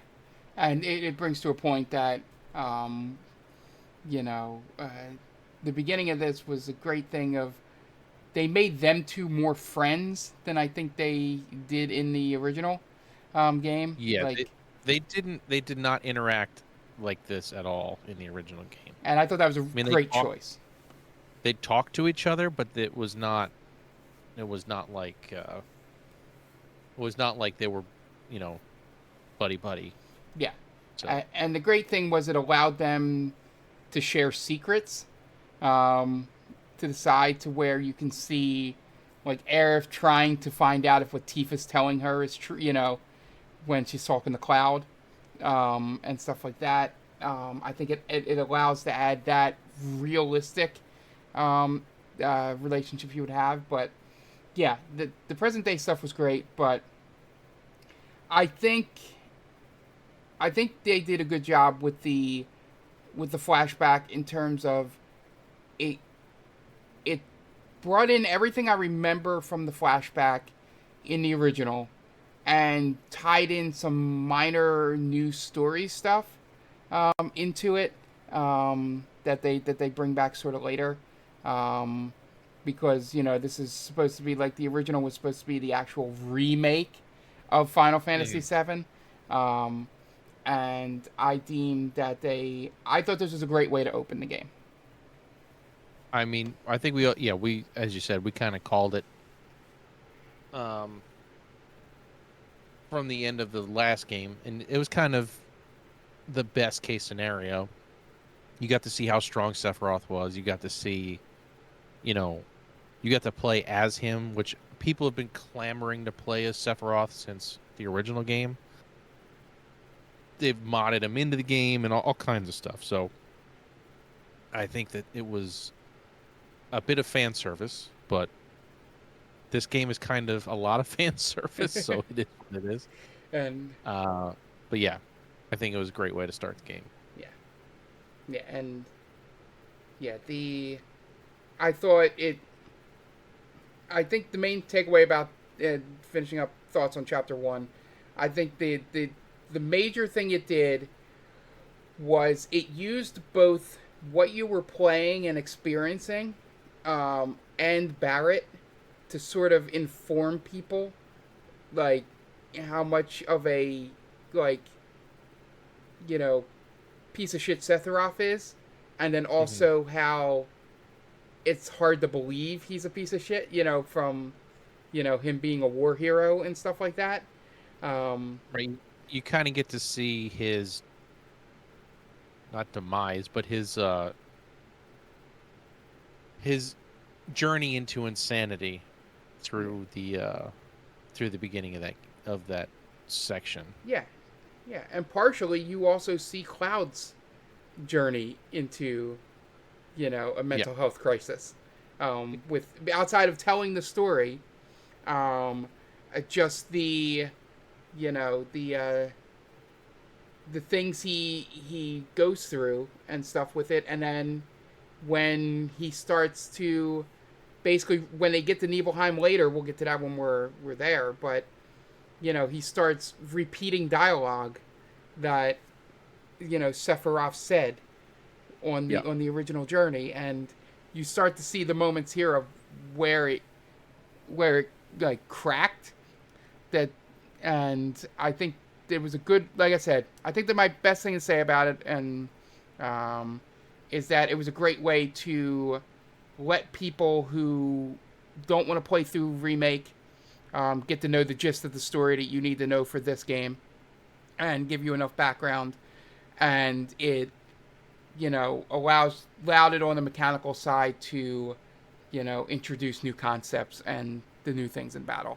And I think chapter one was probably best case scenario, as you said, for how to open this game, um, for them, which I was a little worried about, to be honest, going in. Yeah. Yeah, I mean, it could have been bad, but we all kind of hoped it wasn't going to be, and I think they knocked it out of the park. Yeah, yeah, yeah. And if you're watching the video version or you're live here, it's basically the flashbacks going on over on the video side here. Um, you're running through the Nibelheim Forest to Mount Nibel with Sephiroth. Um, yeah. So next up, I bunched this all together. I basically did before the Golden Saucer and Golden Saucer after as the next two sections, Hmm. because I think um, there's a lot to deep dive into. If we would have did this closer to when we both actually finished the game, we could probably dive into each individual chapter and things. But I thought it'd be better to do an overarching thing of everything that occurs before the saucer, which is chapters 2 through 7 of the game, and then just roll into the saucer. But I think my first question for you, Tom, since you're more recently off it than I am, um, what were your thoughts on the first two open world regions with Grasslands and Junon? Like as they tried to make this an open world. Um, Grasslands was interesting because that was kind of where you get thrown into the open world in the original game too.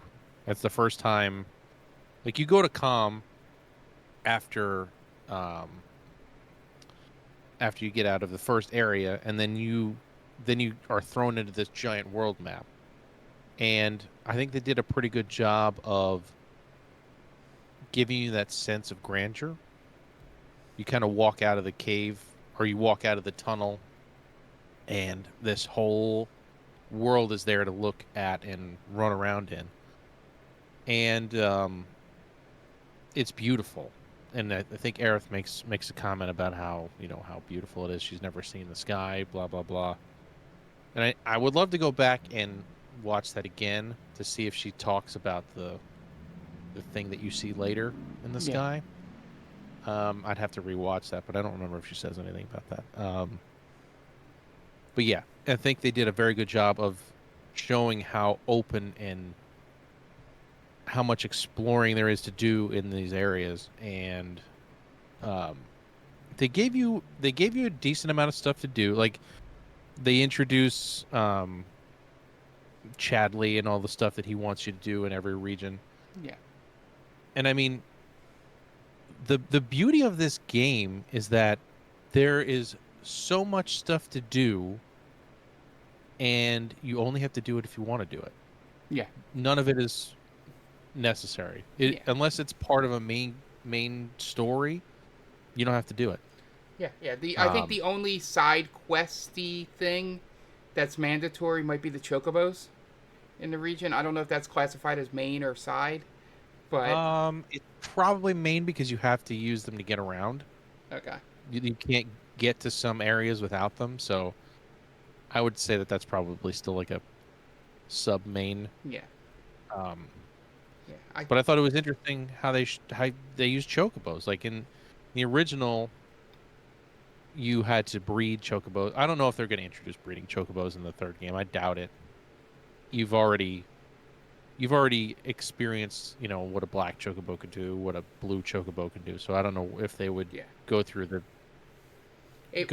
the rigmarole of trying to breed chocobos. It would be just adding something that doesn't really need to be added at this point. But knowing that they probably won't have the same budget for the third game as they did for this.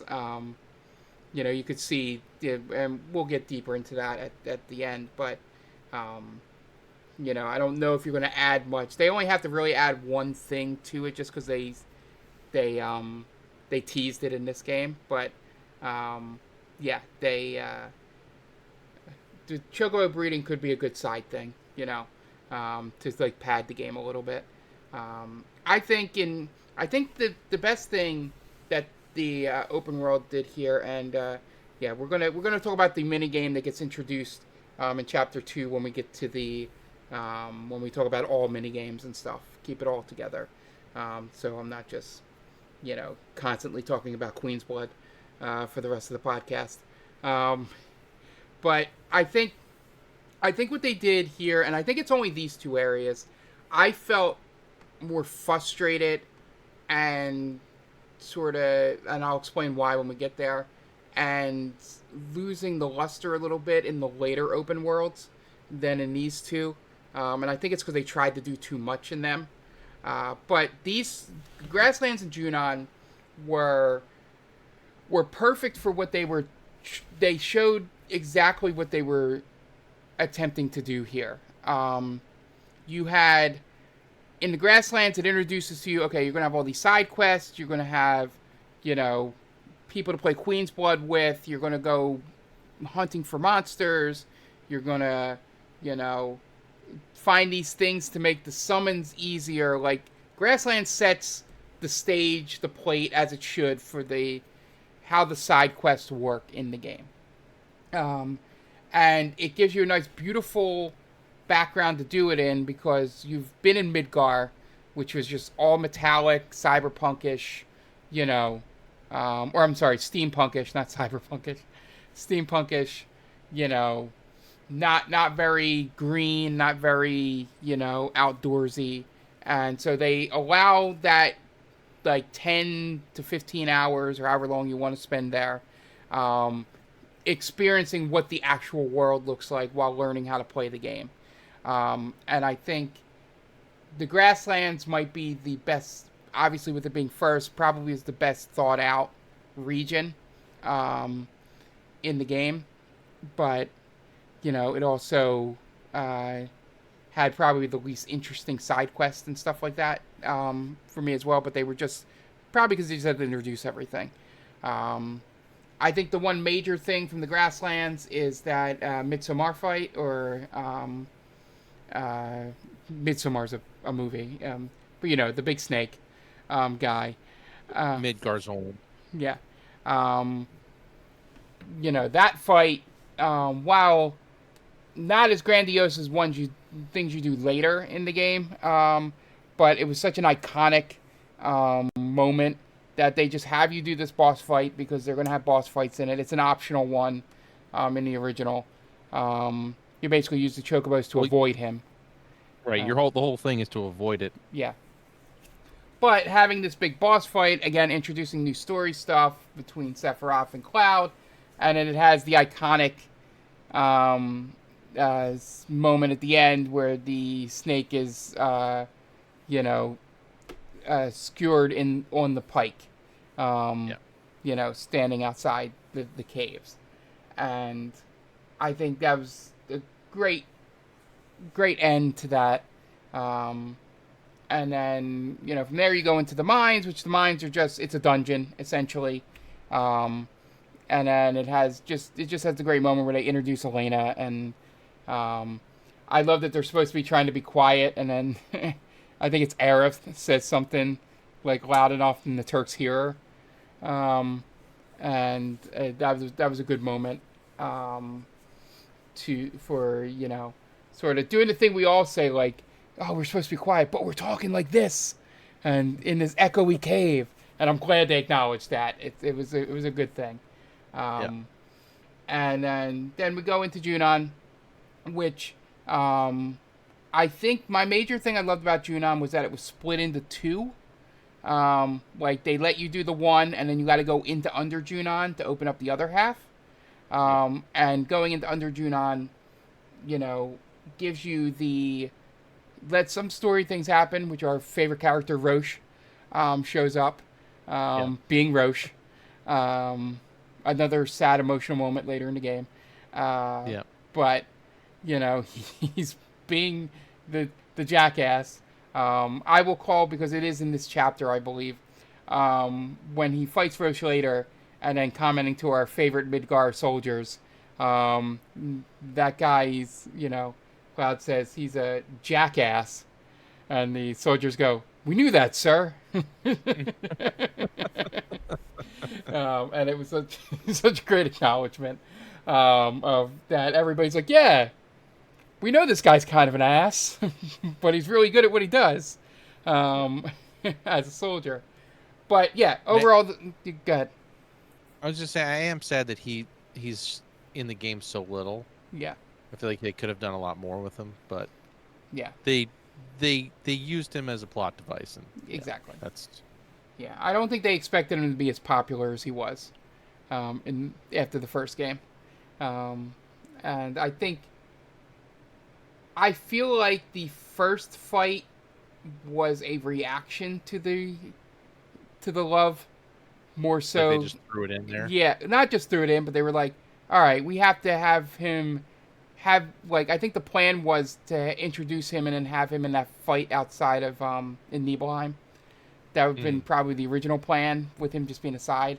And they were like, oh, what can we do? Everybody loves him. Let's throw him in being as grandiose as he is. And they fight in an arena with soldiers that have full bands and, you know, and lights.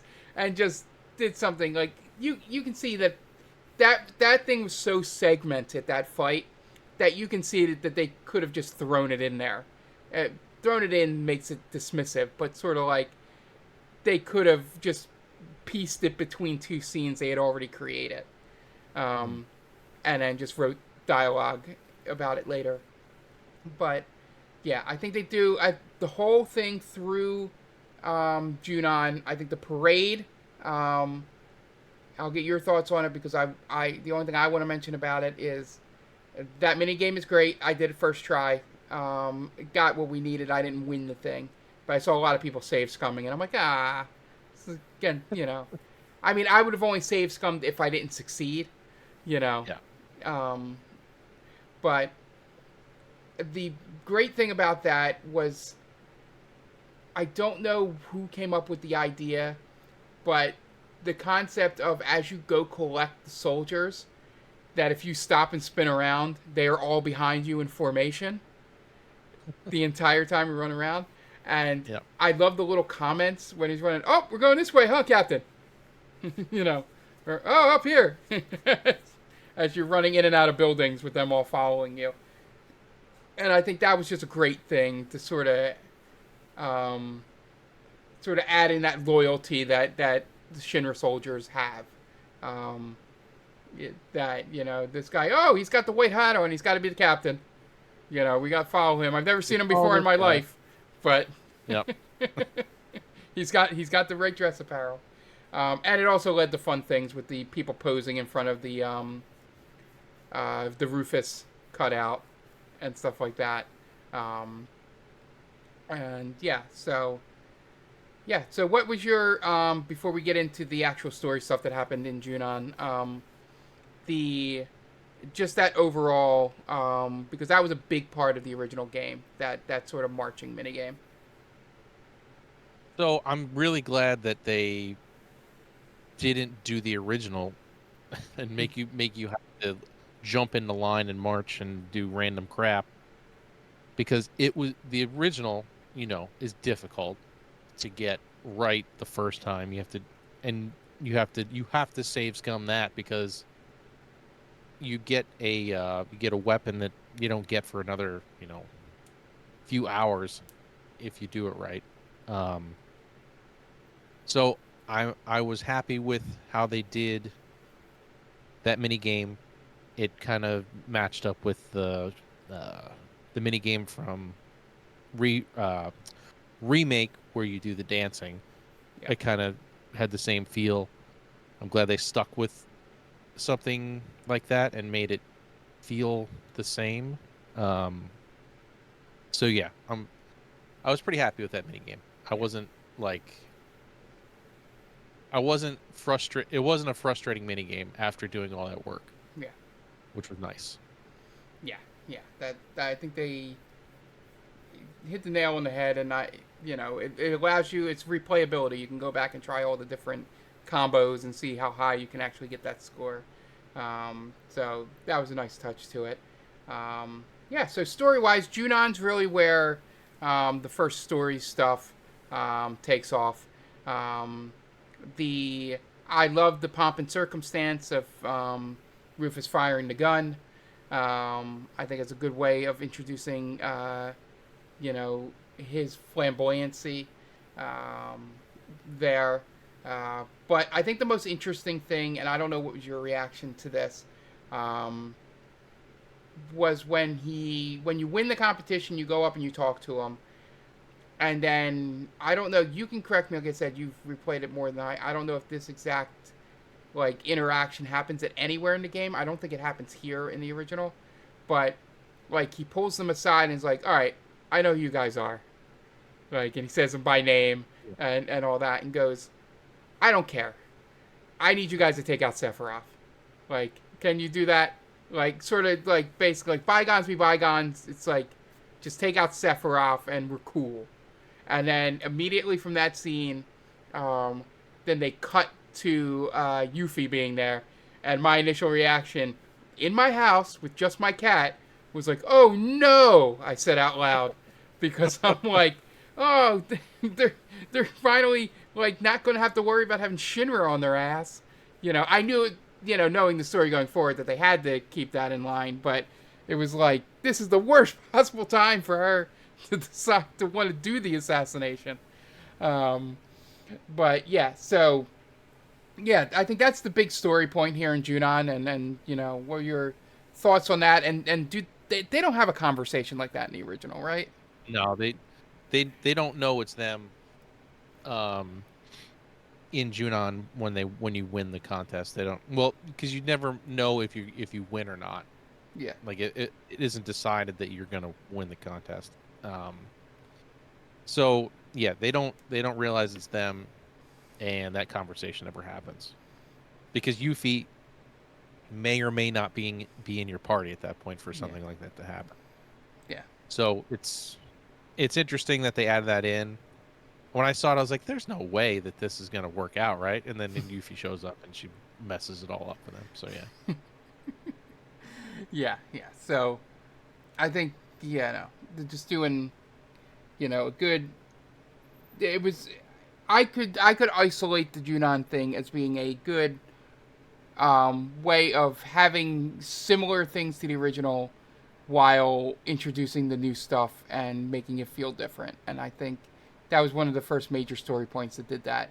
Um, so after the assassination and all, you are running around with your guys who you've somehow convinced that you are still looking for the real killer um, in the bowels of Junon there.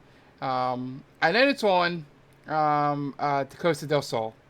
Um, which the main thing happens between then is the Queen's Blood tournament on the ship is amazing, and how they introduce um, the most famous Red 13 incident in the game into that story, and not just have it be a side thing.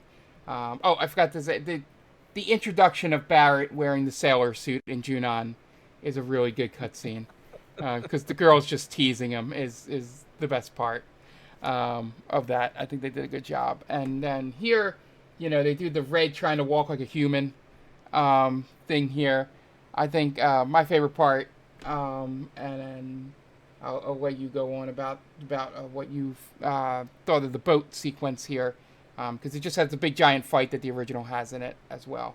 But I love the fact that when he does the spin and he falls down on all fours and it cuts to the kid, and the kid's like, like scared, and he's like, "Mom, he can't hurt you."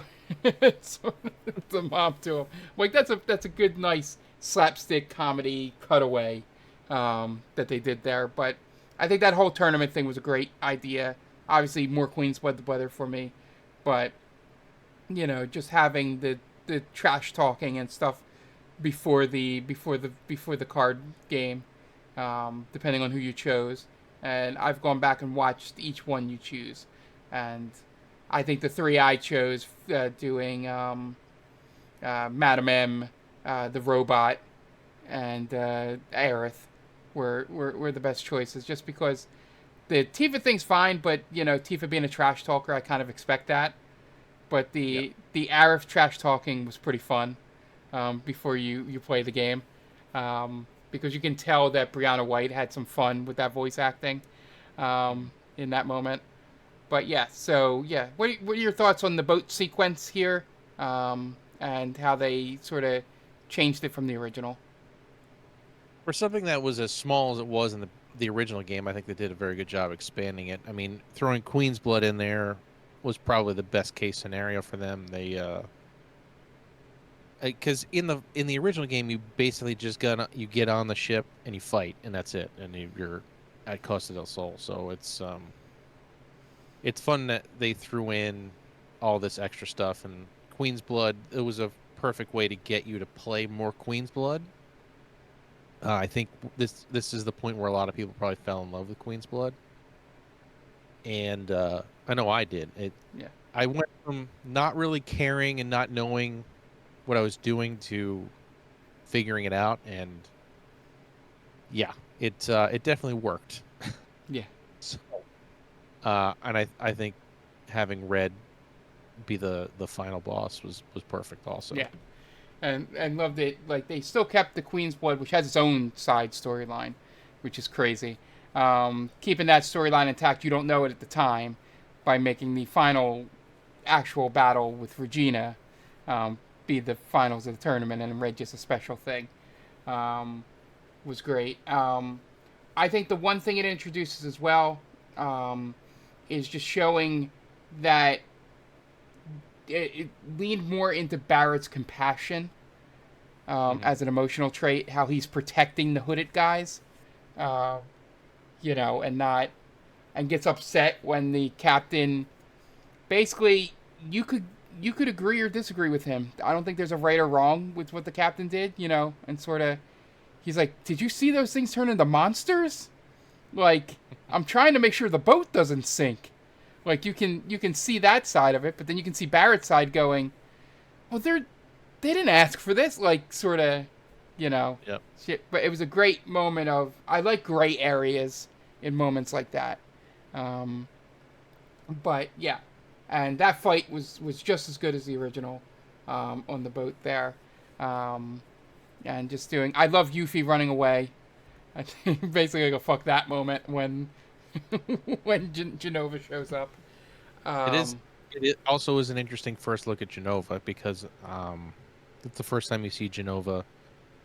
First time you fight Genova in the original game, and I'm glad they didn't make it some other weird character, and they kept it as Genova. Yeah, because they moved the actual first introduction was moved to the end of Remake, essentially. So it was nice that they Okay, because every time you watch somebody that's played the game before, they go, "Oh, is this when are we fighting Genova here?" The whole time they're on the boat, like, "Oh, Yep. it's going on." And then when you get off the boat, it is when you're introduced to Costa del Sol, which essentially is just a break from the main story. Essentially, you have all the mini games, all the fun stuff there. Um, and then you have the moment of Hojo being the most evil person in the game. I take it, like Yeah. In the original, he's just a creep, but in this, they make him super evil. yeah, Yeah. like almost like cartoonishly evil. Like Kojima had a hand in this character. like like Kojima, that's his main thing. If you play through any Kojima game, is like he's gonna let you know who the evil guy is.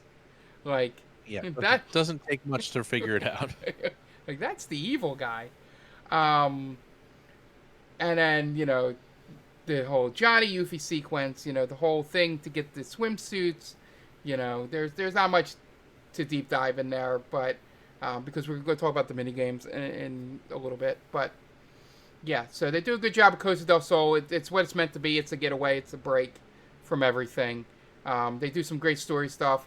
I think my favorite scene in all of it is after you're done everything and then you talk to Aerith on the beach and just that just emotional moment with her where you can kind of tell that I think she sort of realizes what's coming and is like trying to say it without saying it to Cloud, to sort of, and just that sort of like, she has a line in there that means different things from when you originally play it to when you beat the game. When she says, I can't wait for you to meet her, meaning future her. And at that point, you're like, oh, it's the girl that she'll end up being later in the game, or later on in the story. And what you're probably actually talking about is when you, meet the other versions of her later in the game. And it's a cool thing about that. But, yeah, what are your overall thoughts on Costa del Sol? I think it was a great little getaway thing. I think they did a pretty good job of throwing in mini games to, the whole point of Costa del Sol in the original game is to keep your mind off the main story for a minute. Yeah. Because it just starts to get heavy at that point. So it's kind of like a mental break. And I think it did a great job doing that. Yeah. Yeah. And then, especially because it leads into the heavy moment, which I want to get your thoughts on here, because mine are going to be very obvious about it. But when you get to North Corel, you get up there, and then you basically learn Barrett's backstory and all of that stuff, which gets much more emotional later, which we'll talk about in the next section of chapters.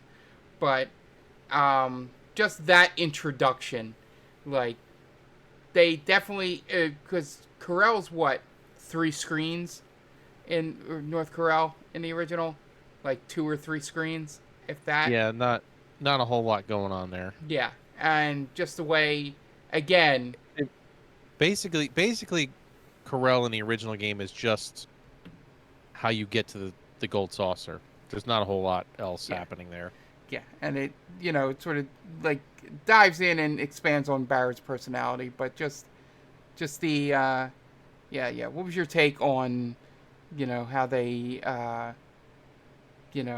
dove into Barrett's backstory here, probably slightly more than they did at this point in the original? It was interesting to see how everybody went from being, no, we don't want Shinra here, we don't want Shinra here, to they all want Shinra here. And because in the original game they blamed everything on Barrett, and they still do. Yeah. But I think they show how much of how much they're not taking into account it was their fault too. Yeah. They show that a bit more. In the original game, they kind of just it kind of was a throwaway thing because they didn't go too deep into it. But I feel like they did a much better job explaining and showing why he feels so bad about what happened, and um, the irony of the whole situation. Yeah. Yeah. And then, this is, your whole thing is you go around, you just find that out, you do some side quests. You get a little deeper into Tifa's backstory here, where you learn that she was saved by Shinra. As the doctor here says, there are good people, in Shinra, which I guess is a wink and a nod a little bit, or at least I took it as, towards people that know the full story about Reeve, you know. Yeah. You know. Or Sid, or Yeah. anybody you're going to run into that, or even Vincent. Yeah. That you're going to run into that has a background with Shinra. Yeah, sort of like trying to push that on, because even Barrett didn't know that, and in his reaction to learning that. Because up until this point, Barrett is like, I don't care if you're like a paper pusher for Shinra. I want to see you dead, pretty much. Yeah, and that string along of storytelling, it's been great, and this is especially a great Barrett chapter for that. The one other thing to move on before we move on to the next set of chapters, I kind of enjoyed the one choice they give you in this section. I don't know. There might be story things that I'm forgetting, but we both chose, I'm sure, Barrett's route on the cart ride down, the more dangerous route, where he. Yeah, most likely. I don't. It was either Barrett's or Yuffie. Aerith. Yeah, Yuffie wanted the safer route because she gets motion sickness. Oh yeah, totally did not take that route. And it has, if they were allowed to curse in this game and like willy nilly like R-rated level, the line that Yuffie yells when they go over the gap, they jump the gap, which again in minecarts they would not land perfectly on the track on the other side. It's almost physically impossible. But so they do the jump, and the whole time she goes, yelling, "I hate you, Cloud." There probably be a little more expletives in that moment in a true R-rated game. But I just love how they allowed you, like, that was a emotional thing that gave you points on your date later, which one of those two you chose. But I just love that whole characterization of her, like, just wanting to get out of that cart as quickly as possible, and I thought it was a great moment. In just another part that was just like the mines, it was just a dungeon, going through there. And then you get your first glimpse at what we think are the weapons here, but I don't know exactly. It looks like it's just emerald weapon if it was green. Here, but yeah, it's hard to say because they show quote unquote weapons that are not weapons from the first game. Yeah, they're just random monsters. Yeah, they're not necessarily emerald or diamond or ruby. They're just kind of there. Yeah. So, and then once you're ready, you get on the giant gondola up to the Golden Saucer. And this may have the greatest opening to a location in this entire game. Like, I was just dumbfounded the entire time that they do the sing, song, and dance moment. And then just tie it. And again, another great thing they do is just tie it in to what's going to happen. So you do the whole thing, and apparently, just like in all 90s teen movies, apparently Aerith, Tifa, and Yuffie know the dance for the Golden Saucer. Of course they do. Why wouldn't they, Mark? So they doing that That's dance there, why wouldn't they know that? and then they show you the first hint. For those of us that know, we've seen the hints before, but they showed the first hint of Red maybe being a little younger than he lets on because he's kind of being a little bit of a horn dog during this scene, um, and not the stoic elder statesman that he's been portraying here. But my point getting is that it leads into introducing the Dio, which Dio is a great introduction, a great character in this game, just constantly flexing his muscles. I'm glad they expanded him from Yeah. the original. Yeah, and then it leads into showing you what the battle arena is, like what what that mini game is going to be, and it's a great lesson to, game makers out there that you can do this great grandiose thing, and then sort of have a small moment that sort of introduces something as trivial as a mini game into it, and make it feel a part of. This is what happens every time Dio shows up. Somebody fights him in the battle arena. Sort of thing. Yeah. Yeah, so, yeah, all I really want to do in the Golden Saucer, because we're going to come back, obviously, in Chapter 12, is what was your, if you want to pick a favorite, what was the one you had the most fun with that you were looking forward to or were unexpected? Like, was there one of the mini games here? I'm trying to think. Yeah, so you had the bike, the fighting, Queen's Blood, The speed square, the shooter level. Speed Square, and then the Chocobo racing. Technically, I mean, the Chocobo racing, I really enjoyed anyway. But aside from that, I'd say probably the speed square, the shooter game. Yeah, because that was one of the ones that like I never played in the original because it wasn't as fun. Between that one and the fighting one, the battle square, not the battle square, but the polygon one. yeah, yeah. Because in the original game, that one was luck based 100%. There was, once you got to a certain level, you were never going to win, no matter what. So I think I'm glad that they made it a little more accessible. Yeah, yeah. I think the G-Bike thing was fun, but a little frustrating, especially getting the higher level scores on the second go around. The Queen's Blood was just basically introducing different ways to play Queen's Blood, which I felt was a really cool concept there.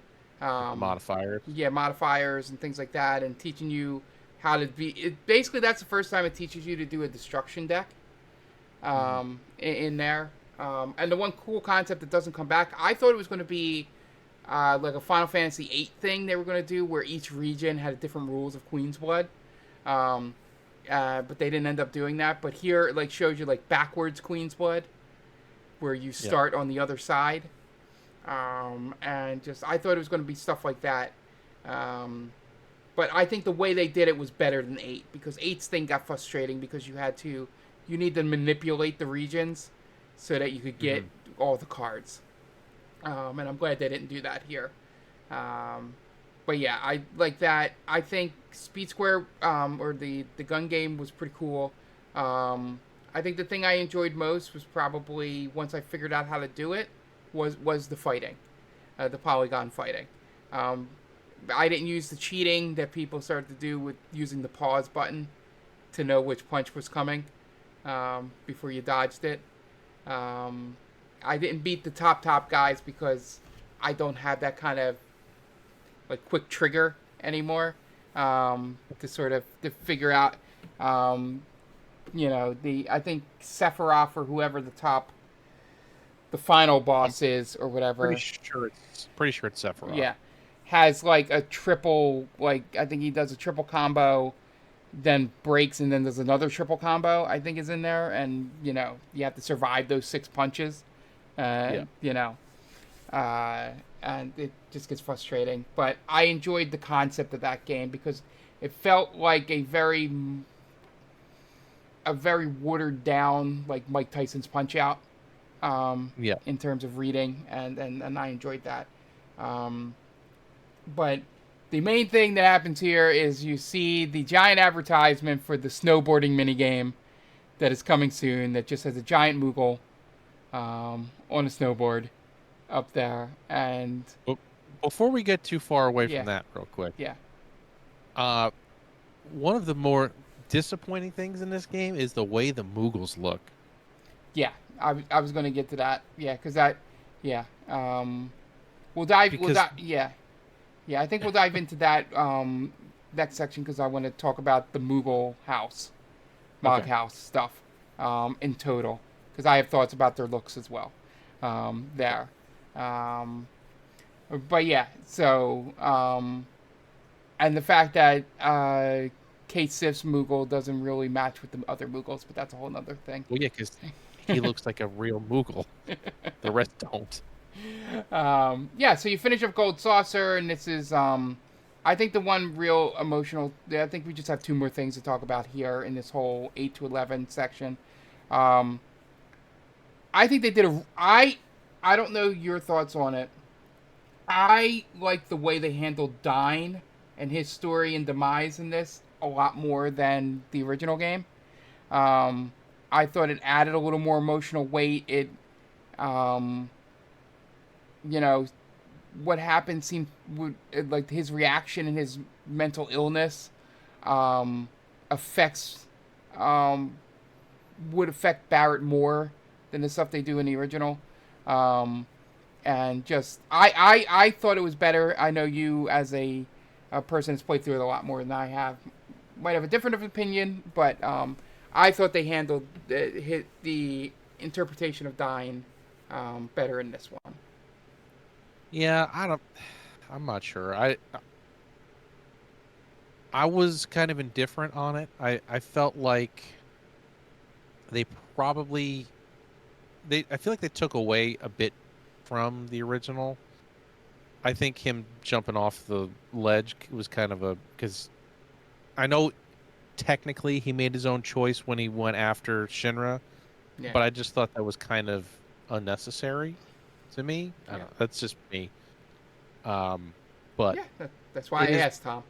yeah, it is what it is. They did it, so um, I think they could have handled it a little different because you go from that like super heavy moment to like a shooter section like immediately. Like there's no time to take in what just happened. Yeah, In the original, that happens, you kind of have a moment, and then you move on. But in this, it's like whiplash because you go from this super heavy moment to jump in this car and start shooting stuff immediately. I just thought yeah, that the pacing was a little weird there. yeah, yeah. This was definitely one of the times where the pacing felt a little off. Um, I think they. I think. I feel what. Even though I like this interpretation of the dying situation better, I think in their head, the developers, when I say they, um, didn't want to. I didn't want to dwell in this moment a lot. I think they didn't really want to touch it. I knew they. I think they felt they had to, because it was in the story, you know, and I don't think they wanted to deal with suicide, in the new telling of the story. So I'm sure they were trying to stay away from suicide. yeah, and They didn't want it.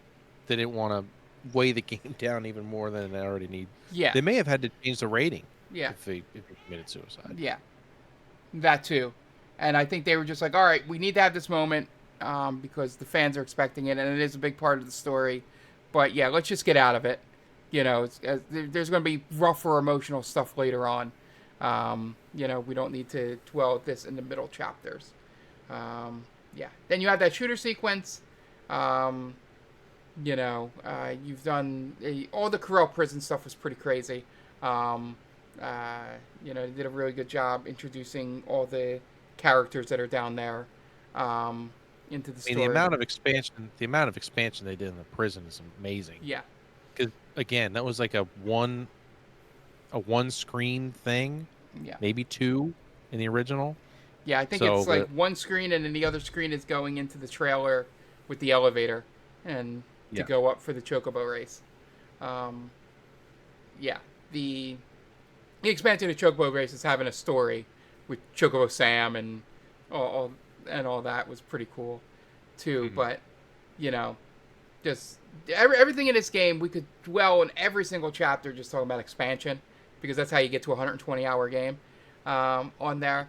But yeah, I think the way they introduced characters and gave them a lot more three dimensions in a character standpoint in this game, it was probably the best thing they did in it because they had to take you know mostly silent characters that were just text and just give them the correct personality. I thought they did that well.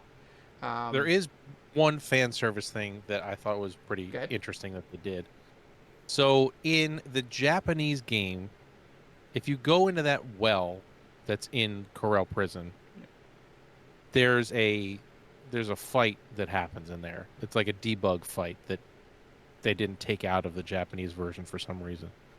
And you fight like a purple like dog character. I forget what they're called.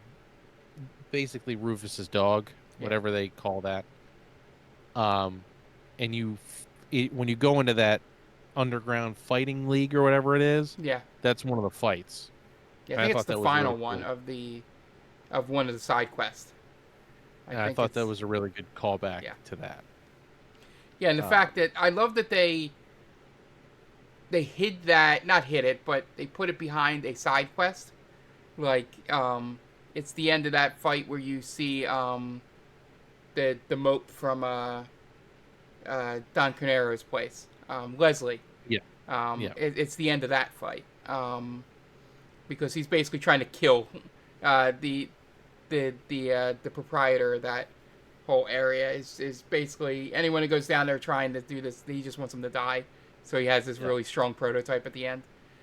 yeah. Um, and yeah, they and you can even hear it like talking while you're fighting it. It's pretty funny because I think that was instead of making noises. I looked up a thing on it. I didn't refresh my memory because I didn't know if you would bring it up.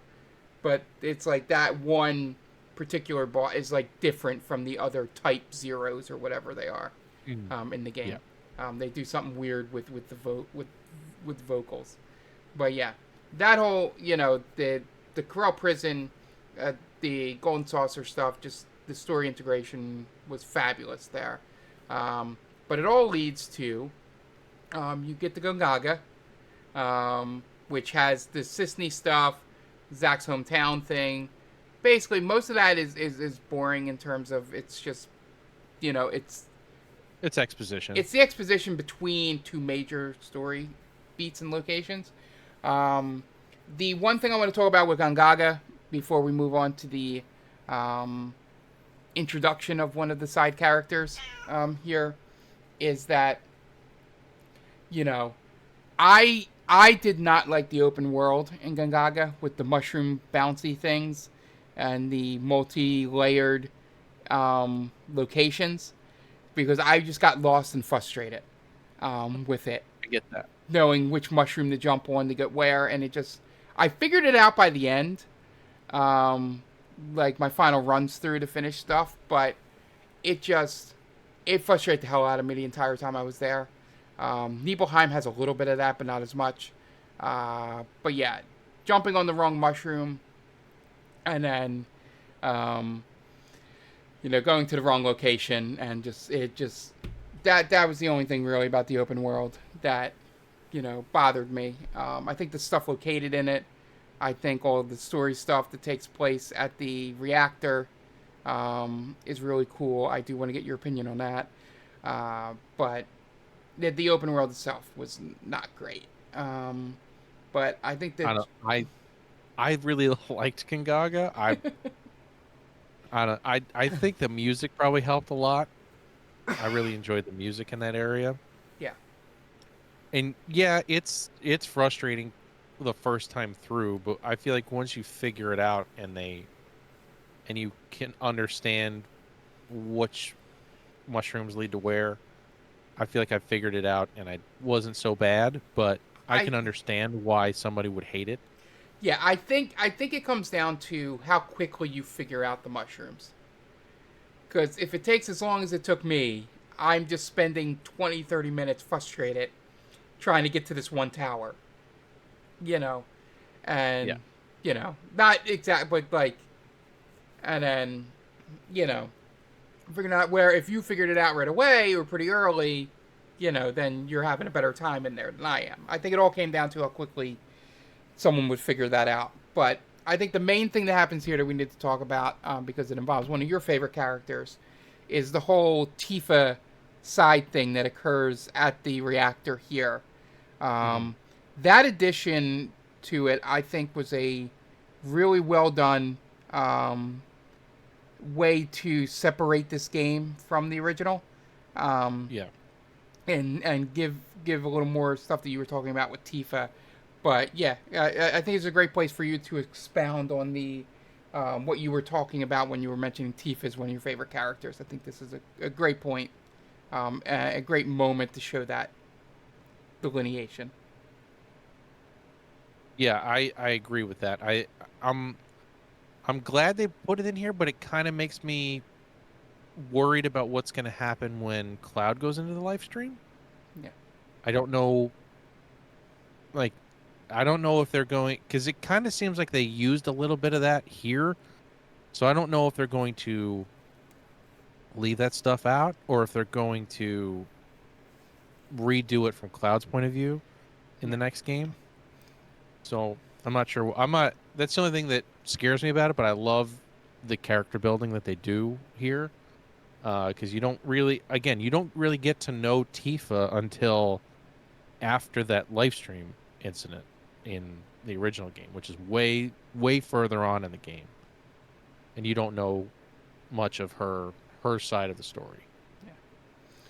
Yeah, and I agree with you in the idea that I think, and maybe I should save this to the end, but I have a thought for that what I think they're going to do in part three with Cloud's live stream thing. But yeah, I think it was a beautiful way to show that Tifa was also affected about the of the events that happened in Nibelheim, which I don't think you get in the original game till much later, like you said, when they have to tell you it. Hmm. Um, I think the way it's all set up with the giant battle being split up that you're having with Scarlet in there at the same time. Um, I think it looks beautiful. What they do, I think the reactor stuff was really well done here.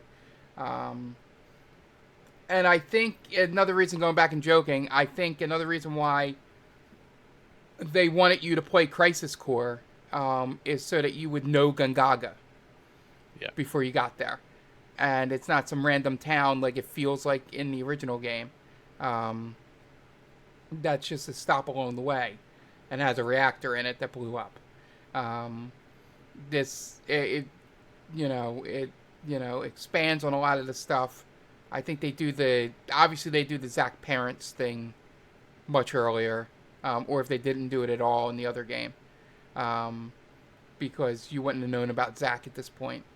Um, No, you meet Zach's parents in the original game, okay, you do. but Okay, it's like it's not a scripted thing. You have to find them. okay, yeah, You go into a house in Gingaga and say, "Oh, you're about our son's age. Have you seen him?" And then you just don't.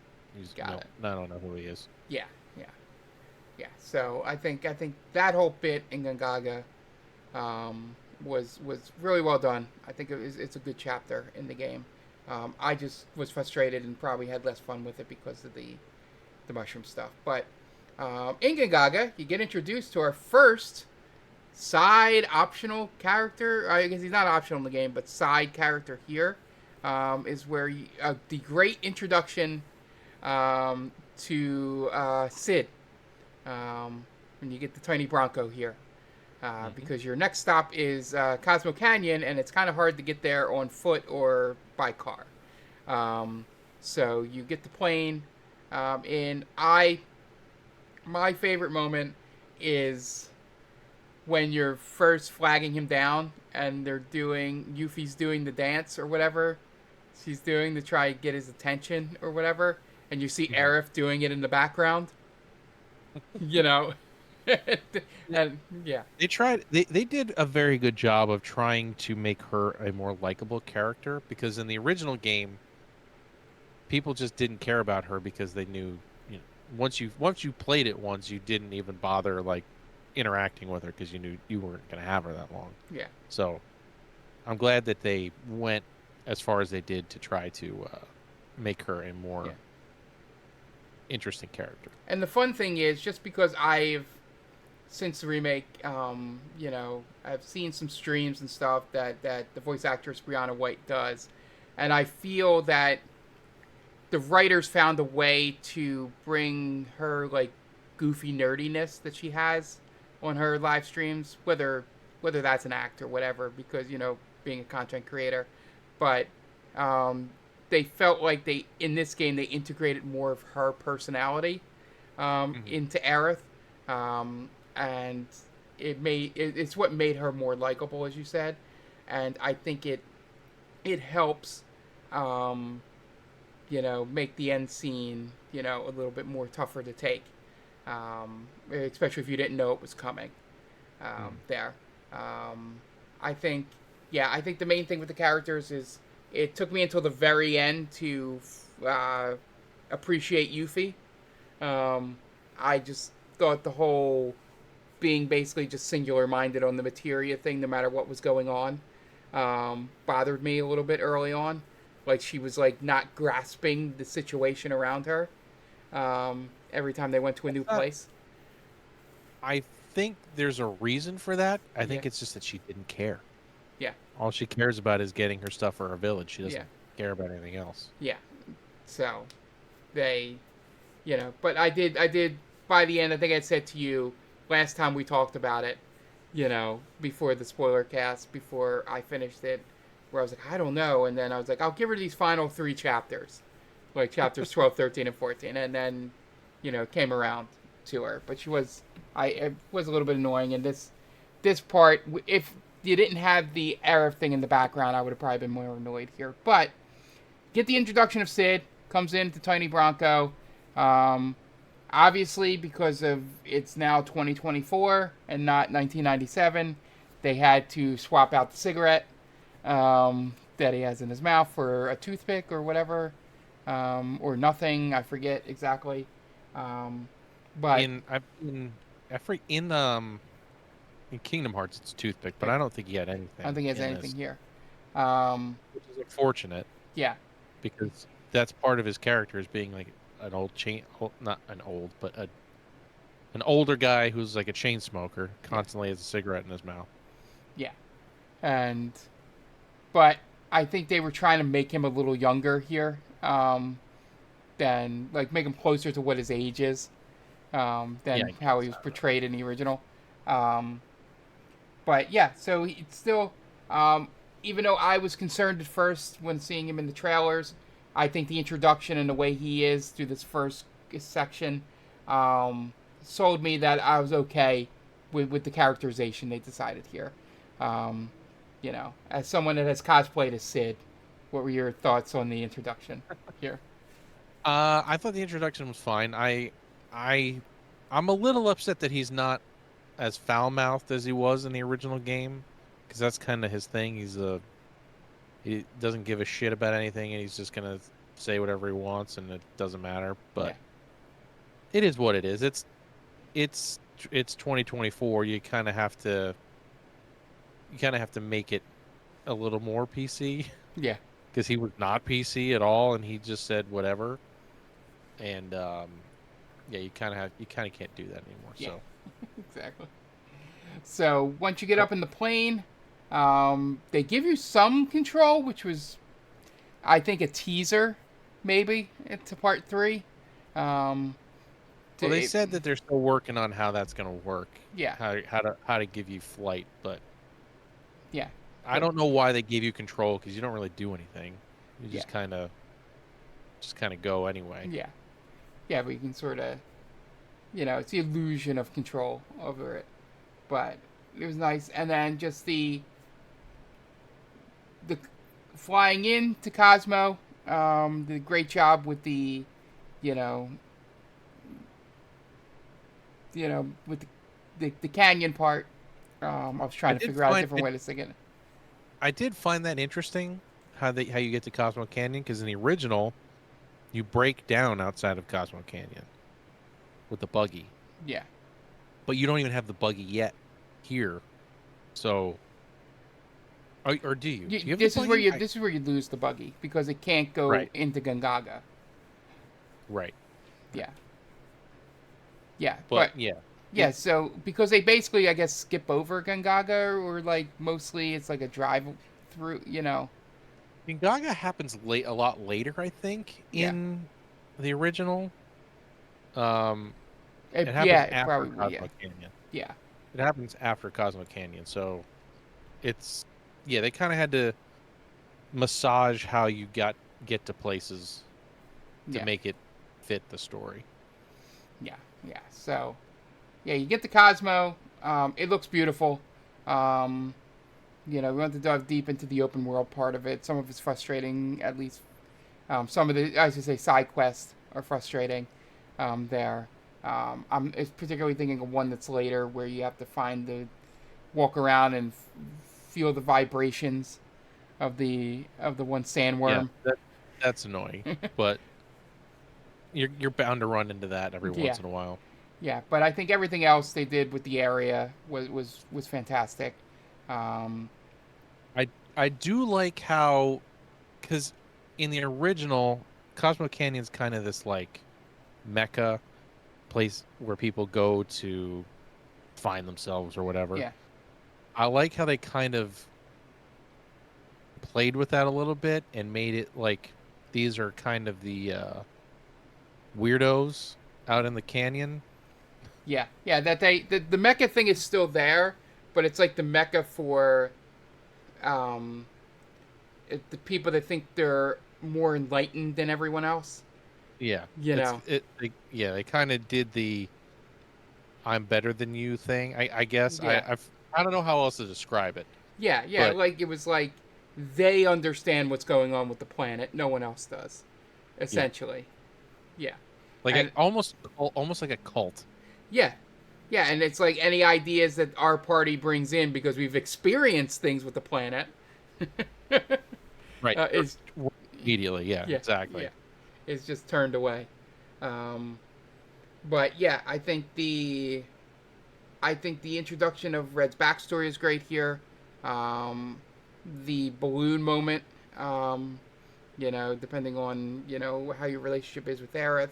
I think the major thing that happens here, because we're close to an hour 40 right now, so trying to speed through some things here. But I think the main thing I wanted to talk about in Cosmo Canyon, two things really. Um, I loved watching other people when his voice changes and he becomes Yeah, how they Nanaki. give how they all of a sudden are like, what is happening right now? Because they kind of try and show that in text format, but it kind of you don't it doesn't get the same visceral reaction, as Well, hearing it. the the thing is, I've gone back and gone through a little bit of original Final Fantasy VII since this, and if you read it in that voice, it makes more sense to how he's reacting when you get to Cosmo Canyon, Yeah, as opposed to him being in that low tone of voice where he's trying to be, yeah, stoic or whatever. It makes more sense if you read it in that kid-like voice if you're looking at original Final Fantasy VII when you get there. yeah, I thought that was I'm it makes more sense now to me. Like when I first heard it, I was like, why did they do this? And then it makes a whole lot more sense once you revisit it. yeah, yeah. I think that was a great way to to have them finally be able to express what they were trying to express in the original game here. And then the other thing is the big difference in this game. One of the big differences between this and the original is the introduction of learning more about, if they're even in the original, that the other group of people. I'm blanking on their name right now. The other group, the other Avalanche group. No. The people with the black materia. Oh, right. No, they're in the original game. Yeah, I'm just they're blanking on their name. Is what I meant. Yeah. the G tribe. Yeah. G. Well, I forget. Yeah, it's either G or G, but yeah. Yeah, I like the expansion on that. Like, I knew that storyline was in the original game, but just the going to that island and learning about how they're basically just like the way they portray it here hit harder with where they're basically just like fuck this planet, essentially, you know. Interesting. They were kind of a throwaway in the original game, and it's also weird that they didn't like at the end of the game. They don't even talk about them, but they want the black materia too. So I don't know what their role is going to be in the next game. Yeah. But they kind of leave that hanging open. Yeah, because they're not from this planet, so they don't go through the life stream, which I thought was a pretty cool concept. For and they're, and they're just kind of cursed to live forever. Yeah. Out there, yeah, and maybe it'll be part of us, like a secondary villain in the next game. But yeah, that whole sequence I thought was a great way to departure from the original storyline in terms of the black materia and stuff here. I will say that the Seto storyline every time, in the original game, in this game, always tears. Yes, it's just always very emotional. Yeah, this was one of the two moments I was expecting to get me, and it did. With the it always gets me. It doesn't matter. I could be watching the original, it doesn't matter. That storyline always gets me. Yeah, and it's even an old trope of a storyline in terms of a kid doesn't really know what his dad did and has like a different, interpretation of the events. He thinks he's some loser, but he's actually, this great hero. And just the way they tell it, and the, showing him at the end, being frozen, and when the tear drops down, that's every time. Yep, so good. So yeah, as we get through, we're through chapter 11 here. I just want to take a quick aside before we get about this. I think this is the main point. I pulled this aside just so we could talk about two of the bigger mini games. They're part of side quests too. But yeah, let's just spend a few minutes here, probably less than I wanted to because we've running long. But I think Queen's Blood should be its own game. I think they should absolutely. I jumped into it right away. Like, I know it said you took you to the boat. I was in immediately because I had come off Inscription, which was my game of the year, like 2 years beforehand. And I've been looking for a similar card game like that that was easy to understand immediately, but was fun to play. Like, there's an endless mode in Inscription that I play randomly. That's just the first part of that game. Because it's craziness from parts 2 and 3. But I was hooked immediately. I think the concept of the game is really well thought out and probably the best thought out card game that Square has done for Final Fantasy. And I think tying it into this weird fairy tale storyline of possession and like that first scene when you flash back to the creator of the game, like losing his mind in a dark room that looks like the Queen's Blood map, is a great introduction and makes you, if you weren't already in, makes you want to play more of it. Yeah, I think I absolutely think that they should make this its own app, its own game. It needs to be a mobile game because Yeah, it would absolutely sell, and people would I would be one of the people playing it too. So yeah, yeah. I think Queen's Blood was a great addition, and when you find out, um, like the reveal of who first introduced you to the game, yeah, is pretty good, um, and I think it's another great tie-in callback, because you're led to believe it's one person, and it turns out to be, the basically the girl that's possessed by the villain, yeah, at the end, that wanted to suck you in to be one of her victims. Um, and the other two mini games, I mean, you had the pirate shooting game, which is a simple, shooting game, which was interesting. But the two I wanted to get your opinions on, was obviously Chocobo Racing, the way the Mario Kart esque, transition of that game I to it. loved. So what was your? Did you finish all the races? Yes, Yes, I I did finished not. all the races. Yeah, I beat all the races. I had to try different chocobos and different loadouts. It was interesting. I liked the loadout aspect of it to give you different abilities. Um, but yeah, it took a little while to get it done, but I finished all of them. yeah, yeah, Every once in a while, you'd get in a state where you were screwed right out of the gate and you had to restart, which happens. yeah. It's It's the Mario it is Kart what it is. aspect. You know. Yeah, yeah. You'll hit that RNG where you can't get away, you can't catch up, you can't get away, and you have to Yeah, restart. But yeah, I finished that quest because yeah. I like racing games and That's why I being wanted your opinion. yeah. So it's I did everything I could uh to get that done. Yeah. And Uh, I like the Chocobo Billy thing anyway, yeah. so I think you could also do a side game of Chocobo Racing too, but not as I don't think it would sell as well as Queen's they Blood. tried it 'Cause, already. Well, kind of. They had a Chocobo racing yeah, like I gotcha meant this game or whatever. interpretation of it with this Oh level of yeah. polish. Um, Yeah. I think back on the N64 days they would have absolutely done it. Like if it was as popular as it is coming out of this game, I think they would have done like that Star Wars racing game, like how they just pulled that out of the movie, Yeah. and made it its own game. I think they would have done that back then because it was so much easier to make games money wise, um, than it is now. And the other game, which I think you could spin it off as a kids game, is the Red Rocket League game. That was one of my least favorite.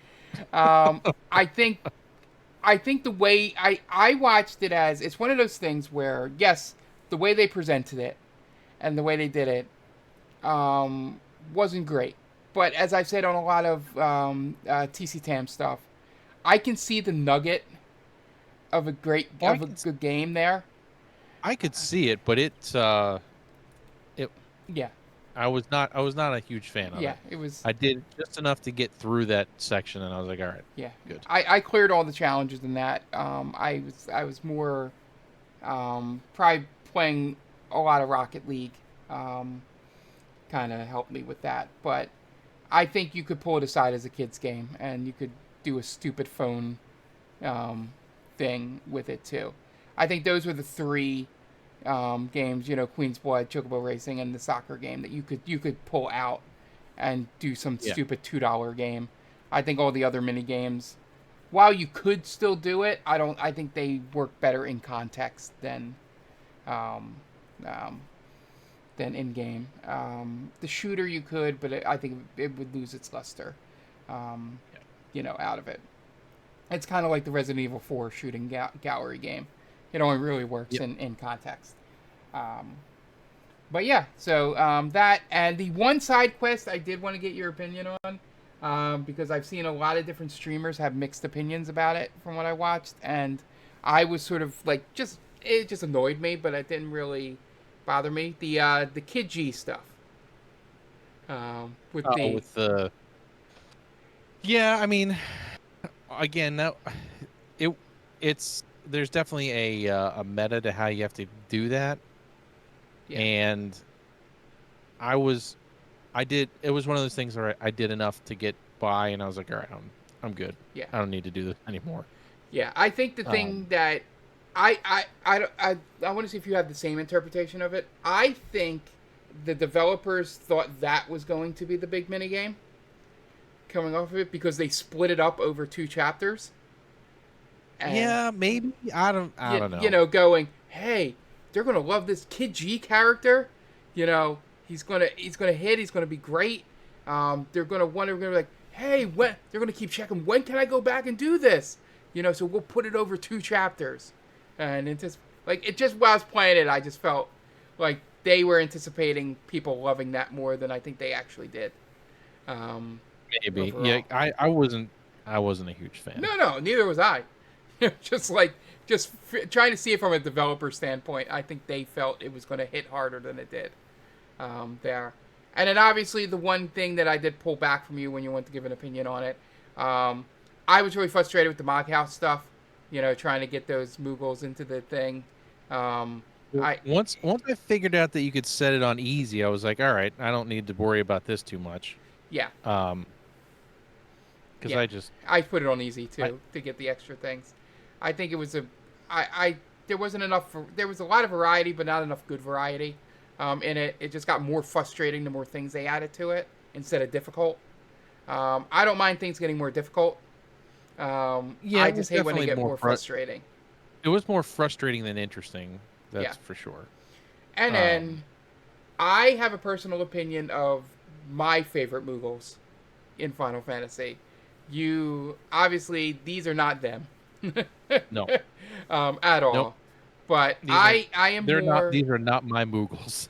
yeah I am more of a they do it a little differently in 16, but I am a fan of the Moogles in 12, which are very much similar to the 16 Moogles.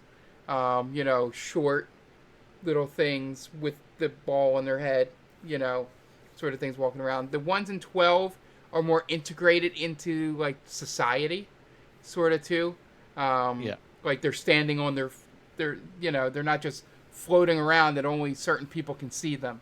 Um, you know, and I Well, think that interpretation is better.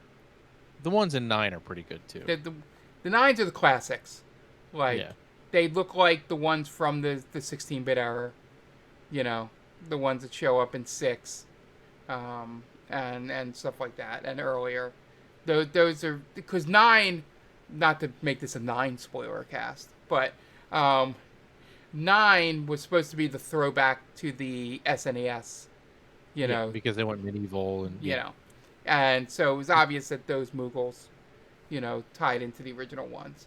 But yeah, the long stretched out bodies, I could see that they're probably you could they were trying to make it more of a teddy bear esque look to them, I don't know. I and it don't know just does what not they were work. doing. Yeah, It was not good.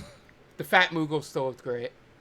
Yeah, the Fat Move was fine because they didn't change it. Yeah, the and it's a shame that they did do that with the Smoogle design because I think their Chocobo design was fantastic in this game. The differentiation between them. Yes, it was color, but there was also little like I think their feet were different, you know, colors and look to it. I think their Chocobo design was really really good, and so I was disappointed by the Moogle design. Yeah. Yeah, so yeah, so I think I had this originally split, but I just want to. I will pull this out and then we'll combine the last 3 chapters in total. Um, did you? I'm assuming you were you able to get a Tifa date? The first date was a Tifa date. Yeah. Yes. Yes. Yes. That's what I was hoping for. That's what I Yes. got, and I'm happy Yes. about it. So fun story on my end, which I've watched them all on YouTube, so you know I know where they all go. I ended up my real date was Aerith. That's what I was going for. Fun Mine, story. my real date was Aerith as well. Yeah. The But I went back and watched the Tifa one. yeah, the my first real date before I had to reload a save. Knock on the door. I open it, and who is walking towards the elevator? Red. I do not know how I got red.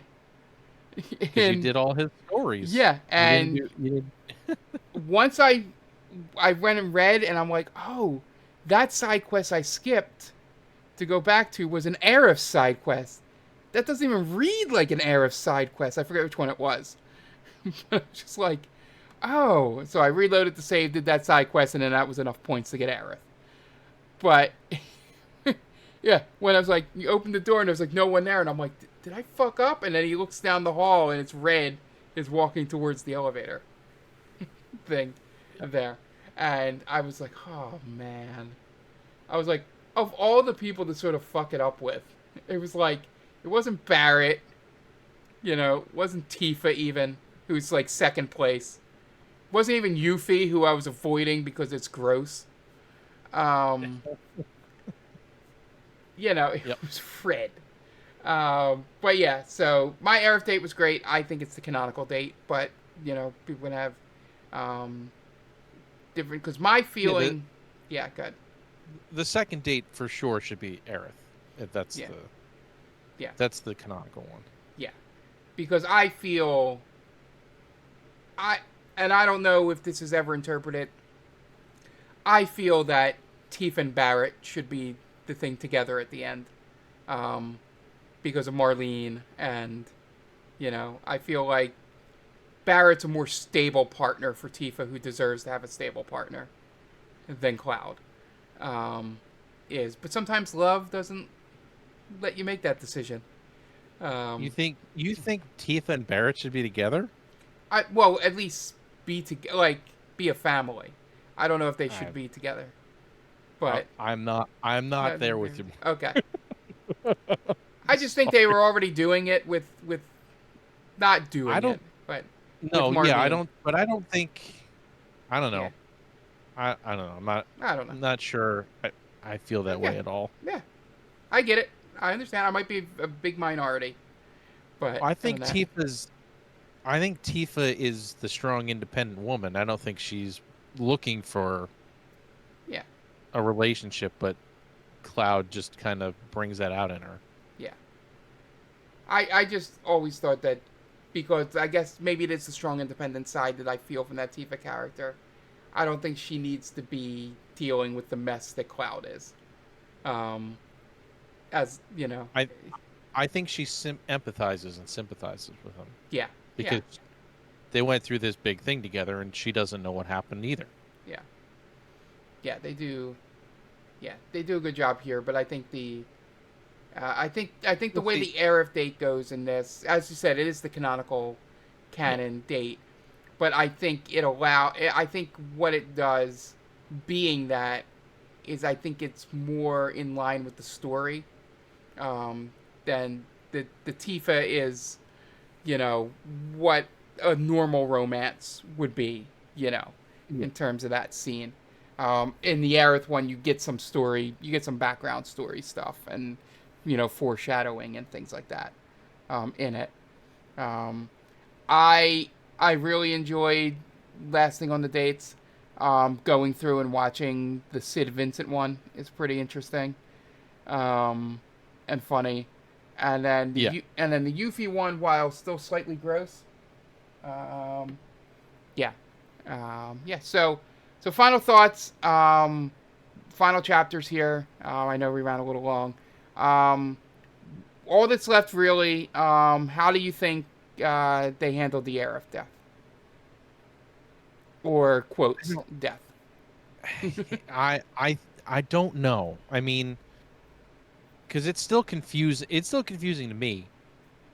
It seems like two timelines are happening at once for Cloud. Yeah. It seems like he's stuck in two different timelines, which is why he can see Aerith and no one else can see Aerith. Which I think is so weird, because in the original, obviously he gives her the sea burial. But I don't know if that happened. I Yeah. don't know. Like, did they just leave her there? I don't know. Did There's a lot of Tifa do stuff that it? You know. right. Nobody you didn't see that, so it's hard to figure out what is happening. Yeah. So I think they did it well, but at the same time, it's very confusing and very open ended Yeah. because we're going to find out what happened in the next game. Yeah, I think my quick thoughts on it is that I love the idea of making you think you stopped it, and then they do that weird glitch thing, and then you see the blood on the sword and in the ground, and you're like, oh, I didn't stop it. You know, um, Yeah. sort of. That's the mental health thing with Cloud. I think this is like sort of the starting of the breaking point, and I think his final Yeah. breakdown is the thing that's going to lead to the life stream stuff. That's what I want to get with that. Like the life Hmm. stream is going to be his road to recovery. I think he's going to have like a full break, and then the stuff, the live stream stuff will happen, and that is what will build him back up. Like Aerith Yep. will meet him there, you know, the real Aerith that he knew, you know, and sort of bring him back. I think they did a good job interpreting that. I think showing his mental break by having Aerith still be there and no one else can see her is great.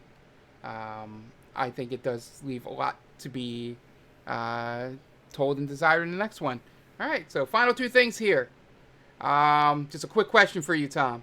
Should there have Yes. been a Vincent DLC? 100%. Yes. We need to know why Vincent is the way he is Yeah, I and don't how think he they're got there. planning on it, but I think they should have done a Yuffie DLC that was Vincent's backstory. Yeah. 100%. They're not doing it, I don't think, but it should definitely be in there. And if you want to just final wrap up here, we both enjoyed the game. It's going to be in our top two.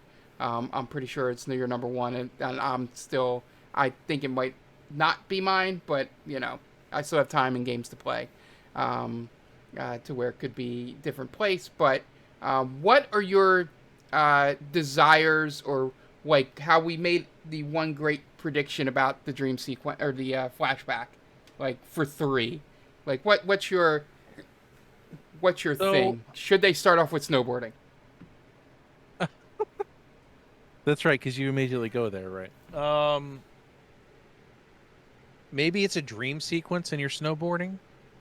Yeah, Maybe you're like, maybe you've fallen asleep on the plane and you're dreaming about snowboarding. Maybe, I don't know, because all that stuff doesn't really mean anything. The icicle in stuff, yeah, it's basically just a break. So maybe it's a dream. Maybe it's, I don't know. yeah, I mean, they'll probably start something like that, or go to the North Crater, or I'm not sure exactly yeah, where they'll be, but they are heading north. I'm pretty sure they said they're heading north. So, yeah. So, um, what is your one big thing um, that you're looking forward to in part three? Outside of the ending, obviously, we all want to know how it ends, but just want to a see I want to see what they do with the weapons, yeah, because they already teased that there's different weapons. So I want to see if they put all of them in, if they just put ultimate in, if they just put diamond or whatever. I want to see what they do with the weapons yeah, and how they're different. yeah.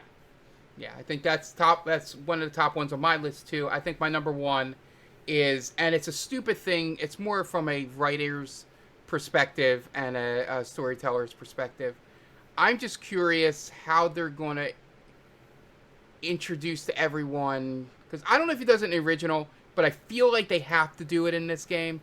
Um, how they introduce Reeve to everyone as Kate Sith, because I feel I by don't know. Yeah, so the whole Reeve thing is weird to begin with yeah, on how he controls Kate Sith. They just kind of say it's magic yeah. and that's it. They never actually really give you more than that. I think So they I don't know what. tried to in this game, that it's like he's at the computer, you know. uh, Yeah, but in Dirge of Cerberus, he's just like he just controls him Yeah, like with his mind. So yeah, I don't know. yeah. I'm just curious how they do that, because I feel like they can, with years of thinking about it, can have a better integration of him in the story. I would love to see it. I don't Yeah. know if that's going to happen. Yeah, like I said, it's like way down on the list of priorities that you need in the third game. But I'm just like, they've done so much to shield the fact of who it is. I mean, we know, and we can figure out the context clues. I don't know if Yeah. people that are fresh, have never played the original, have figured it out yet. Um, but I feel that it would be an interesting thing to just have him maybe do a random save, or he's somebody that gets them through, like Reeve, the person, not as Kate Sith, gets them through something or gets them into somewhere, and that's how it's revealed. Sort of thing. Like, he doesn't need to be a big grandiose. He doesn't need to be a party member, sort of thing. Even if it's like a Borden situation in this game, you know, like just he helps out, but it's sort of revealed because I feel like that's some closure, like just to see how they would react. I feel like it would be a good Barrett moment to find out that this thing, has been one of the big Shinra people that he's hated his entire, life, as sort of a final moment for him there. So, yeah. So that's been our spoiler cast. A little bit longer than I thought. I tried to shorten it, and apparently we still went 2 hours because we love to talk about this game. So, yeah, I think part 3 is going to be a shorter game. I don't think they can go longer than this, but I also don't think they're going to go as long. I'm anticipating it falling back into the, 40 to 80 hour range that most Final Fantasy games fall into, for this. And I think it's going to be the final. I think my prediction is the final 3 to 4 chapters are going to be so fucking bullshit. You're either going to absolutely love it or you're going to absolutely hate it. I don't think there's going to be a middle ground on this game's ending, and that's just my interpretation as we've gone through here. But yeah, I just can't wait for it. When I'm in my 50s, when it comes out, and it's not going to be that long. But yeah, so yeah, that's it. Just looking forward to 3. This was a hell of a game. Tom, any final thoughts before we sign off? For what they had to work with and what they turned it into, I couldn't be happier. I mean, it was everything I hoped for in this section of the game that I could get. So, yep, and really looking forward to the next one. And just remember, folks, story-wise, for those of you that have never played the original, we are now on disc 2. Yep. Yep. This 180 hours of video game. I'll let you in on a little secret. Disc 3 is basically just one dungeon. The final. But yes, so this 180 hours of video game. Disc 1, yep. Was just this one. So, yep. That's always my favorite thing about it. So, thank you all for listening.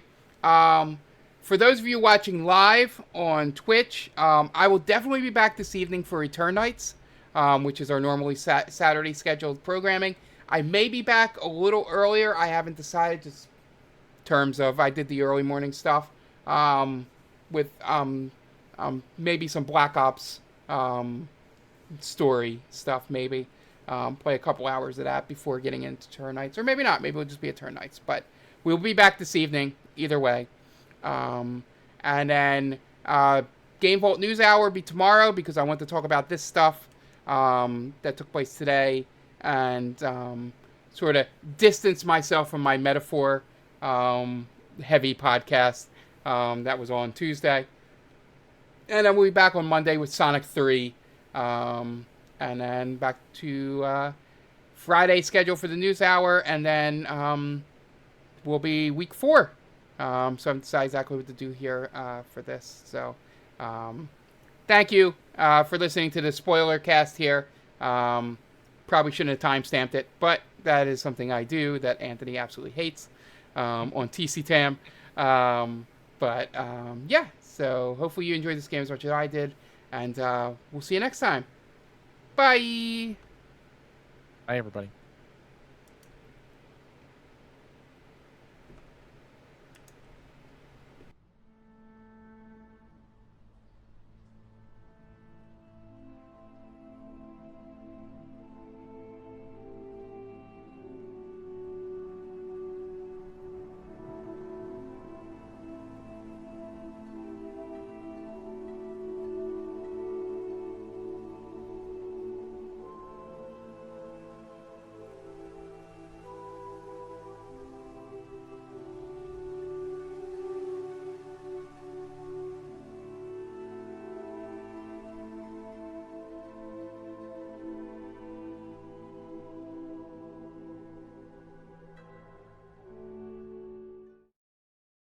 Hello, chat. We're back.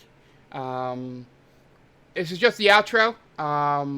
Thank you guys for joining me all day today. We finished. Took much longer than I thought because a couple of things were buried in places that I didn't even think they'd be buried in. In the Link to the Past randomizer. But we got through it. We beat it. And then we did our spoiler cast, which went a little longer than I thought. But we got through that as well. Thank you guys for hanging around. We'll be back. I would say the latest would be 8 p.m. To play some Eternights. A couple hours of that. If we do decide to do Call of Duty, that would start at 7, and I'll play, and then we'll start Eternights at 9. That would be the anticipation for that. But if it's just Eternights, it'll be 8 p.m. That we'll be back. So if you do not see us go live at 7, that is because we are just playing Eternights. I'm going to go eat some lunch, or dinner at this point, and then be ready for some Teens on the Train when we come back.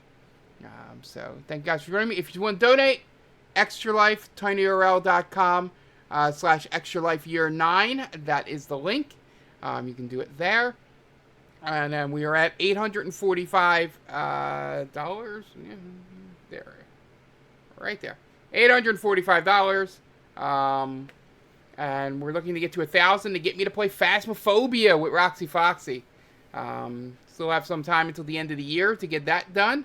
And we will be back for a stream like this because the Eternights will be the normal stuff. I'm not going to have the Extra Life background in for that. We haven't decided what week 4 will be. It might just be me doing another mini long one.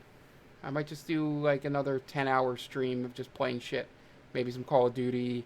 You know, maybe I'll do the Alan Wake. I'll play the whole Lake House next Saturday on stream. So, yeah.